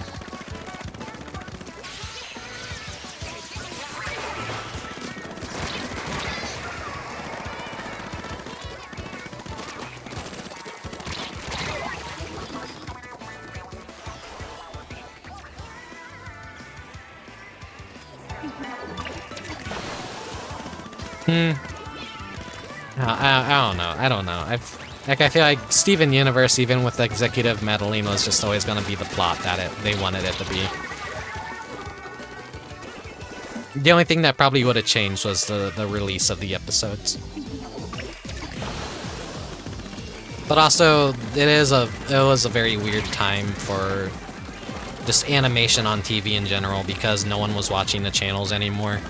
It was just non-stop episodes of Teen Titans Go, which people say is a bad series. I don't think it's a bad series. I think it only got a negative connotation because people were so sick and tired of it being the only thing that was on television, like, every hour of the day. I think the background work for that show is amazing. It does have good writers, and it just wants to be a goofy comedy for the sake of being a goofy comedy.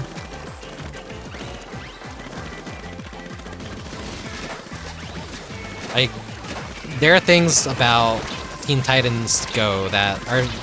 I'll defend. Like I said, it's actually a real... The color theory for the backgrounds and just the love that the people have writing it for the DC universe and the characters, it's definitely made by people that care about the IPs and are passionate DC fans. It's so full of references and understandings of the universe, and just on top of that, really good background art and color theory, that, yeah, the worst part about the show is, like, the character designs and, like, how they, you know, that's the worst aspect of the show, but everything else is, like, actually really kind of well done, I want to say. All my opinions immediately discarded for even defending anything to do with Teen Titans Go, but yeah, like, animation on TV was just in a very weird place at that time, and basically it kind of created a us versus them mentality, is what I want to say with Steven Universe, where it became popular to just hate on Teen Titans Go, and because, you know, the only two series they were even airing were... Holy shit, 100 times battle? Oh fuck, I gotta win this one.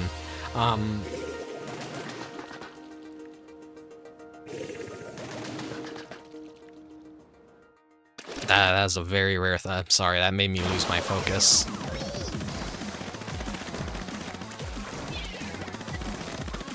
What was I gonna say? Yeah, Steven Universe and Teen Titans Go were basically the only things airing on Cartoon Network at that point.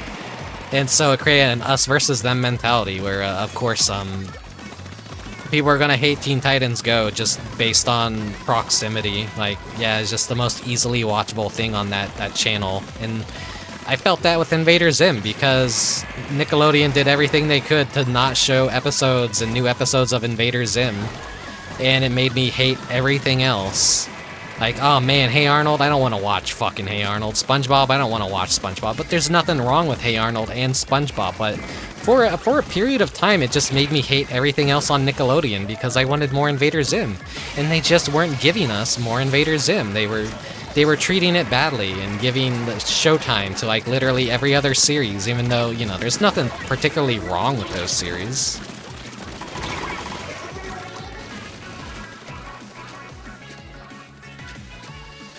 It created a rivalry that just didn't need to exist when everything just could have existed and people could have liked what they want to like, but yeah, it's just literally just Steven Universe and Teen Titans Go were the only things worth watching on Cartoon Network at that point.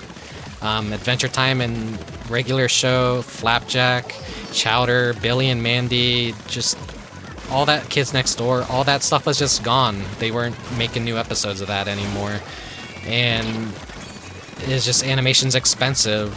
They didn't know what else they could really make. They could only focus on so many shows, and if one's making a ton of money, then they don't need to really make a whole bunch of different shows, I guess, if they found their SpongeBob equivalent. So, I don't know. I end a lot of my sentences with that, like, I don't know. I'm not a TV executive. I don't know anything about running my own animation crew. I don't make an animated series and all. It's like, that's always been the pipe dream, is like, make something, make a comic, make a cartoon, but like, I'm not really an animator. The most I've ever animated in my life is my VTuber model, and that's about it. And it's not very well done, as you can see.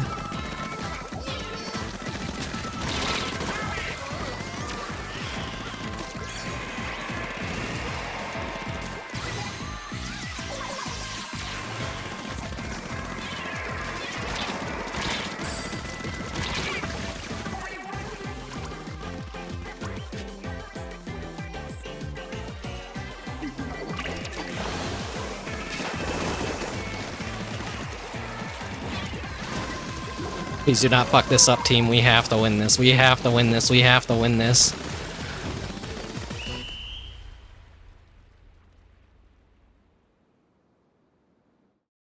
No, I think we lost this.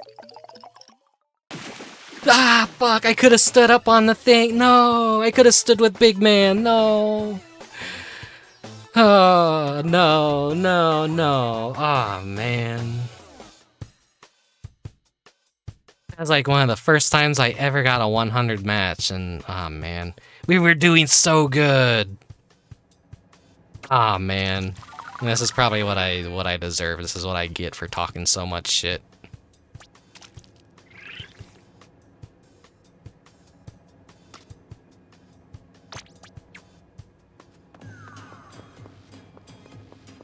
Well, at least someone else won a team hug 100%.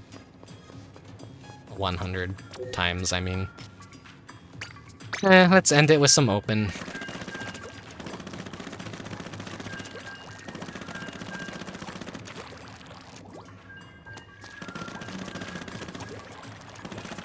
Should have just gone in the pure focus mode for that. Though I don't know if that would have helped, honestly.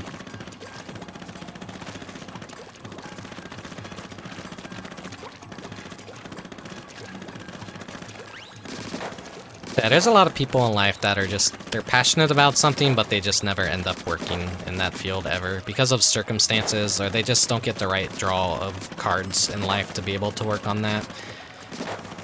Obviously, I wasn't born anywhere near LA or Southern California, so it was pretty much settled in the cards that I was never gonna do anything related to entertainment and animation.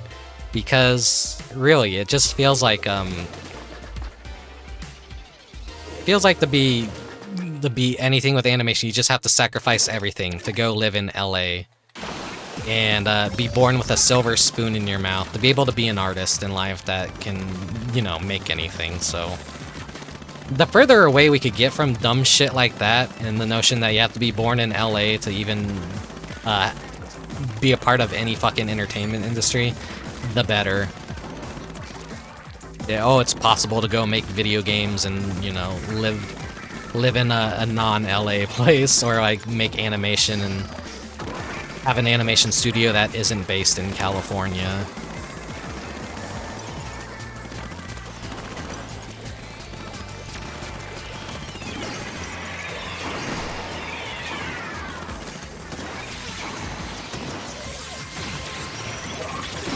The industry just generally feels like nepotism. And it's like, it's who you know, not what you do. It's not your talent that gets rewarded at the end of the day. It's just, you know, you just shook hands with the right people. You sucked up to executives and corpo. You gave them something that they want, so you'll finally be able to make something you kind of want, but you only get to the halfway point where they're gonna meddle and they're gonna fuck with your show. And by the end of it, it's not even gonna be your thing anymore. It's just gonna be you and the entire team's thing. So after a while, like, I kind of gave up on that dream of like, oh, I want to be a big comic artist. I wanna be a cartoonist. I want to have my own show one day. Because I realized, yeah, I don't know shit about running a show, and I know it's a collaborative effort more than it is like a single person doing everything. So I mean, fucking. At this point in life, I'm just a VTuber that plays video games on Twitch, so I am the lamest of lame that I possibly could have ended up in my timeline, but at the end of the day, at least I'm doing something that's entirely self-made and that I could take pride in. It makes me happy. It makes me feel like I'm doing something useful.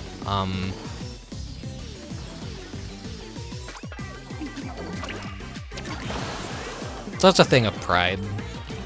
To just be able to say like, yeah, I'm self-made. I do what I want to do. I don't answer to anyone. I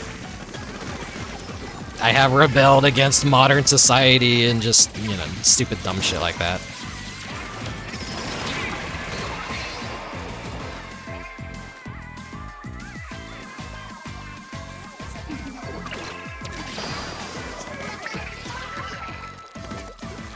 Though I'm grounded enough to just say like, yeah, I could crack a joke that like, yeah, this is the lamest thing I could probably end up as in my life. A fucking VTuber and someone who plays video games on the internet after we've already like been through that. Everyone and their mother joking that like, yeah, oh, all failed content creators just start up a Let's Play channel and play video games for people on the internet, and that's when they've given up on their aspirations in life and everything, which is, you know, sometimes it's partially true, sometimes it's not true at all.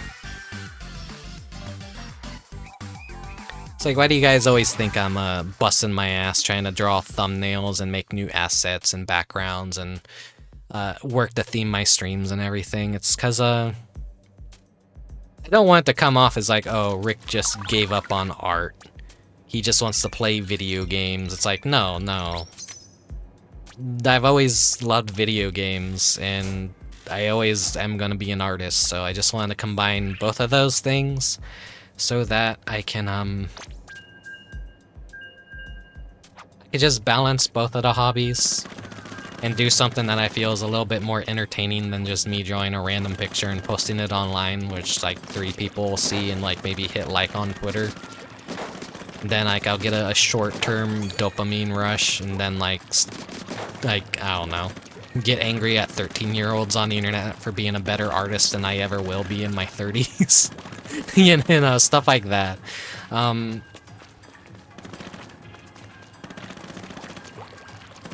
That's like always the easiest thing to go to, is like the fucking washed up artist, and like, yeah, this 11-year-old draws better than me. Oh, this whole thing is an artistic expression. Yeah. That's why I think VTubing like is a very strong like medium to get behind if you're an artist. And there are VTubers out there that have more of a vision for like what they're doing, and then there's other VTubers that are just like fun about it. Like they don't care about like all the set dressing and doing this or that. Like they just want to hang out, they want to chat, they want to do a stream. So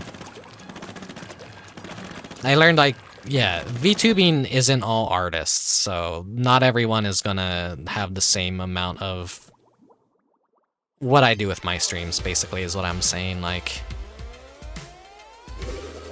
it's pretty insane to do all your own stuff, in my opinion.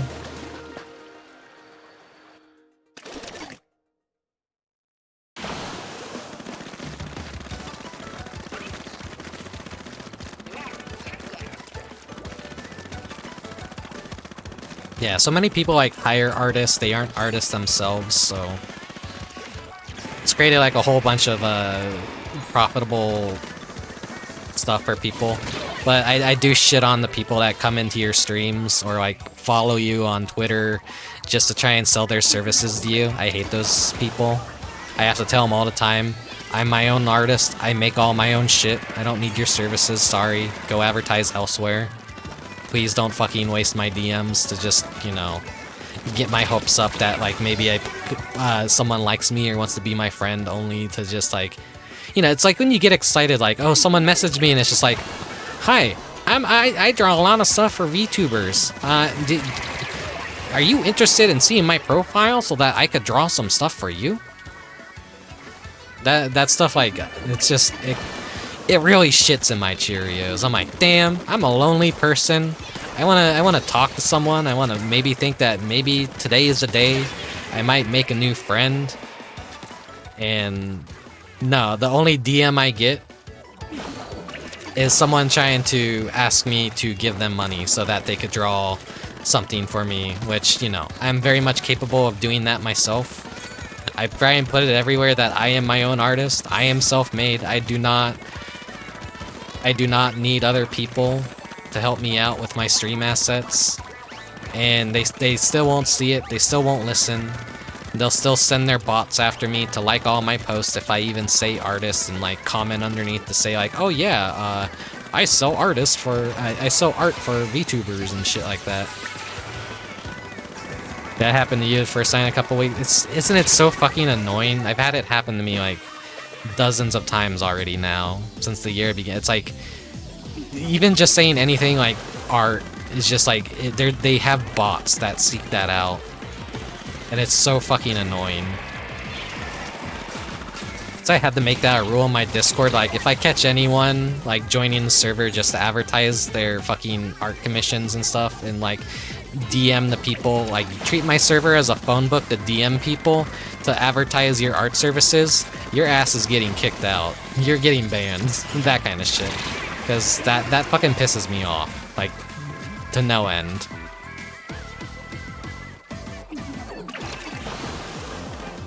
I understand art is a hustle. It's a very competitive field.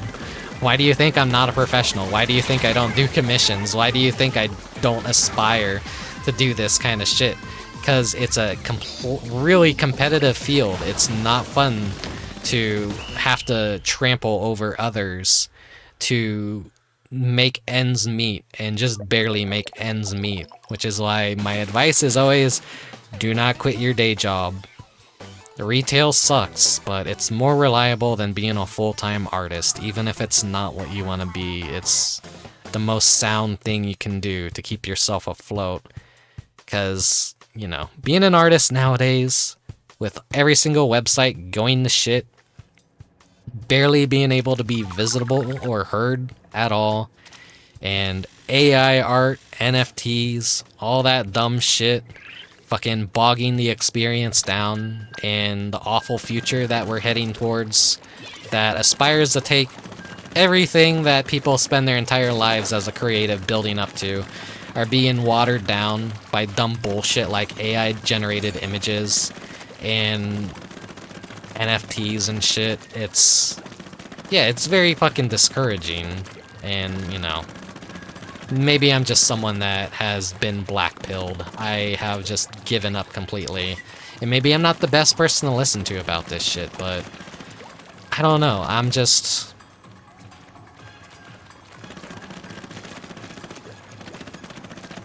not the person that I like really talk to about being a professional artist. People ask, do you do commissions? I'm like, no. I do not. I'm sorry. Are you ever gonna open up commissions? And I just say, maybe. maybe, I don't know. I am not comfortable putting a price on my art, really. But I understand you just don't go and do things for free. Because time is essentially money.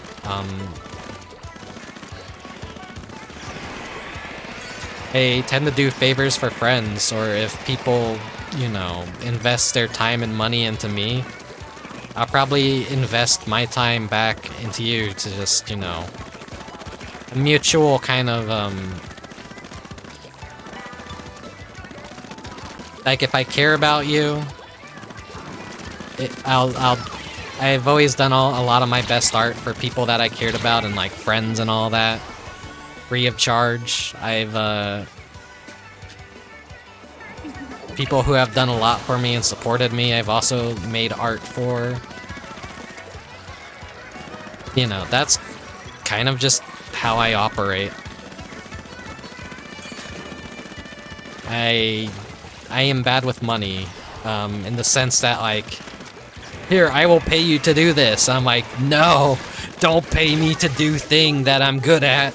No, no. Like, I'm just stupid. I make no fucking sense. This is why I'm like a failed artist. This is why I'm a VTuber playing video games now. I am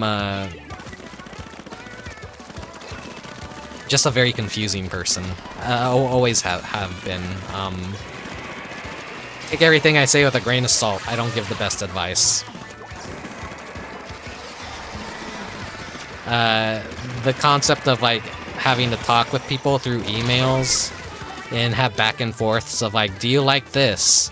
Do you not like that? Change this, change that. Like, that seems like it's gonna suck all the fun out of it for me. I don't really want to fucking, you know, have it be a constant back and forth and like have to change things and make it an entire process.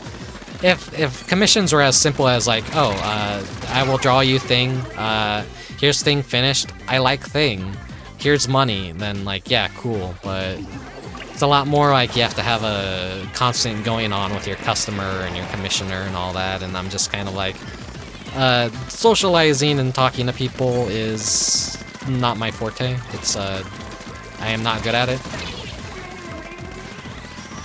I'm very awkward.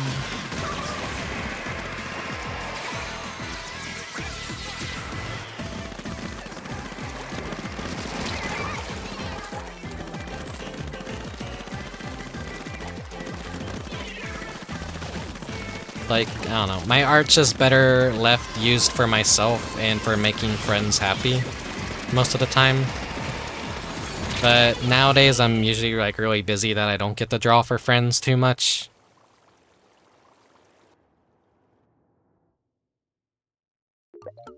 Pay what you want is kind of like a nice way to be. I think that's more of, god damn it, how did we lose that? That's more of my kind of thing. Like, I would rather make something people would want to purchase rather than make something specifically for someone and sell it to, like, be paid to make specifically what someone wants. I want to make something that people want and they want to pay for, rather than be paid to make what they want. Does that make any sense?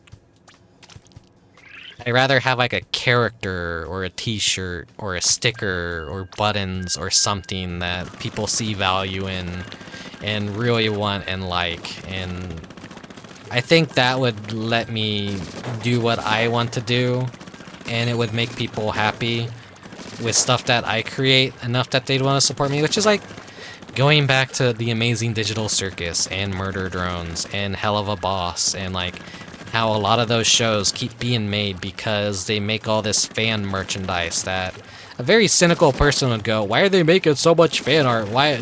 Who's buying all this garbage? And it's like, no, that's how they continue to make the series. That's how they make new episodes. All the money that gets invested from making merch of characters that people actually want to buy is going back into helping the artists and the showrunners keep the project going.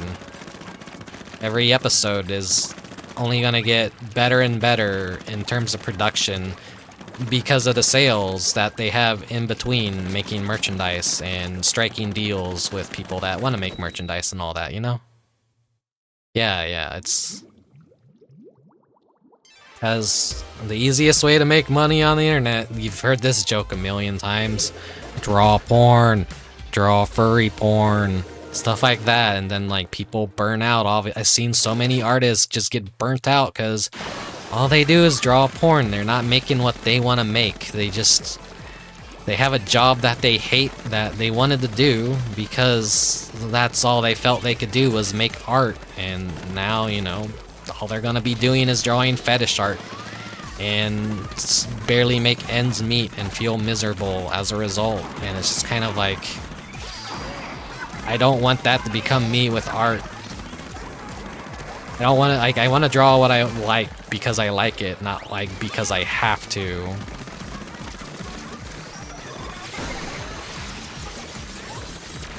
It's like if I ever drew weird fetish art, it's gonna be stuff that I like. It's gonna be on my terms. You know?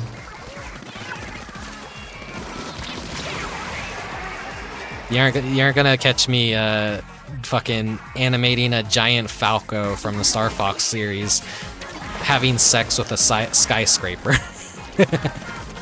That's not what I'm interested in, so that's never like, I'm not gonna make that for someone else. And, you know, this is just me being bad with money. If life were as easy as drawing something like that for someone and getting paid thousands of dollars for a single commission like that, if you want to do that, I guess, fine. I don't. Though I do appreciate the fact that that exists. That's a thing. That's a meme. Much like the sandy cheeks, you know the sandy cheeks picture. All I gotta say is a vacuum cleaner and a car, and that's about it. I think you pretty much know what I'm referring to. Anyone that watches my channel kind of has to. If you're in chat, don't say what I don't. You don't have to say it. You don't have to say it. You know what it is. Just don't say it. Yeah, exactly, Mechanic Cat. That's the kind of, like, you know. Fucking, it's just funny, I don't know.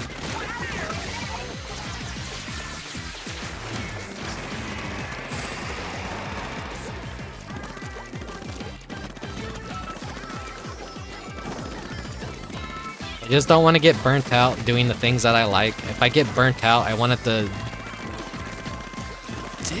Burnout does happen. It will happen with me in streaming every once in a while, where I'm just gonna, like, get tired. My streams might suffer in quality as a result, but then again, I'm not the greatest personality. I'm not really that interesting to listen to talk to for 5 whole hours as I play fucking Splatoon 3, you know? The stream like this is very low effort, low energy, and it's just something I could do whenever it kind of happens.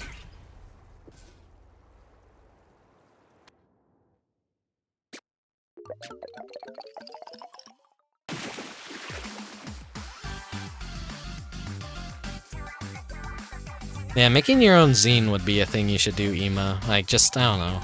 If you have anything you like, or just, you know.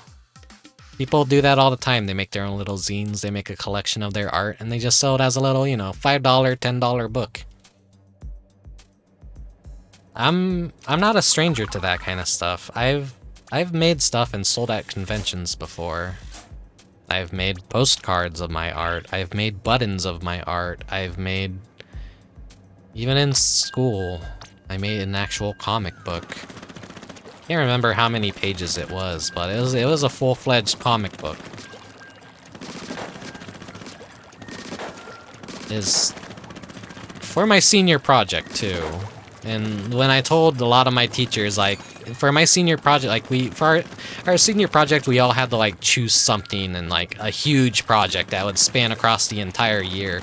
And I told some of my teachers, yeah, I want to make a comic book.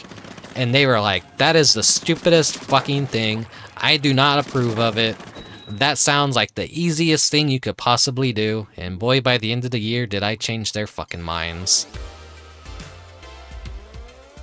Every single day, every single class, when I had free time, Even as soon as I go home and finish all my homework, I was working on that comic. I put my fucking heart and soul into it. It was amateur as fuck. But that kind of like made me appreciate just, you know, doing something entirely yourself and dedicating so much time and energy into a singular massive project. I never made another comic book after that, sadly, but I mean, I tried, and I had like an entire sketch phase of one worked out, but I never finished it. I just, you know, never.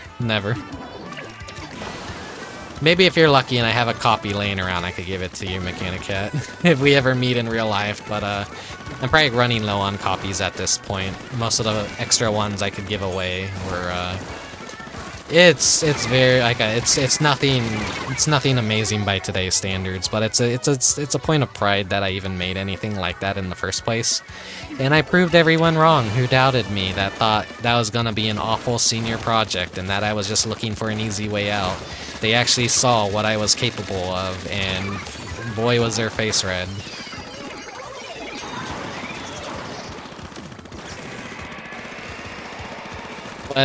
Other people's projects are like, oh yeah, I worked at shelters, I helped people, I learned to go to an old folks home, or oh, I built this or that for a community. You know, everyone's like taking their skills and they're doing something. Why, me as an artist, why couldn't I use art as my senior project? Yeah, at the end of the day, it's selfish. It's not like I was helping a community of people by building a shed for them, or like going to an old folks home and hanging out with them every weekend and writing an essay about that. You know, everyone in life has different interests, and mine was art, comics, animation, and, you know, that was the kind of industry I wanted to go into. I wanted to potentially be a graphic designer, too, before I learned how soul-crushingly boring it would be.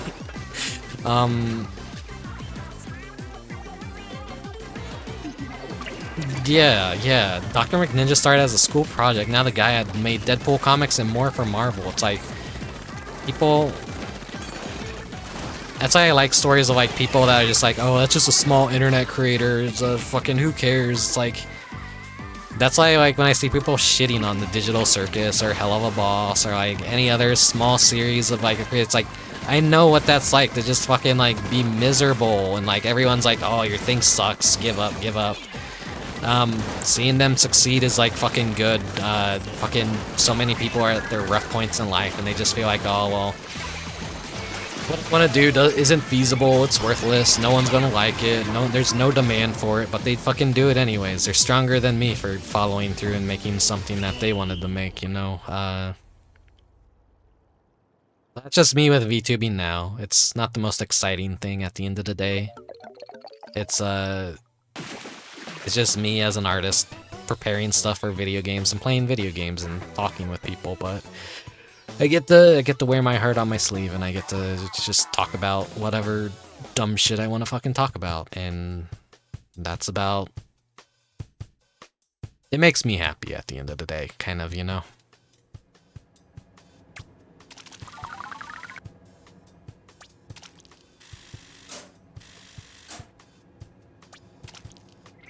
I'm guessing this conversation is probably interesting to maybe listen to. I do have the viewer count in the corner of my eye, and there definitely is several lurkers.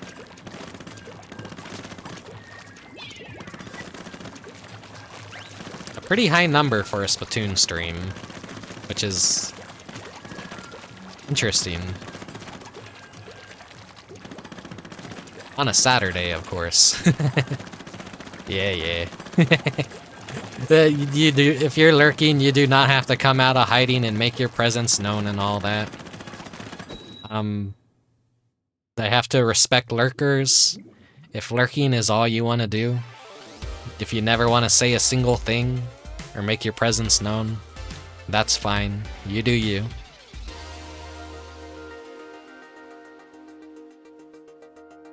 There have been streamers that I've lurked in their chats for years and never really participated or been a part of their communities and all that, so I completely understand. Sometimes it is nice to know who's watching, but I mean, at the end of the day, you can't force people to do things, or, you know. Appreciate the lurkers just as much as you would in an active viewer in the chat, and it's that kind of stuff, you know?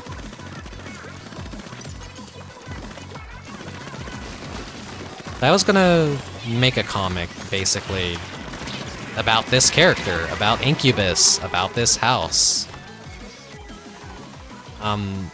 It ended up not being a comic, it ended up being a VTuber project instead. What's important to me as a VTuber? World building. I don't really care about my model that much. I have a very bare bones model. I have a very boring body. Normal VTubers just celebrate by making like new outfits for themselves. They still float around in a void, and they don't really have any like set dressing to go with them, or they just grab some random anime background and use that as their scene. A part of what makes me do what I do is it's more about the framing of my model than it is about the model itself, if that makes any sense. That's why I make the Halloween decorations. That's why I make the Christmas decorations. That's why I have the beach. That's why I have the porch scene. I'm gonna be making more backgrounds when I have the energy to make it. I am going to build a world around myself to present as I'm doing VTubing, to make a world-building kind of concept for a VTuber, instead of someone who just exists in a void or a sole place and just plays video games, you know? I like to have fun with the theming. I like to make a little bit of immersion, and I feel like that's very underutilized, and I would like to see more VTubers do that if it is within their ability as an artist to make backgrounds and make more of a reason for their character to exist, because it has fighting game syndrome a lot of the time, where like everyone has like these cool backstories, but they don't fucking do anything with it. They're still talking in a void, they're still reacting to TikTok videos. It's like they're not exactly doing anything of interest. It's, yeah, I'm a 5,000-year-old ancient goddess of love, and like I'm here today to play Apex Legends for you guys. Watch me, you know, do the same thing for at least 2 years before I graduate. Sorry if that's like mean to say, but like I just don't care for that kind of mentality with VTubing, where it's just like, I know not everyone's artist, they can't always make their own stuff and all that.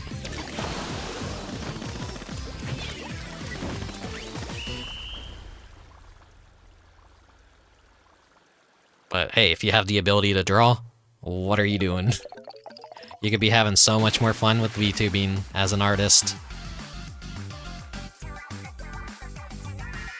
As an artist VTuber, you should always be striving to make it much more entertaining, you know?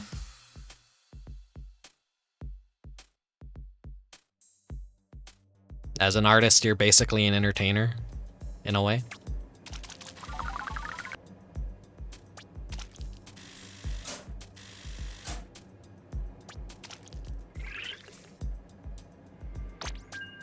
I've always been big on presentation and big on putting my best that I can out there. You always get that meme of like the people that, oh, I'm bad at backgrounds, I'm bad at this or that, I can only draw a character in 3/4 view. I mean, same. I'm bad with backgrounds. I'm bad. I draw the 3/4 view. But I try and break out of that every now and then. I try and do something new. I try and make those backgrounds for the streams and everything. I try and make it how like you would see it in a cartoon. And like I have, from watching so many cartoons, I feel like I do a good job with my backgrounds, where the whole idea is like, don't make it too distracting so that it subtracts from you. You will still be the focus, but like when it comes to background colors, make something where like, you know, properly space things out, don't block any details out, make the details as non-invasive as possible, but still interesting enough to get someone's attention.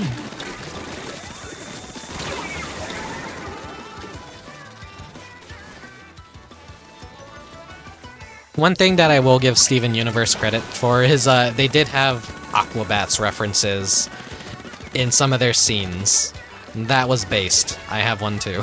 in my living room setup, there is the Aquabats charge poster. I don't like just outright saying like, yeah, that's there. But you know, if anyone notices it, they notice it. You can't draw people like you do robots. I mean, I used to be the same. I would say work on people. Don't pigeonhole yourself into doing one thing and only one thing for the rest of your life if you can help it.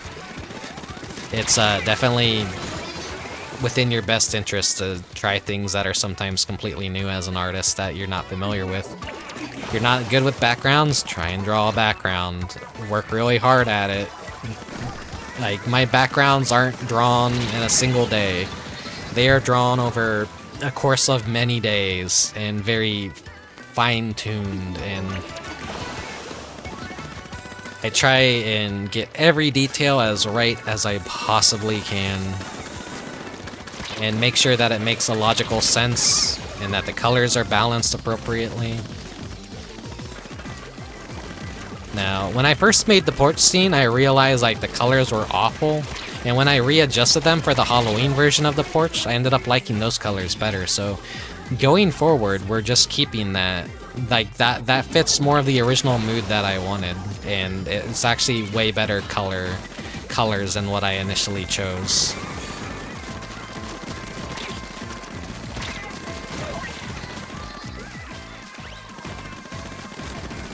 But we don't get to see a whole lot of the living room and a whole lot of the porch a lot of the time, but they're always like there for the introductions of the streams and whatnot.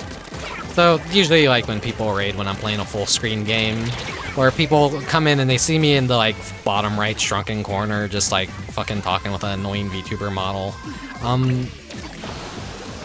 they aren't seeing my best. But yeah, anyone who does see the backgrounds, I hope they do like enjoy them or appreciate them or notice some little references here or there maybe, you know. Holy shit, 0.1. Oh my god. That was a very close one.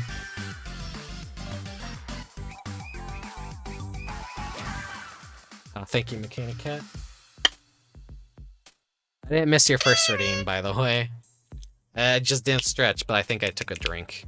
Here, I'll drink some water.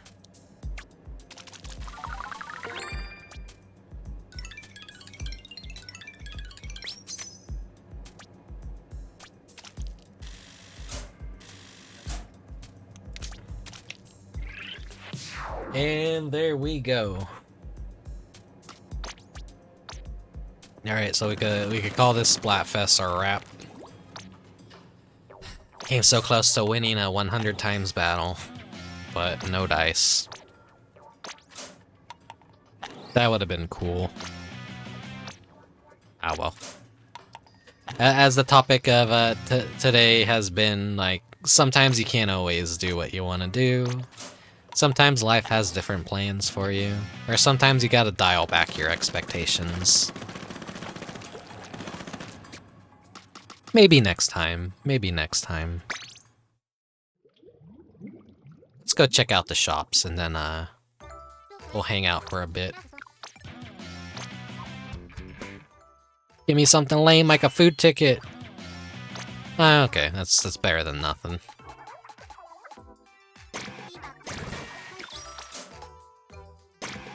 Very expensive posters.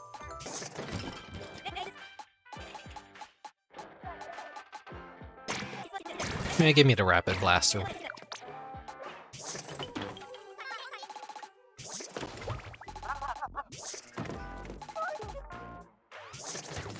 Nah, nothing.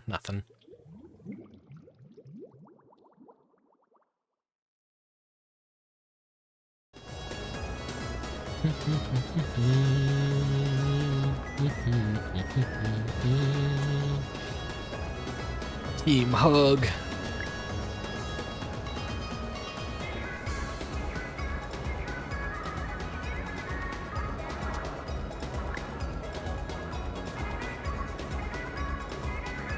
Their biggest... Well, actually, no. I completely fucking forgot you could do this. I was gonna say their biggest crime is not giving us a way to be able to, like, see them clearly.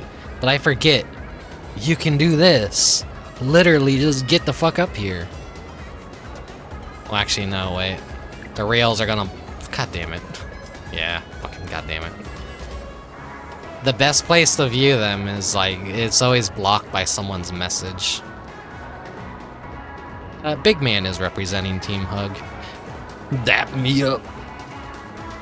Remember that meme?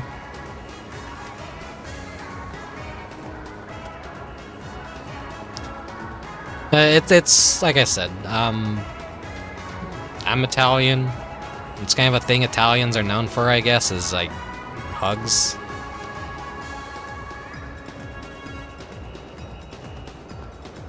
Oh no, I don't know. It's just whenever I, like, you know, meet cousins or, like, extended family or whatever, it's just, hugs are usually the thing that we do. My entire life has just been like, oh, seeing my aunt, seeing my uncle, give them a hug. Don't just stand there like a weirdo. Don't shake their hands or don't, like, fist bump them, you know, kind of just... This is your father or your mother's brother or sister. Treat them as you would treat your family, you know? Yeah, let's scan the Amiibo and see if I got anything more.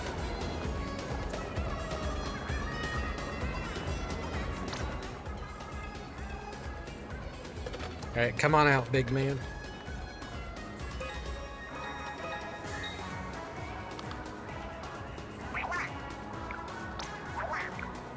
Been doing some awesome. I'm your biggest fan. Here, I got a little gift for you to celebrate. Big Slick Manta Mask.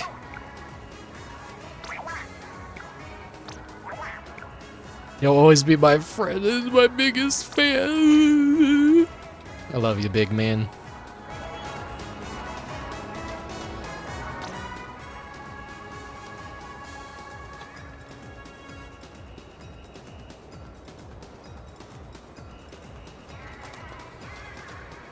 Come on, Shiver. Scan.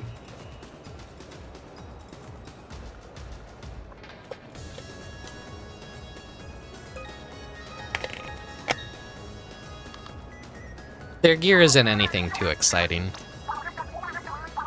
Well, they did Big Man dirty. He should have got his own unique gear. I've seen you battle. You really put a pedal to the Megalodon, as I've been known to say. Here, I got you a little something as a reward. Oh, Jiro mask. Other than my friendship, it is everlasting. I hope you like the gifts I've given you. I would like to show remarkably good taste if you did. Just let me know if I can help you with anything, okay? And... ah, god damn it. Did I ever get into Skylanders? I collected a few Skylanders. They ended up showing up at my store on, like, very severely discounted, so I was like, you know what, I'll see what the big deal is. I didn't buy anything for a retail price or whatever, but Skylanders actually was pretty cool. It's just a shame it was Activision, of course, you know? Because Activision do what Activision do. No amount of sales will ever be good, and then they killed it off. People just hated it because of what they did to Spyro, you know? But on its own 2 feet is, you know, is a cool concept. I like toys to life. It's sad that they've all died and Amiibo is the last remaining thing. Yo, how's it going? You good? Seen you out there, totally lighting it up in battle. Nice work. Don't let it get to your head, but I got a little reward. It's getting to your head, your big bulbous head.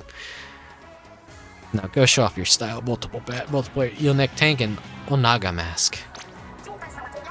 That's the last gift you're gonna get from me. We're done. Done, done, done. Ah, I'm just messing with you. I mean, I'm dead serious about the gift, but I'll be your pal forever. Splatville for life. Okay, so what's up? Anything you need from me? Nope.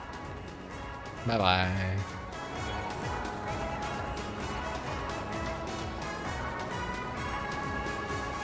Yeah. I've had experiences like that too, where I was looking at a wall of little Mac Amiibos, And if I just bought every single one of those Little Mac amiibos, I would have made several $1,000s just selling them on eBay. But I was like, no, I'm gonna do the nice thing. I'm gonna buy a single Little Mac for myself and let the next person who wants a Little Mac get their Little Mac amiibo. And then Little Mac ended up being like $100 a pop on eBay after that day. And I was like, man, I could have been rich. I could have been fucking rich. I had several cases of amiibos like that, you know? But I just always wanted to be a better person and not feed into the shit that makes everyone, like, suffer, I guess.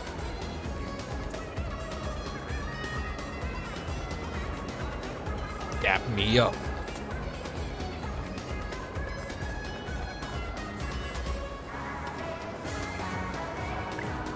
We're not gonna go bother checking on the Squid Sisters. I kind of got bored of it, Inkopolis, sadly. It's cool that they edited it back, but I've actually kind of grown to really like this city. It may be big, it may have some like areas where there's not really much going on, but it has really grown on me. And it definitely does Splatfest a lot better than Inkopolis does, in my honest opinion. I know I started Splatoon 3 kind of like being a hater, but it did actually really grow on me as a good entry in the series. I'm gonna do the same shot that asshole did with the Rosalina. Mario to Plumber, that guy, yeah, I know what you're referring to. In my god, someone that just hated Rosalina so much he wanted no one else to own a Rosalina amiibo.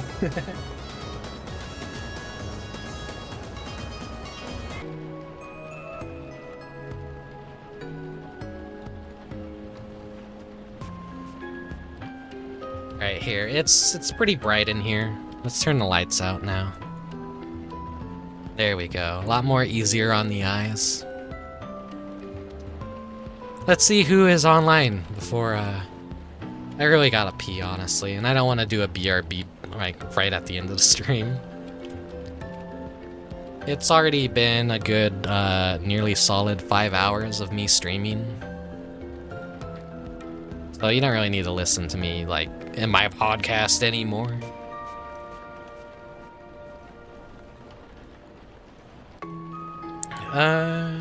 Okay, let's see.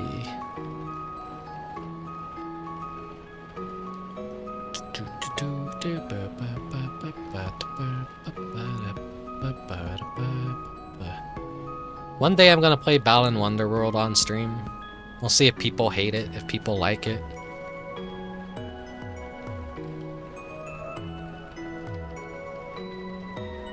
I mean, it's probably gonna get shit on, but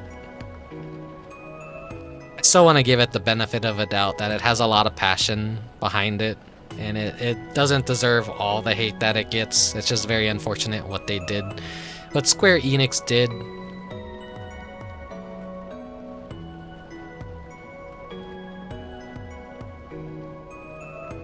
I think I know who I'm gonna send you guys to tonight. Girl piss girl. Yeah, I'm gonna do it after stream, don't worry. I'm gonna let my bladder explode.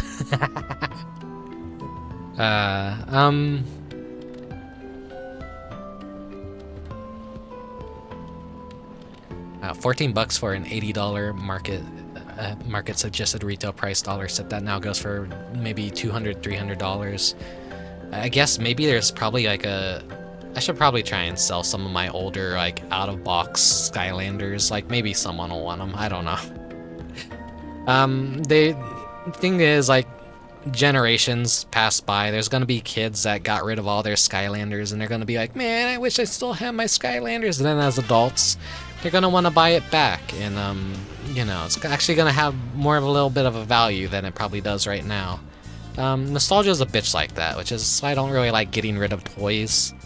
I think it's a stupid notion that your parents like have to force on, be like, oh, get rid of all the stuff. It's like, no, you don't. If you can store it properly, it's worth holding on to. Just don't be a hoarder, but it's within your better interest not to get rid of everything that you were, you know? Like, a lot of people regret getting rid of a lot of stuff that they probably shouldn't have gotten rid of.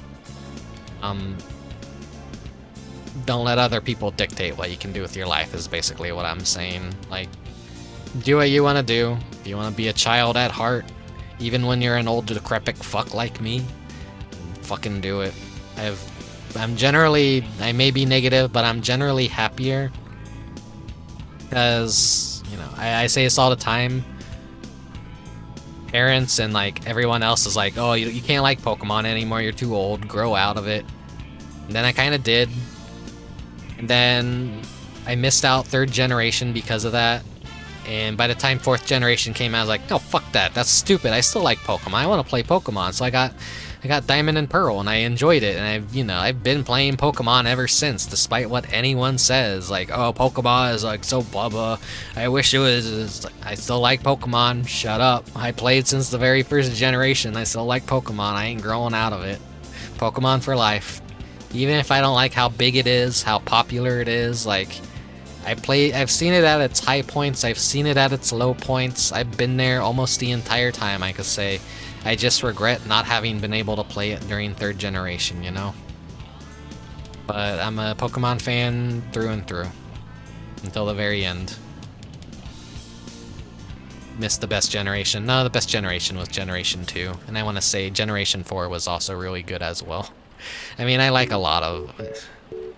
All the generations are good, except a lot of the more modern stuff is just kind of like, yeah, the series is getting a little bit weaker. Generation 6, Generation 7, Generation 8. No.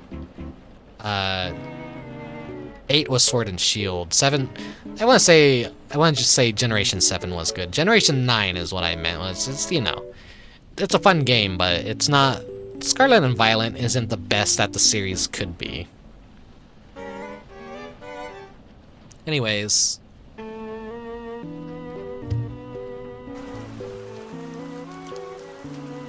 I hate to hang up so early. We could go another 15 minutes, I would reach the 5-hour mark, but who the like, it's 5 hour Splatoon video, who the fuck wants to watch that? Anyways, I'm gonna send you guys over to another VTuber. And, thank you very much for watching. Thank you very much for lurking. And thank you for the raid today, Spike. And anyone who stuck around and endured my insane schizophrenic ramblings about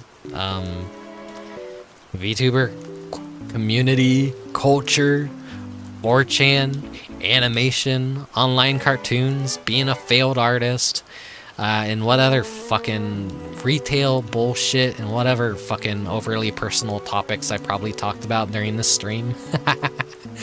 Whatever, who cares, who cares. Life is crazy. Show me the person that is completely happy with everything in the world and their personal life. You're not gonna be able to show me a single damn person unless, like, you know, they have all the money in the world and there's some oil baron that never has to worry a single day in their life. Me, I'm just, you know, struggling to the day I die. I don't know, I'm dumb. Anyways, yeah. Thank you very much for watching. Thank you very much for lurking. If you're watching the VODs through YouTube or Twitch, thank you very much as well. Appreciate all the support. Get me drunk and you will see me happy, yeah. Lay off the booze, mechanic hat. Be nice to yourself. Anyways, yeah. I'll see you guys next time. I don't know what I'll be doing next time. I don't have any plans at the moment. Maybe Mario Wonder, but I'm kind of starting to doubt we might get the Mario Wonder before Christmas. I do have to do Final Fantasy XIV's, what is it? Fall Guys collab. So maybe that'll be the next stream. I don't want that one to be Christmas or Halloween themed, so I had to delay that one. So we'll see when I feel like it. I got a few days off this week that I'll be able to, like, probably do that one early or not. I just gotta draw a thumbnail for Mario Wonder, but then I also have all the Christmas stuff that I've been working on. Here, it's not finished yet, but here's a little sneak preview of The Christmas porch. Blink and you miss it. I could just pop it up like that as if it were nothing. Yeah, a little sneak preview. There's gonna be a little bit more details, and I'm gonna have to do some extra things to make it extra fancy. So you'll see. But yeah, I don't know what else I could say. Thanks for watching. Let's get the fuck out of here. I gotta piss bad. Enjoy where I'm sending you to. I'm sending you to another VTuber who is playing Splatoon that I follow. Very nice person. So here you go. Give her a follow when we land. I'll see you guys next time. Until then, farewell. Take care. And if you're working a retail job, hang in there. Fucking December really sucks. Bye bye.